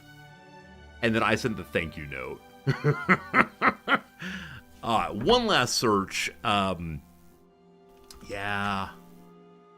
American style pie, Tokyo, Japan life. Will the subreddit save us? The City Bakery, no. Kabocha, no. Anna Miller's, no. What's this place? No. Lucy's Bakery. Lucy's Bakery. Lucy's Bakery. All right, team. Is it open today? It is open until 6 p.m. Look at that case of pies. Oh, man. Oh, man. This is it. Friends, don't tell Noms. I'm gonna go get Nom's pie. I think. I mean, it's a bit of ways. It's farther away than I thought it was. Yeah, we're gonna do this. Oh, she'll be so happy. Awesome. Awesome. I'll have photos to prove it. I will have photos to prove it, I promise. What a good feeling. That's a great feeling. Yes. She's had a rough time recently. Like, even thinking of it's putting a giant smile on my face. Yeah, this is great. Okay, friends, it is the case that we've hit that point in the stream where we say goodbye to one game and hello to another game. I have a good feeling before the chess starts. That is for the best. Friends, we move away from Victoria 3. Back to Victoria 3 tomorrow. I promise. Lucy's Bakery. But now it is time for us to do a little thing called the chess stream. If you've only seen me as like delighted, happy resorty, give me about 20 minutes. We'll see how this is going. Oh, this is great. All right. So Elo, 320 Elo, learning smiley face, or let's do 320 Elo smiley face. That's good. I can say come help and then ignore anyone who comes to visit. Okay. All right. Bad at chess. Good at being friendly. Excellent. I'll change the title over on YouTube also. Hello, YouTube viewers. Hope things are good for you as always. I'm going to chess. Smiley face. I would like to get to Elo 350 today if possible. That probably needs some big wins, though. Probably too much. Okay, I said before we actually started today's video games, we would do a couple things. Number one, I would do a lesson. Here we go. Playing the game. So, I'm at this point, apparently.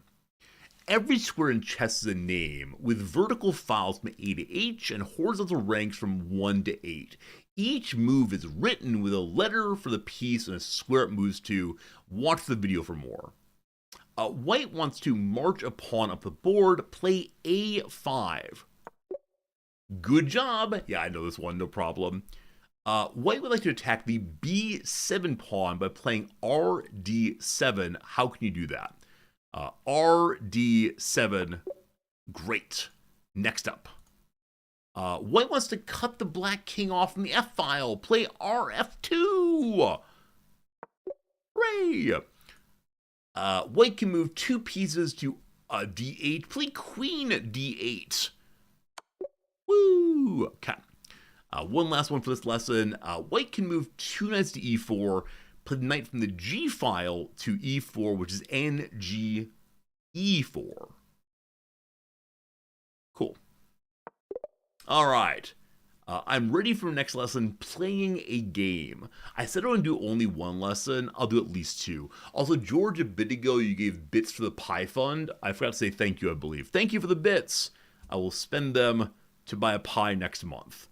Let's try a mini practice game together. Mother, must I? Here we go. Watch the video for a complete game of chess played with all moves explained. Let's open the game by moving the pawn in front of White's king forward 2 steps. Great job. White moves the pawn to the center. Push another pawn to the center. Excellent work. White now has 2 pawns to the center.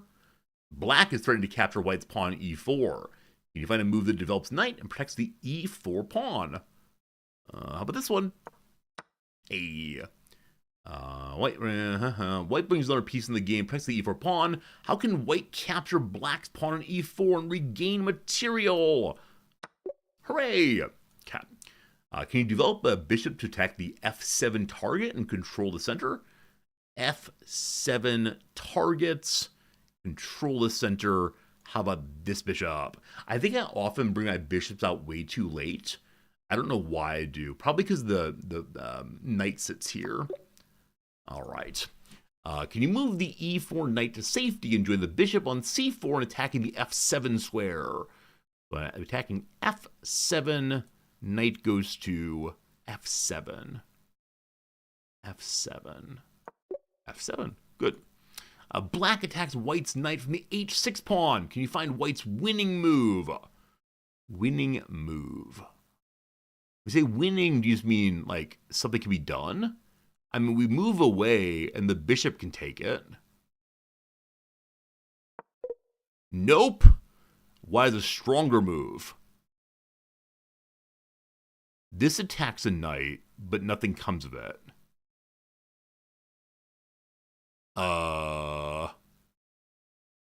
This is a fork, but no.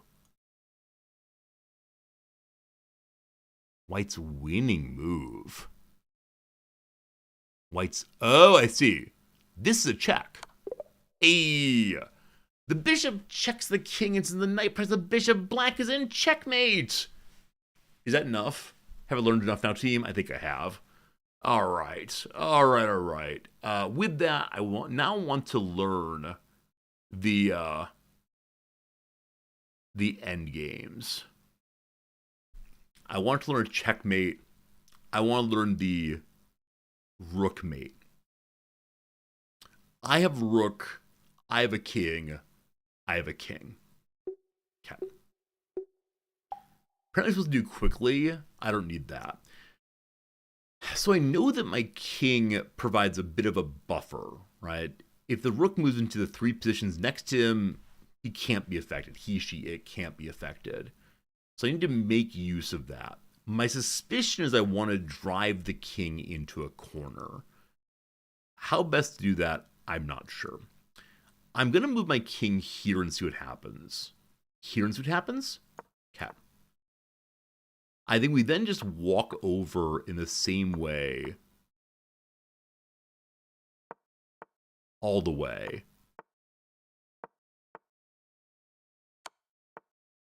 Okay, he got away this time. I'll get you, Gadget. We're going to the other corner now.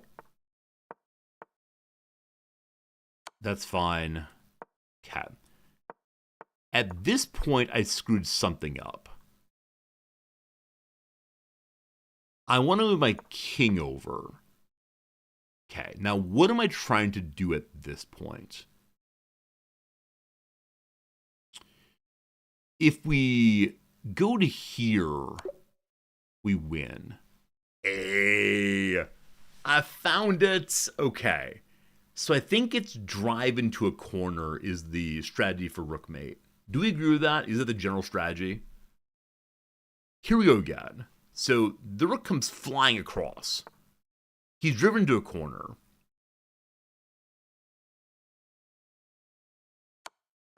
Okay.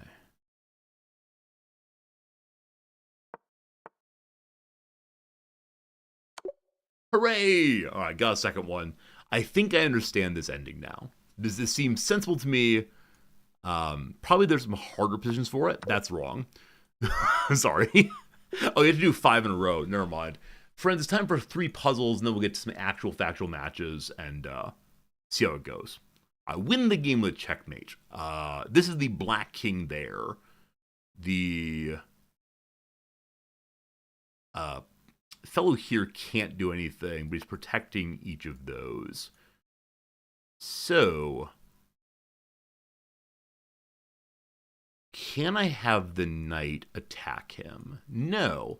But if the king goes up this way, I believe that's that. The king can't go that way, though, because, right, that's not how this thing works. But that's protected, as is that. And these are protected here and here.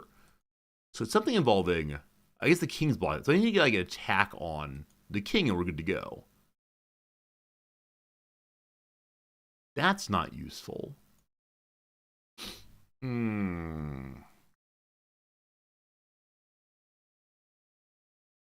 So if I attack, oh, you know what? This actually does work. So take the pawn. And there's not an attack on him yet. But there's nowhere he can go. And I guess next turn you do that. Yeah? Yeah. All right. Number 2.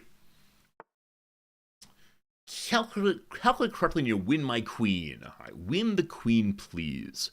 So I have a queen here right now. Cool. I have the knight also. So the knight going here attacks the queen safely.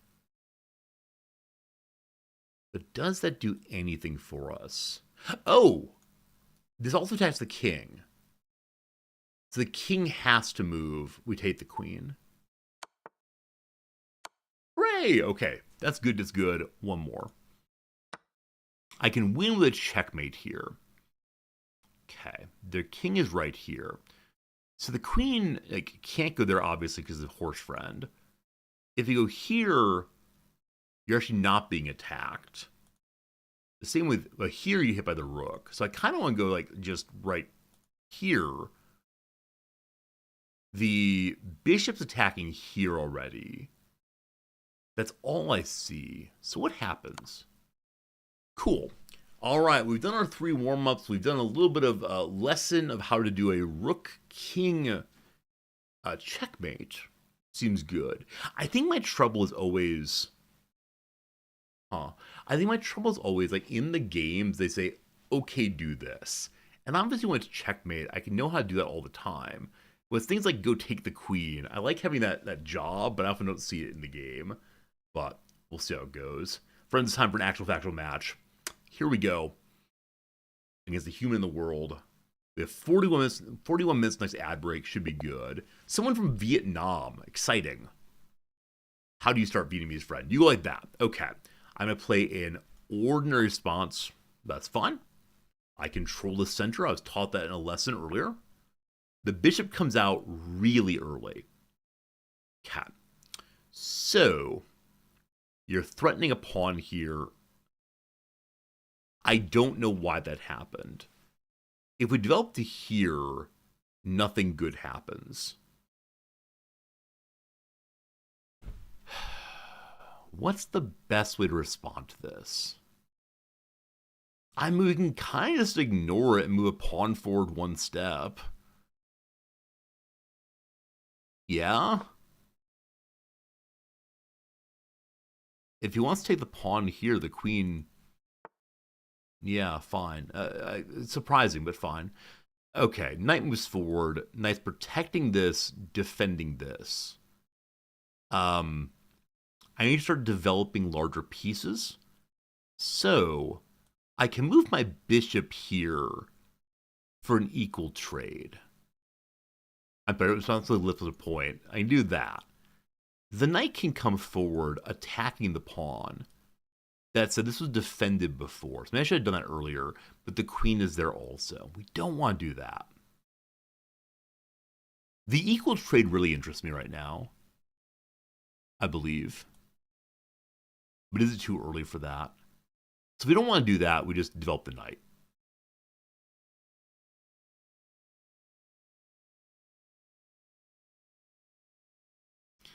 I'll do the more attacking one, I guess. Okay. Queen's Pawn opening, Zukertort variation. So, I guess the king's pawn has moved forward more often. In this case, I do the other one. So we're doing the more attacking position here.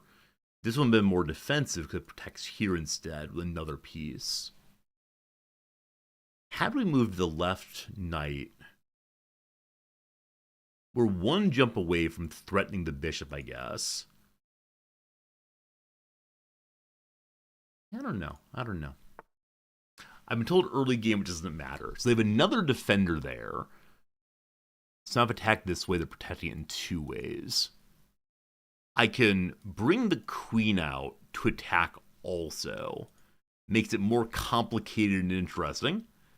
But for right now, how about we get a bishop out there? So this move appeals to me so much. Check the king, make him move. That says still blockable, etc.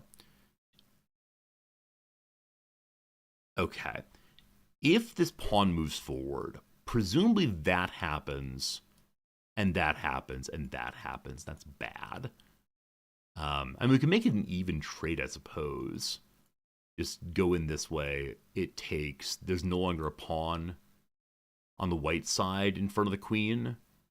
Maybe interesting. I don't know. I don't know how to navigate early center movement by any means. But at this point, it doesn't matter. What matters is developing a piece. We developed a piece. Hooray. Again, the king side, bishop out would be good, so we can castle. Maybe earlier castle good. I just want to talk. They have a straight face. Hello. Smiley face. Okay. Not too much chatting. Only a reasonable amount of chatting. A couple hellos. Nothing weird in chat. Hopefully.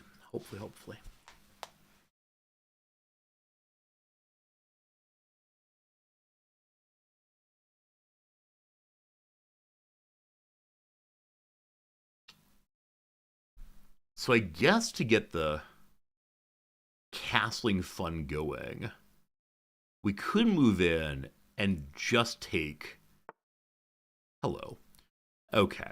This is attacking a pawn and it's attacking my knight there. So if we take this, there's no real cover on it. That said, if he takes my knight, we can take it back. However, he's one jump away from forking the rook and the king. No, sorry, forking the rook and the bishop. So we don't want that to happen. However, if he goes there, that's fine. We just take, right? I think I ignore this. I kind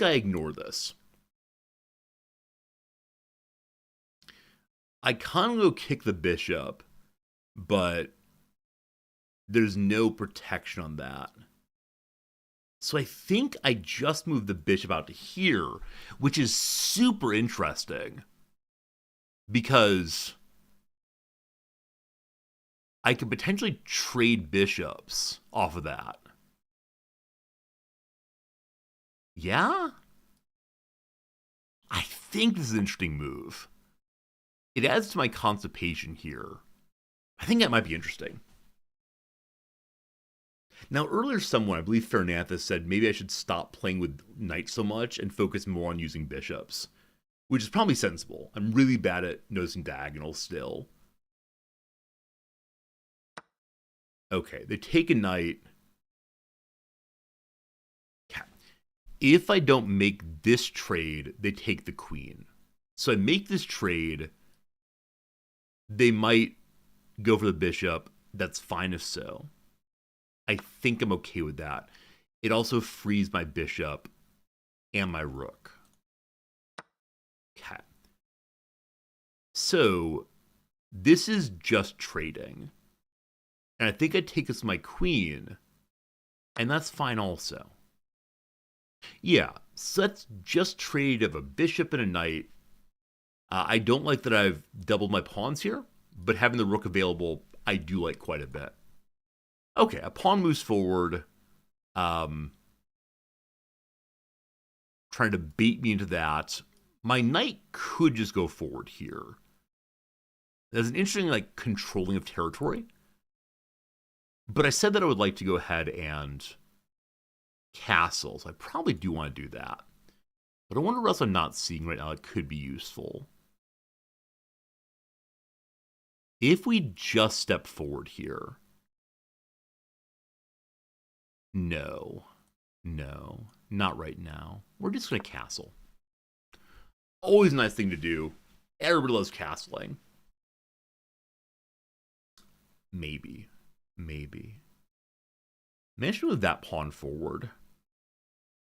Maybe a way of de-doubling, possibly. All right, knight is now attacking that.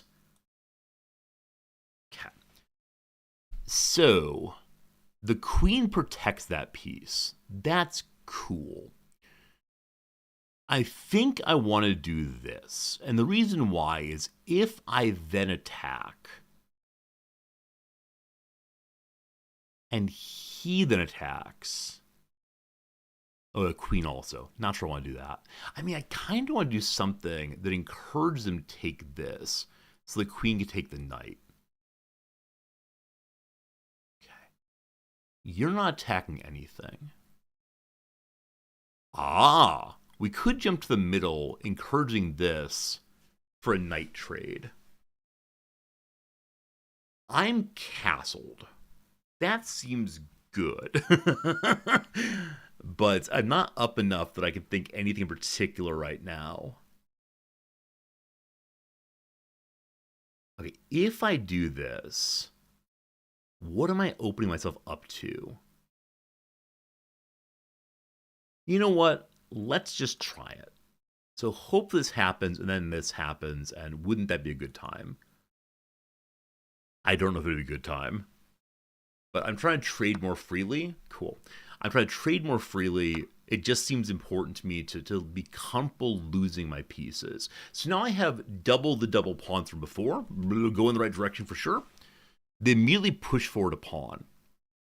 Fine.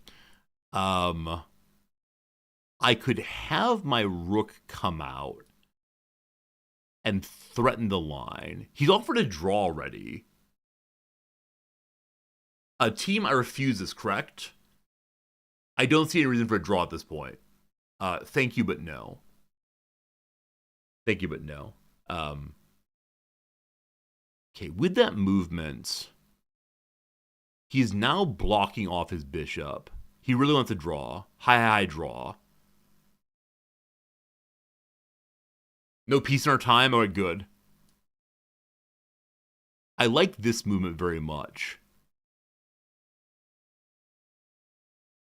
I'm sure it's a better move, but I don't see it. So, taking a pawn, maybe trading. Okay. Oh, that's no good. I was planning to do one of these and force him to lose castle. Instead, he walked forward. And now we have more of a problem. Well, I should have taken the draw, probably. Maybe I should take the draw. I wonder what I missed. I must have missed something there to get him to force the draw request. Okay.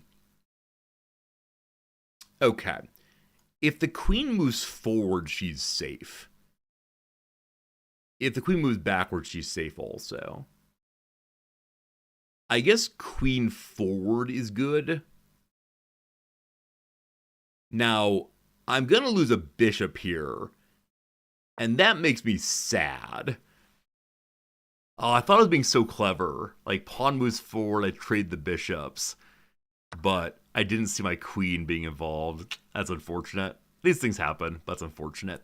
Okay, so my queen can just chill for a bit. Ah, that's unfortunate. Okay, if we go forward here...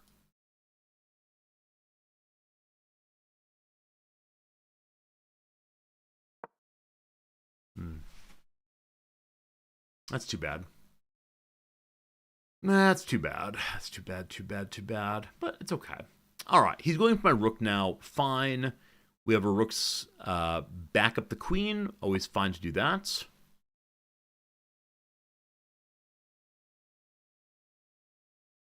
He could take the pawn there, but the queen can stop that. No issues. Okay, their queen's attacking my queen. So possibly just queen trade here. But he's ahead, and so I should be refusing trades to the degree I can. Okay, if I went forward here and he took that, I could then take a pawn, but I've lost my queen. If I move away from the trade, there's nothing he can take immediately other than this pawn. If I hang out here and take the trade on my side, hopefully, we don't really gain anything. This is the only movement to avoid the trade. If that happens, she takes a pawn, and I can't do anything about it. Oh, also she's then threatening the king. I don't know. Okay. Okay, fine. Okay.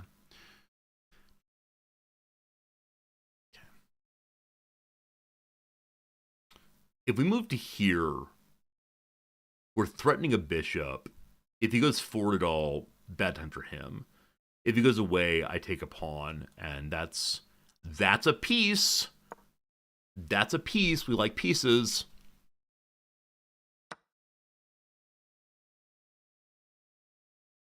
He really is offering trades constantly. I didn't, of course, see that. That was just me being stupid. Man.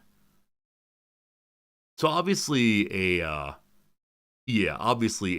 a bishop for rook is unacceptable. So this can just stay as it is for right now. And so I guess I move something forward. But what?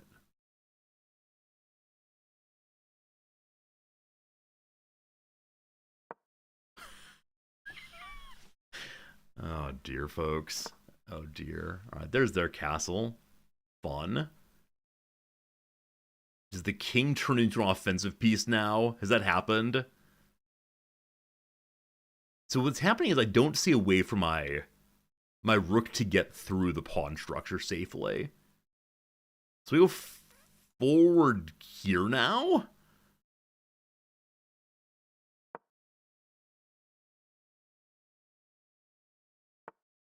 Hello. Okay. So we go forward. They take. He's up one. Oh boy. I could move my king around to waste time, I suppose. Okay, I'm going to back up this pawn and hope that can happen.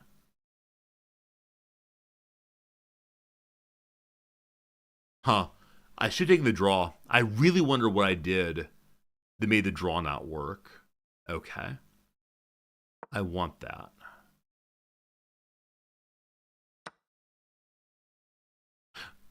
I didn't even see that. What a dum-dum. What an absolute dum-dum I am. Okay, that's fine.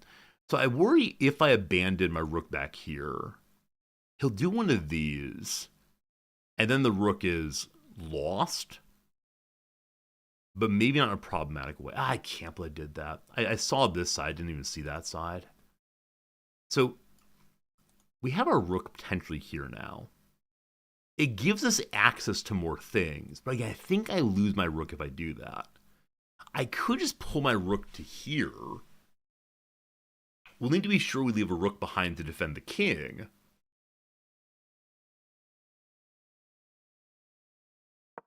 We have a hole in the pawn line. We'll see how it works. Man, I wish I knew why he panic drawed. I must have done something well. Okay, so this trade is more than equal for me.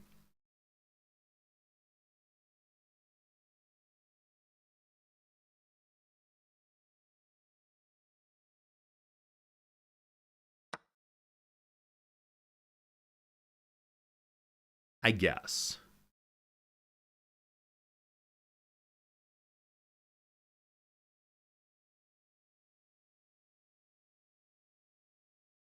That may have been a slight error on his part. I'm not sure. Man, if I lose someone who's a 286, that'd be pretty bad. Okay, so you to here. No, you're threatening my... No! Not this again. Oh, why am I so bad at video games?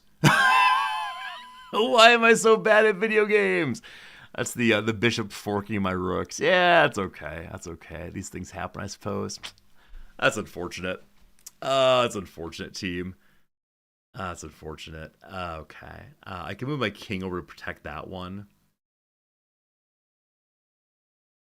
I'm losing 286. Friends, I think our Elo might be going under 300. That'd be unfortunate. Oh, they see them so well. Okay, maybe I just like set it myself. Okay, maybe new rule. I don't have my rooks on the same color. Maybe that'd be good.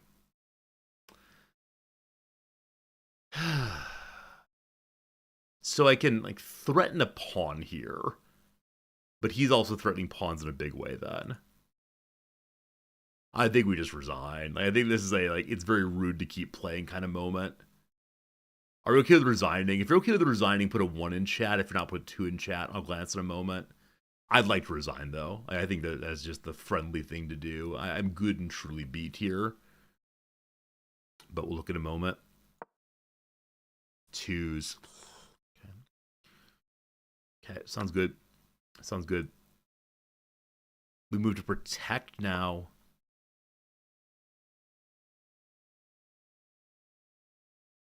Thank you for the chorus of 2s. I guess a lot of his value is in pawns right now. Time to play the sweeper. Okay, that's a little unfortunate.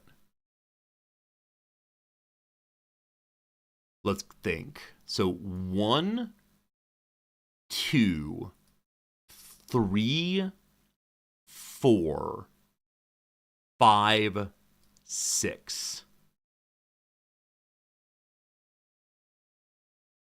Is that correct?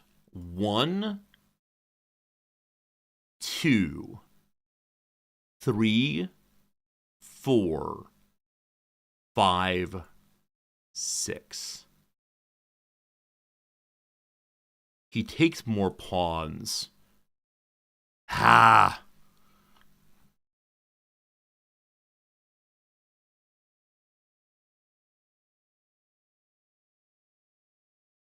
Or do I just go down to stop it now? I mean, we could just go here, but he steps forward 1. Bro noob. Yes, I am a new player. Smiley face. Okay. I wish it weren't so obvious I'm a noob. All right, that one now.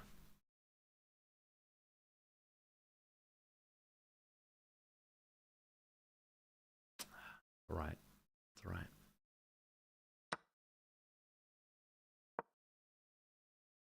So presumably you take the king. Oh, wait. So is it better to take the known bishop or to stop the queen? I think. Oh no! Oh no! Oh no! Well, oh, that's too bad. That's too bad, isn't it? Well, let's just do what we're gonna do.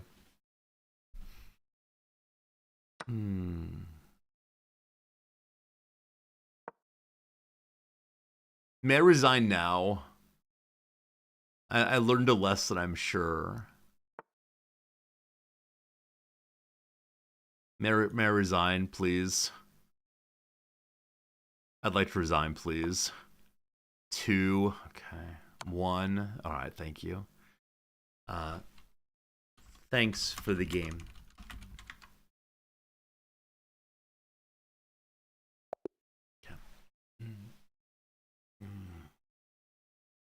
To go for him, like from him demanding a draw to me losing so poorly, it's unfortunate. It's unfortunate. Okay. Oh, okay. Okay. Hmm. One big old blunder. One big old blunder. Yeah, so I never really found my footing as far as like advantage, and there's some major error right there. So let's see what happened. Let's see what happened there. Things happened.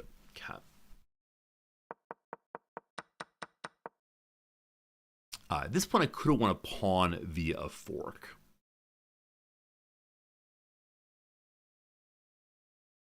At this point, I couldn't win a pawn via a fork.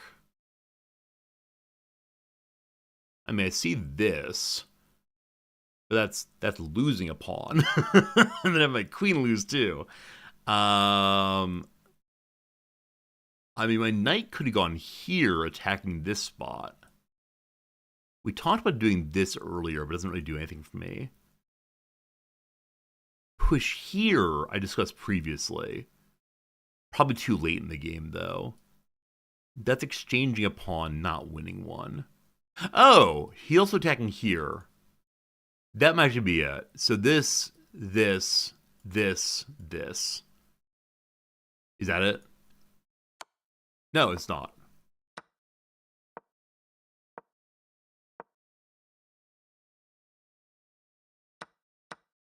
Okay, so what they wanted me to do was check the king. They move this out. I go in. I've been trying not to check too much. I've been trying very, very hard not to check too often. Because I found that when I do early checks with my bishop especially, it just leads to heartache. Now, maybe this is not early game as much. Yeah, I don't know. I don't know.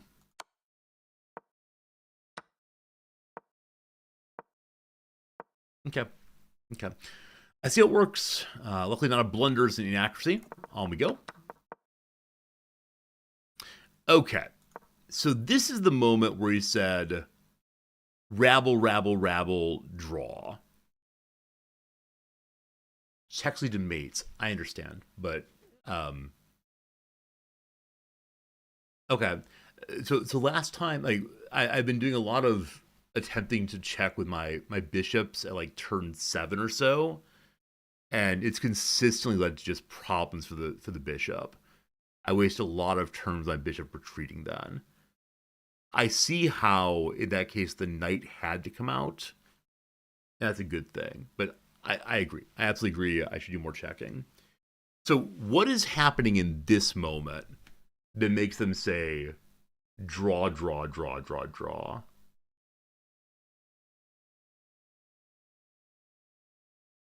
I avoided a couple of tricks here. I made him want to move on. So I just didn't fall for what he wanted to do in particular. It wasn't there was anything in particular happening. Got it. All right, so here is the moment of profound blundering. That is crazy to me that this moment here, it didn't determine everything, but it led to such a tremendous swing away from roughly even. So I think I was, yeah. What I said I wanted to do here was I assumed he wanted to attack my queen, and then I grabbed the bishop. Incidentally, I forgot that he could take my queen then, so I see why it's a blunder. I applaud myself for trying to do more attacking for threatening pieces, but yeah, when part of the strategy is let him attack my queen and then do anything other than protect the queen, a bit of a dumb move. So I absolutely get the mistake there. I know why it happened in the moment, but I see what I did wrong there, absolutely. That's a discovery, they call it. A discovery. Yeah, so it's not good.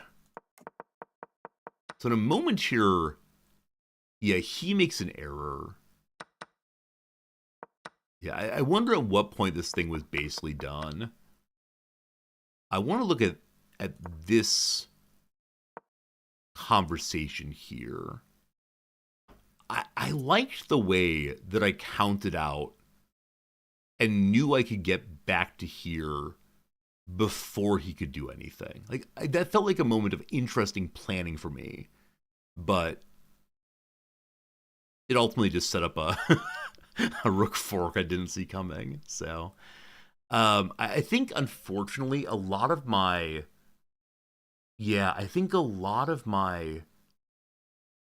strategizing in the game is if the other player does these specific things, then haha, I'm a genius.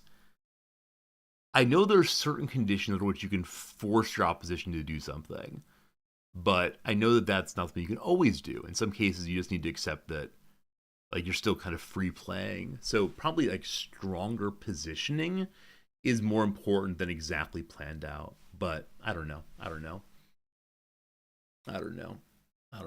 It went bad at move 22.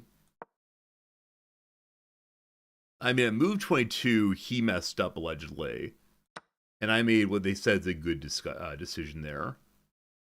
If we disagree, that's okay. But yeah, I mean, it says star good job. So I don't know. On move 25, should have moved the king instead. Move 25, move the king to f1 here. So I moved the king here instead to protect the pawn. Now, maybe that's not true. Yeah, maybe that's a mistake, but I was thinking, okay, if I can protect a pawn, that's good. If we instead would have stepped in to the rook, he would just take the pawn then. And then, I don't know, taking more pawns. So that's what I was trying to do, is protect the pawn there. But I don't know. All right, I'm not sure what we learned from that one. Yeah, the error I made was a profound error. It was one based on, I don't know, like trying something cool though, and so I'm gonna say I don't mind that one so much because I was trying something different than just LOL move a piece. Oh no, I lost it. Well, I play against viewers. Unlikely. They have access to my thinking. Number one, and then I don't know. I mean, if people really want me to play against viewers, I could do so, but I don't quite see a reason to do so. Friends, it's about 12 minutes to ad break. I'm going to run the ad real quick, get some water, be back in about 3 minutes, and yeah, thanks for being here. Appreciate your hanging out with me. If you want us to be playing against viewers, put a 1 in chat. I guess I'll think about it. I could imagine not wanting to do so, just because I know my personality. I think I'd be like doubly frustrated at making stupid mistakes with viewers. I don't know. Back in 3 minutes or so. Let's get some water. Yeah, enjoy the icy, cold dead of silence behind us. Be right back.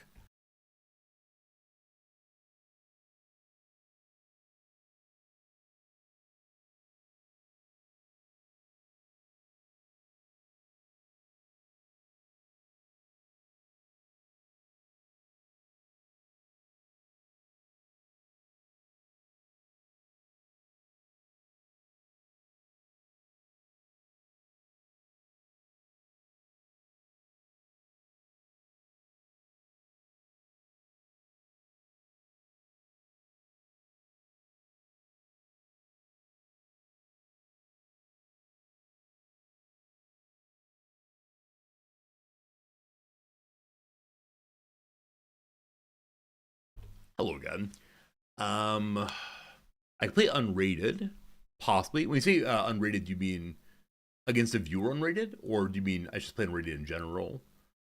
I play against a viewer who's willing to talk to the game with me and learn the exercise rather than a competitive thing. That could make sense. Go through more lessons. I could do one lesson in between each game.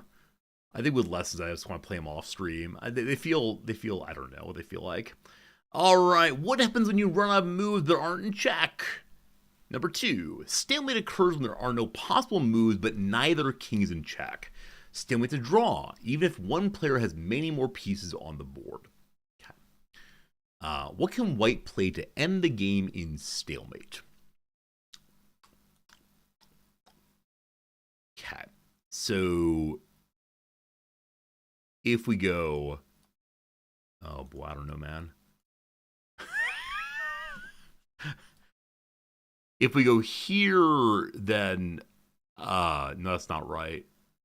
Um, I got no idea. I got no idea. So it'll be something where the queen's presence makes it very difficult. So the queen has to move next turn. Yeah? Because the king and pawn both can't move. But the queen can do lots of things, like go really far away. I think. It's either this or this. I have no idea. I'm going to do this one. Wrong again, you fool. Okay. The two choices, I picked the wrong one.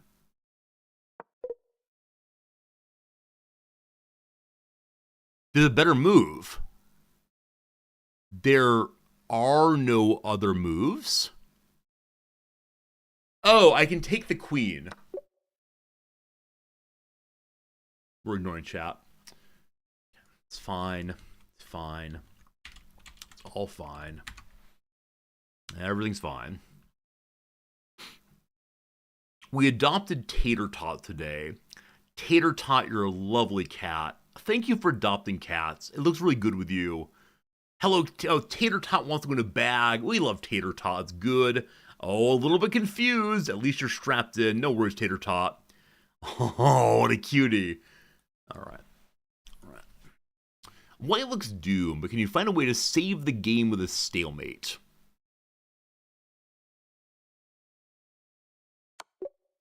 Cool. White's pawn delivers check. Since White's king does not have any legal moves, no matter what Black does next, White will save the game with stalemate. Cool. Is this position stalemate? If it's not, find a legal move for White.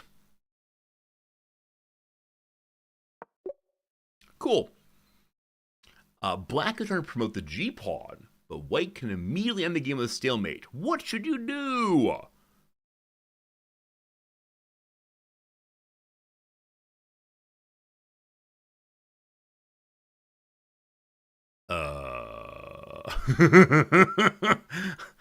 All right, this is in no measure intuitive for me. I hope you understand. So,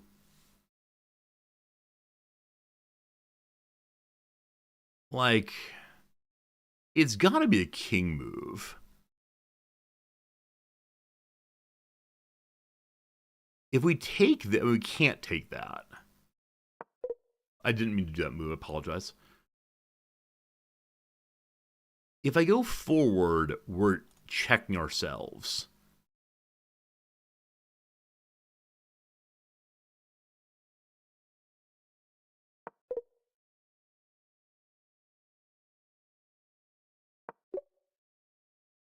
Okay.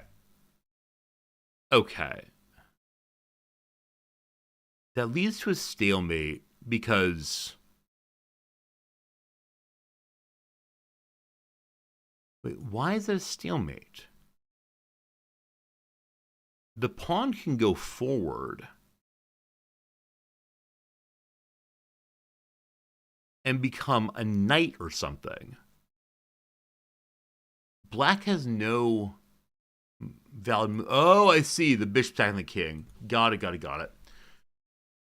All right. Black's king is trapped in the corner, and Black's pawn is checking White's king. Can I find the only White move that avoids stalemate? Avoid stalemate. Cool. You ready for next lesson? Other draws. Look at you're a pro at stalemating. That's not true. That's not true even a little bit. All right, team, let's go and play a game. We learned about how to stalemate. Sort of. All right. It's all good. Shiva the Warrior from India. Cool.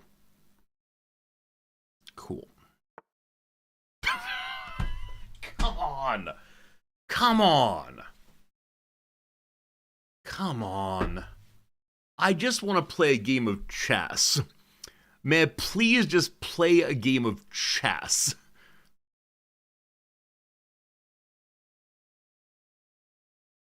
Maybe. Maybe.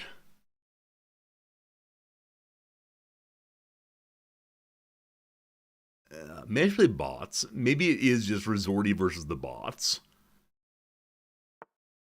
Okay, fine. If I take that, the queen can't come forward because of the knight. We're now queen free. Cool.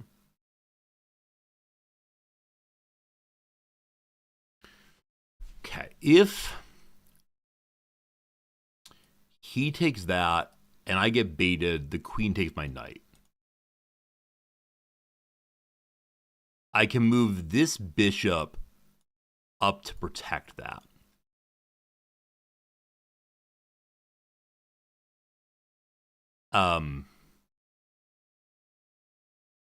There's no pawn move to protect that pawn. If he does this, I don't have to take the bait. I want to just kind of develop as normal, I think.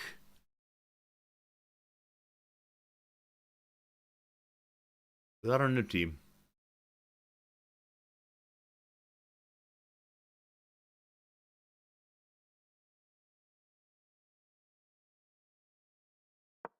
I don't know. I don't know. I don't know.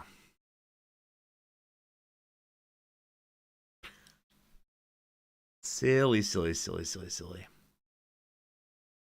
So once again, I've managed to double my pawns in the early game. Not sure it's the right thing to do, but it's the thing that has been done.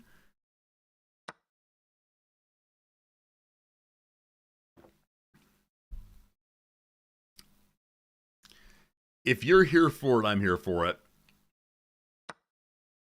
That's where to say out this one. What you say? So my next intended move is knight out. Man, he sure does want the queen to take a piece.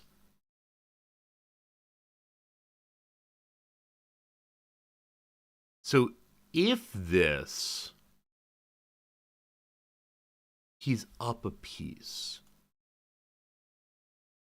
I can move my queen forward. He does this. I do this. If you... No. Nice attacking there. We got it. We're fine. We're fine. No stupidity here. I can just move...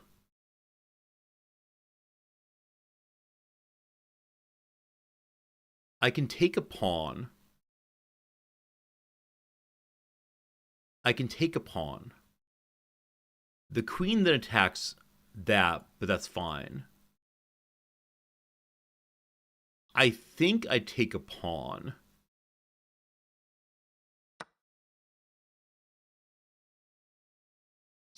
In the second row in move 6. I don't know, team. I don't know. This is a video game. We're playing a video game today.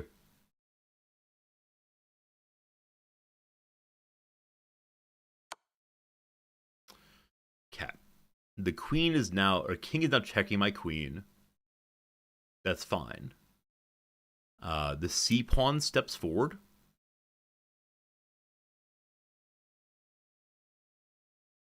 Or the knight does. I prefer the c pawn. If this, then that.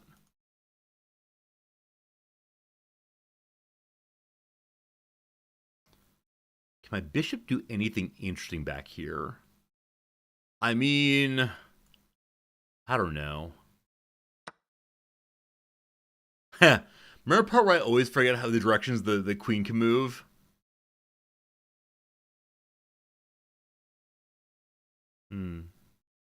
We're not going to hit the table, don't worry, but we're very disappointed in ourselves now. very, very disappointed in ourselves. Um, yeah, yeah. This protects the other knight, I suppose.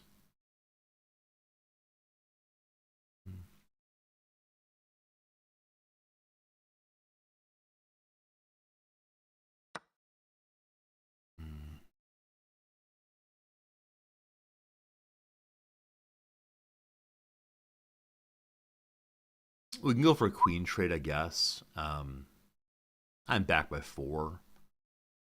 Uh, okay. I'm gonna try to strengthen the middle.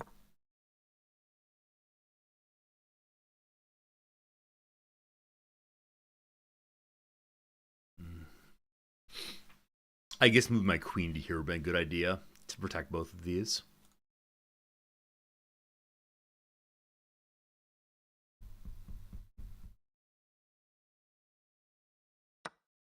Yeah, yeah. That's fine. I can. I don't know. Man, that's pretty dumb. Pretty dumb misplay, huh? Pretty dumb. This pawn can move forward safely.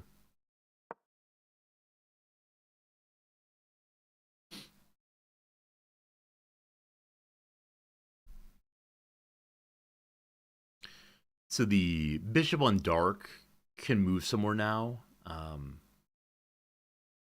allowing us to castle. That's the second time I've not played that kind of corner move well. That's yeah, that's something. That's something. I just need to think more about it. Yeah, so it's similar to when the bishop comes out. Often a bishop will come out with an early check, as move a pawn or a knight forward to stop it. I'll go back and look at it. I suspect there was some way to play it correctly, but yeah, what it was, I'm not sure. That's rough. That's rough. So today I'm consistently losing to people under 300 elo. I guess this is just where I belong. I guess the case that yeah, I guess my initial placement of sub 300 was pretty good. That's too bad. We'll try to play back from it, of course, but not so sure. You're protecting the queen. Fine. You're one jump away from check. Okay.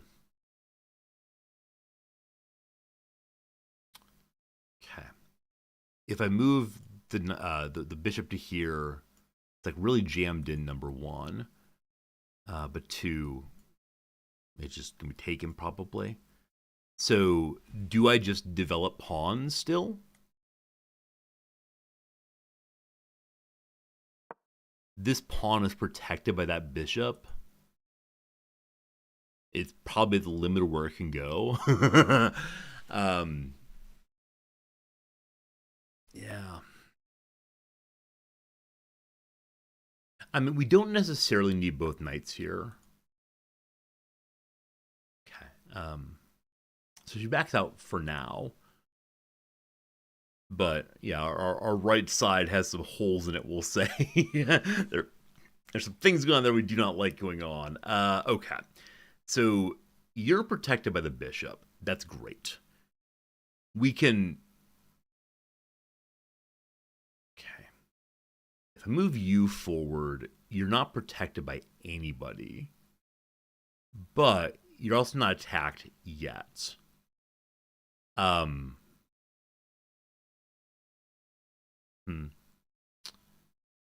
I can move my queen to here, attacking the horse. If that happens, I assume that the queen would come down. That would not be so good.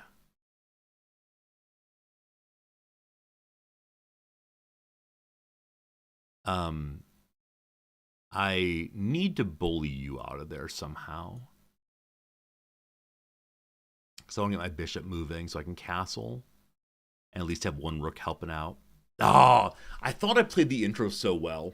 We took, I think we were up by 2 pawns for a little bit there. I think we're not gonna talk through it. Not gonna talk through it. Nothing to talk through. Um, I can check. The check is breakable by a pawn moving forward. Um, yeah, unfortunately at this point, I don't know the right thing is to do. Here, I'm gonna protect a pawn. Protecting pawn's good. That's part of the lesson. That also, when we eventually cast, it allows my rook to have a little bit more access more immediately. Yeah, yeah.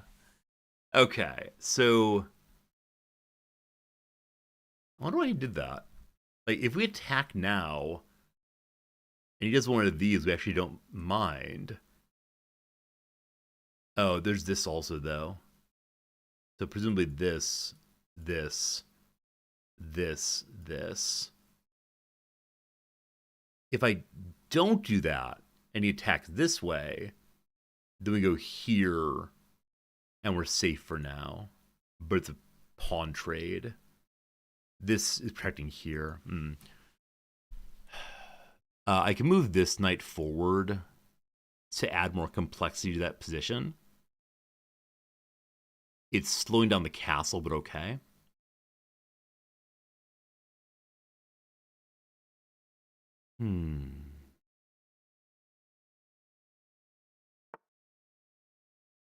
Okay.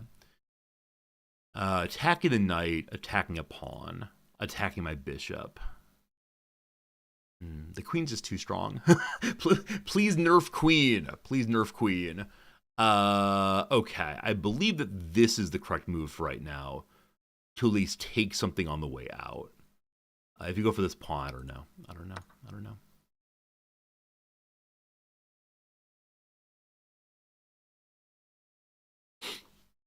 I mean, if he goes for this pawn, then we have this.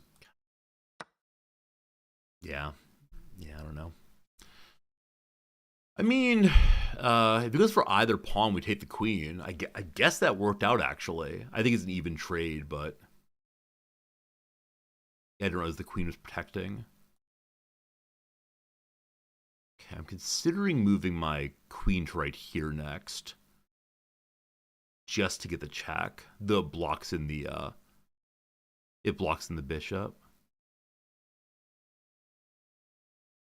Yeah, I still really struggle with like early queen movement on the board. When it comes out, what was it, move 2? Yeah, with queen on the board, move 2. That early, I really struggle with it. So we'll have to learn what that tries to do. Okay. Want to play me at Blitz? I'm 2240. I think you just win. Congratulations. If you want to, here, let's play a quick game of chess. You're 2240?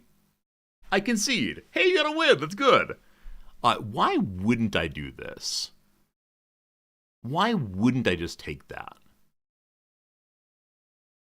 The queen then, I mean, it's a check, but the queen still protects both pawns.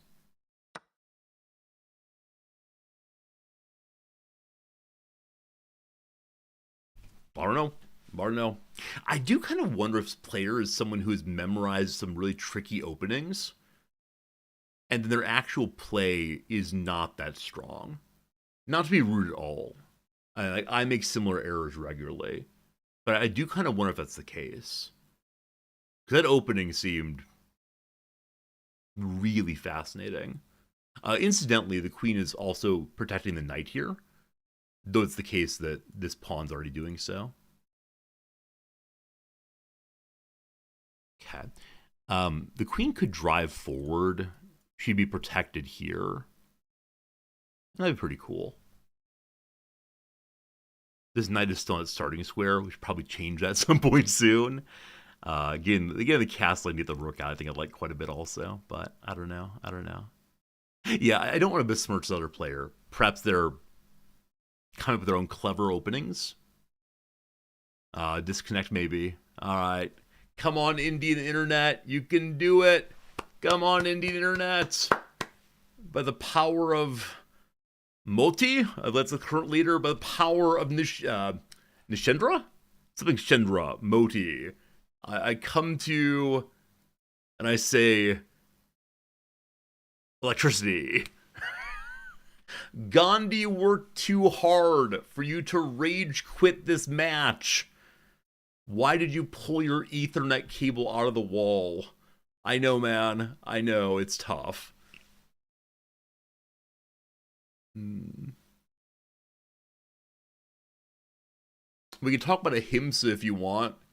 Principle non-violence. You've done violence to me by wasting 1:30 of my life. We can talk about what satyagraha, self-sufficiency. You should be able to care for yourself before you can care for the affairs of others. However, by caring for the affairs of others, you also care for yourself. What else I got? What else? Indian philosophy is deep inside of me. I don't know. If he actually had a power outage, it's very sad. I guess I'm curious. Those of you who play chess regularly on these websites, what percentage of your games end in disconnects? Like, is the internet of the world just very, very, very unstable? Because I realize that not everyone gets the joy of living in a very stable nation. But, okay. That's too bad.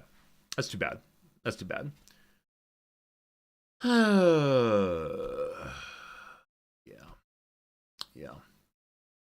Long games and more disconnects. Okay. What's my goated philosophy? Find something bigger than yourself, support it, and find meaning through its success. As far as what to support, that's the hard question. It was definitely an opening trick he memorized, but didn't know how to follow up on it. Okay. The queen out on the spot early means going for a fool's or scholar's mate. Okay, we'll look at it. Was he a good sport? I want to say no.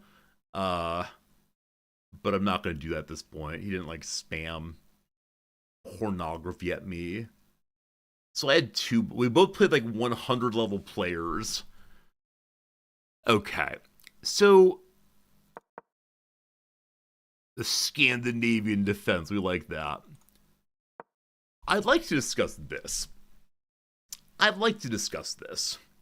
I didn't like this at all.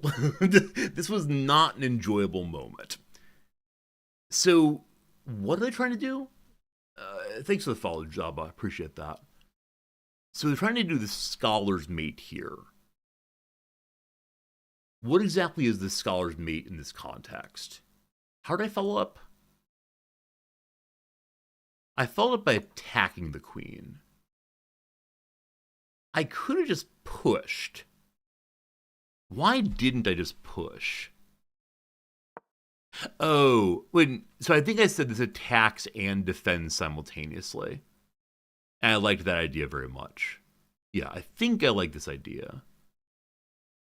I can develop with tempo here.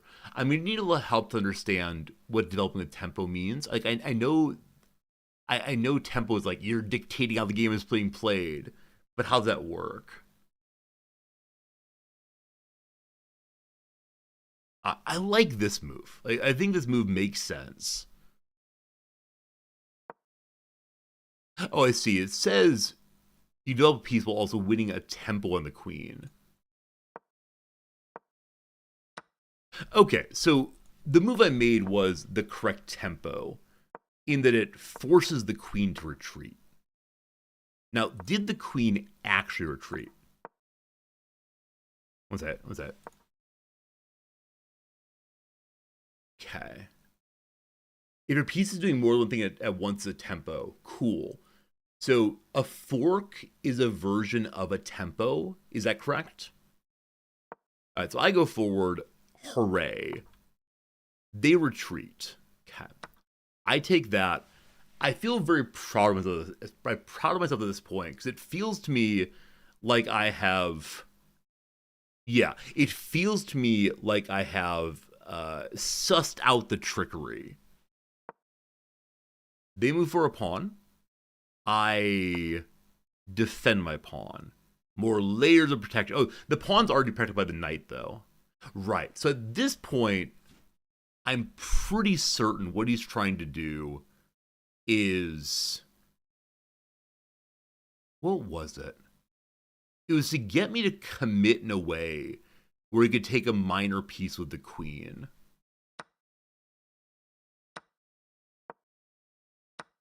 Yeah, so he's adding in more and more pieces to try to get one up via the queen movement.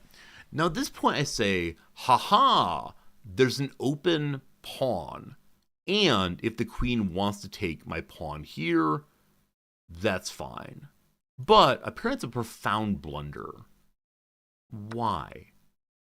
I allowed my opponent to win a bishop by trapping a piece. Show me, please. Wait, okay, what's that? Okay, so she makes a check. I have to do something to stop the check. And then she takes the bishop. I see, okay. Wait, that's not a check. Wait, I'm confused. So I do one of these. They do this?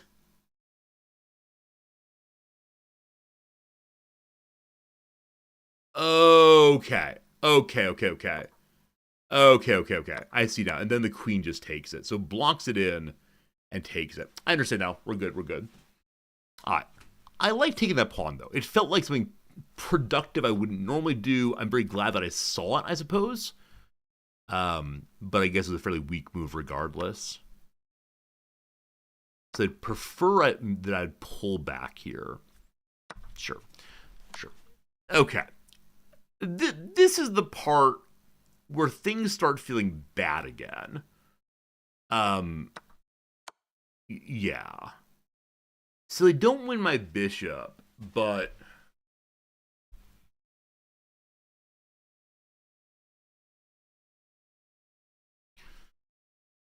okay. So I treat this as if it were a bishop attacking, right? I move that forward to attack. And that doesn't work here. I could have also moved in the knight forward. So I guess in this place here, no matter what I do, I'm gonna lose a pawn. Is that true? So with her on, yeah, I can move the queen forward. I can move the knight forward. I can move the pawn forward. There's really nothing else going on, right? That is just that, unfortunately. So maybe this is all a lesson that what I really needed to do was like give my king more room early. Yeah. I because of the like let's chase the queen nonsense that happened up here, I never really opened up the middle of my pawn structure. Unfortunately. Okay. So what I chose, so again, this is allegedly a blunder. I want to say for the second time, an alleged blunder nearly ruined me. So I move into it. They attack there. Cat. I don't know what to do at this point. So, had I moved my knight away, she could take a knight and then we take. Had I don't know, if I move a knight away, she takes the rook and then it's captured, okay. The move I make is that.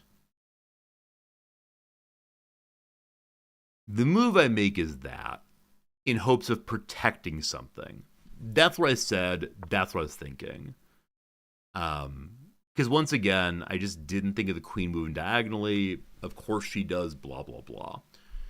So I think the correct move would have been get out the way.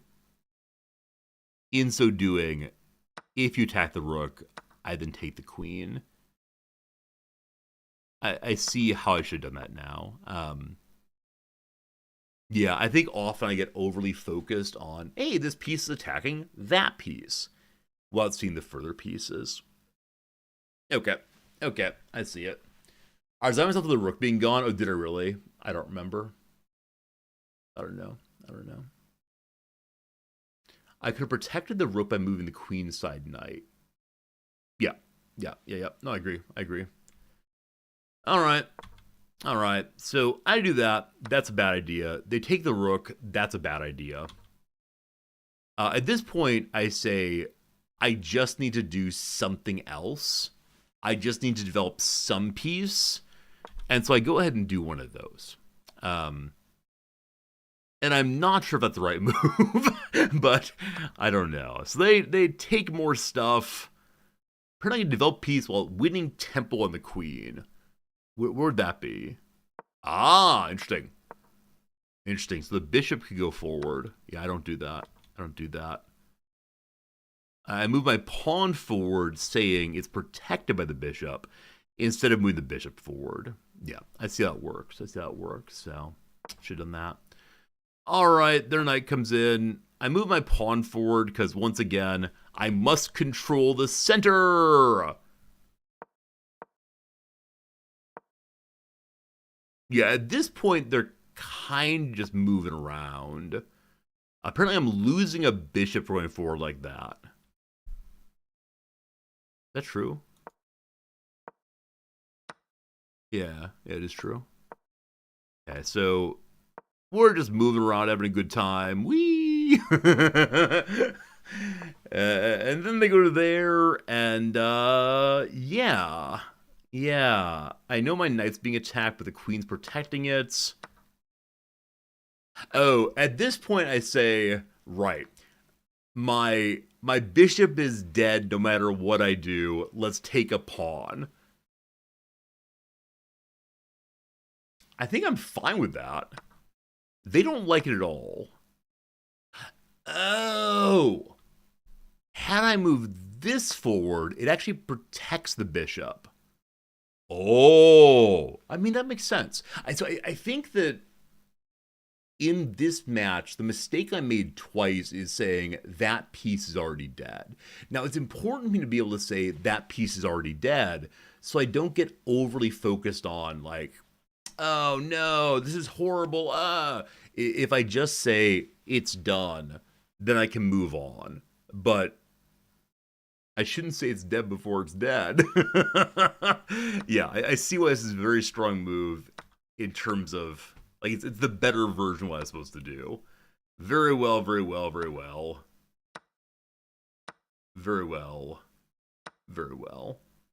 Okay, so that's all fine. And I don't quite know what happens here. Yeah, it's not clear to me what the player's trying to do in this moment.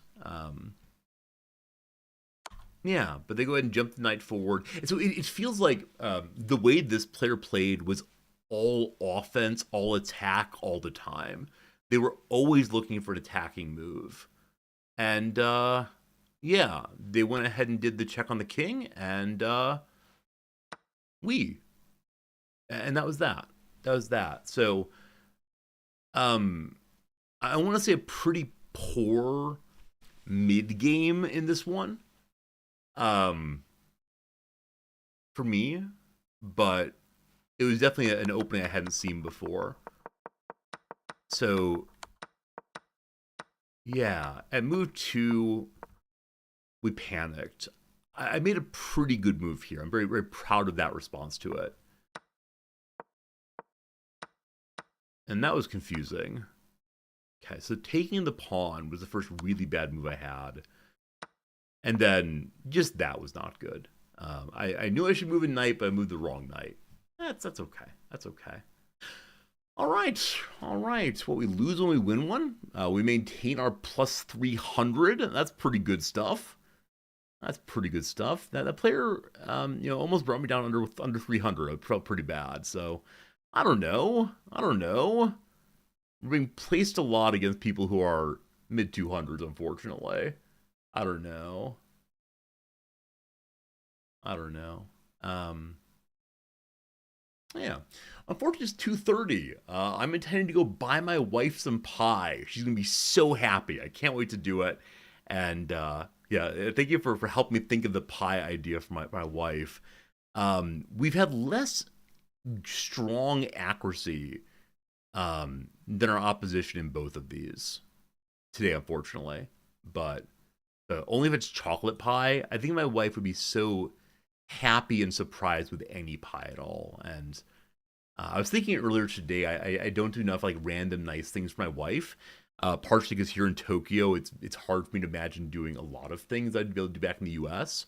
So often I'll buy her a little treat at the grocery store or something. But I think this is the kind of big surprise she'd really appreciate. So yeah, I'll try to take a picture for you all about whatever I get her. But yeah, I'm looking forward to this. Hopefully, I don't get hit by a train. We'll see. For now, though, thank you. I'll see you again tomorrow for some additional Victoria 3, for additional chess. We'll have a good time. For now, though, thanks a lot, folks. Appreciate it, and see you again real soon. Goodbye.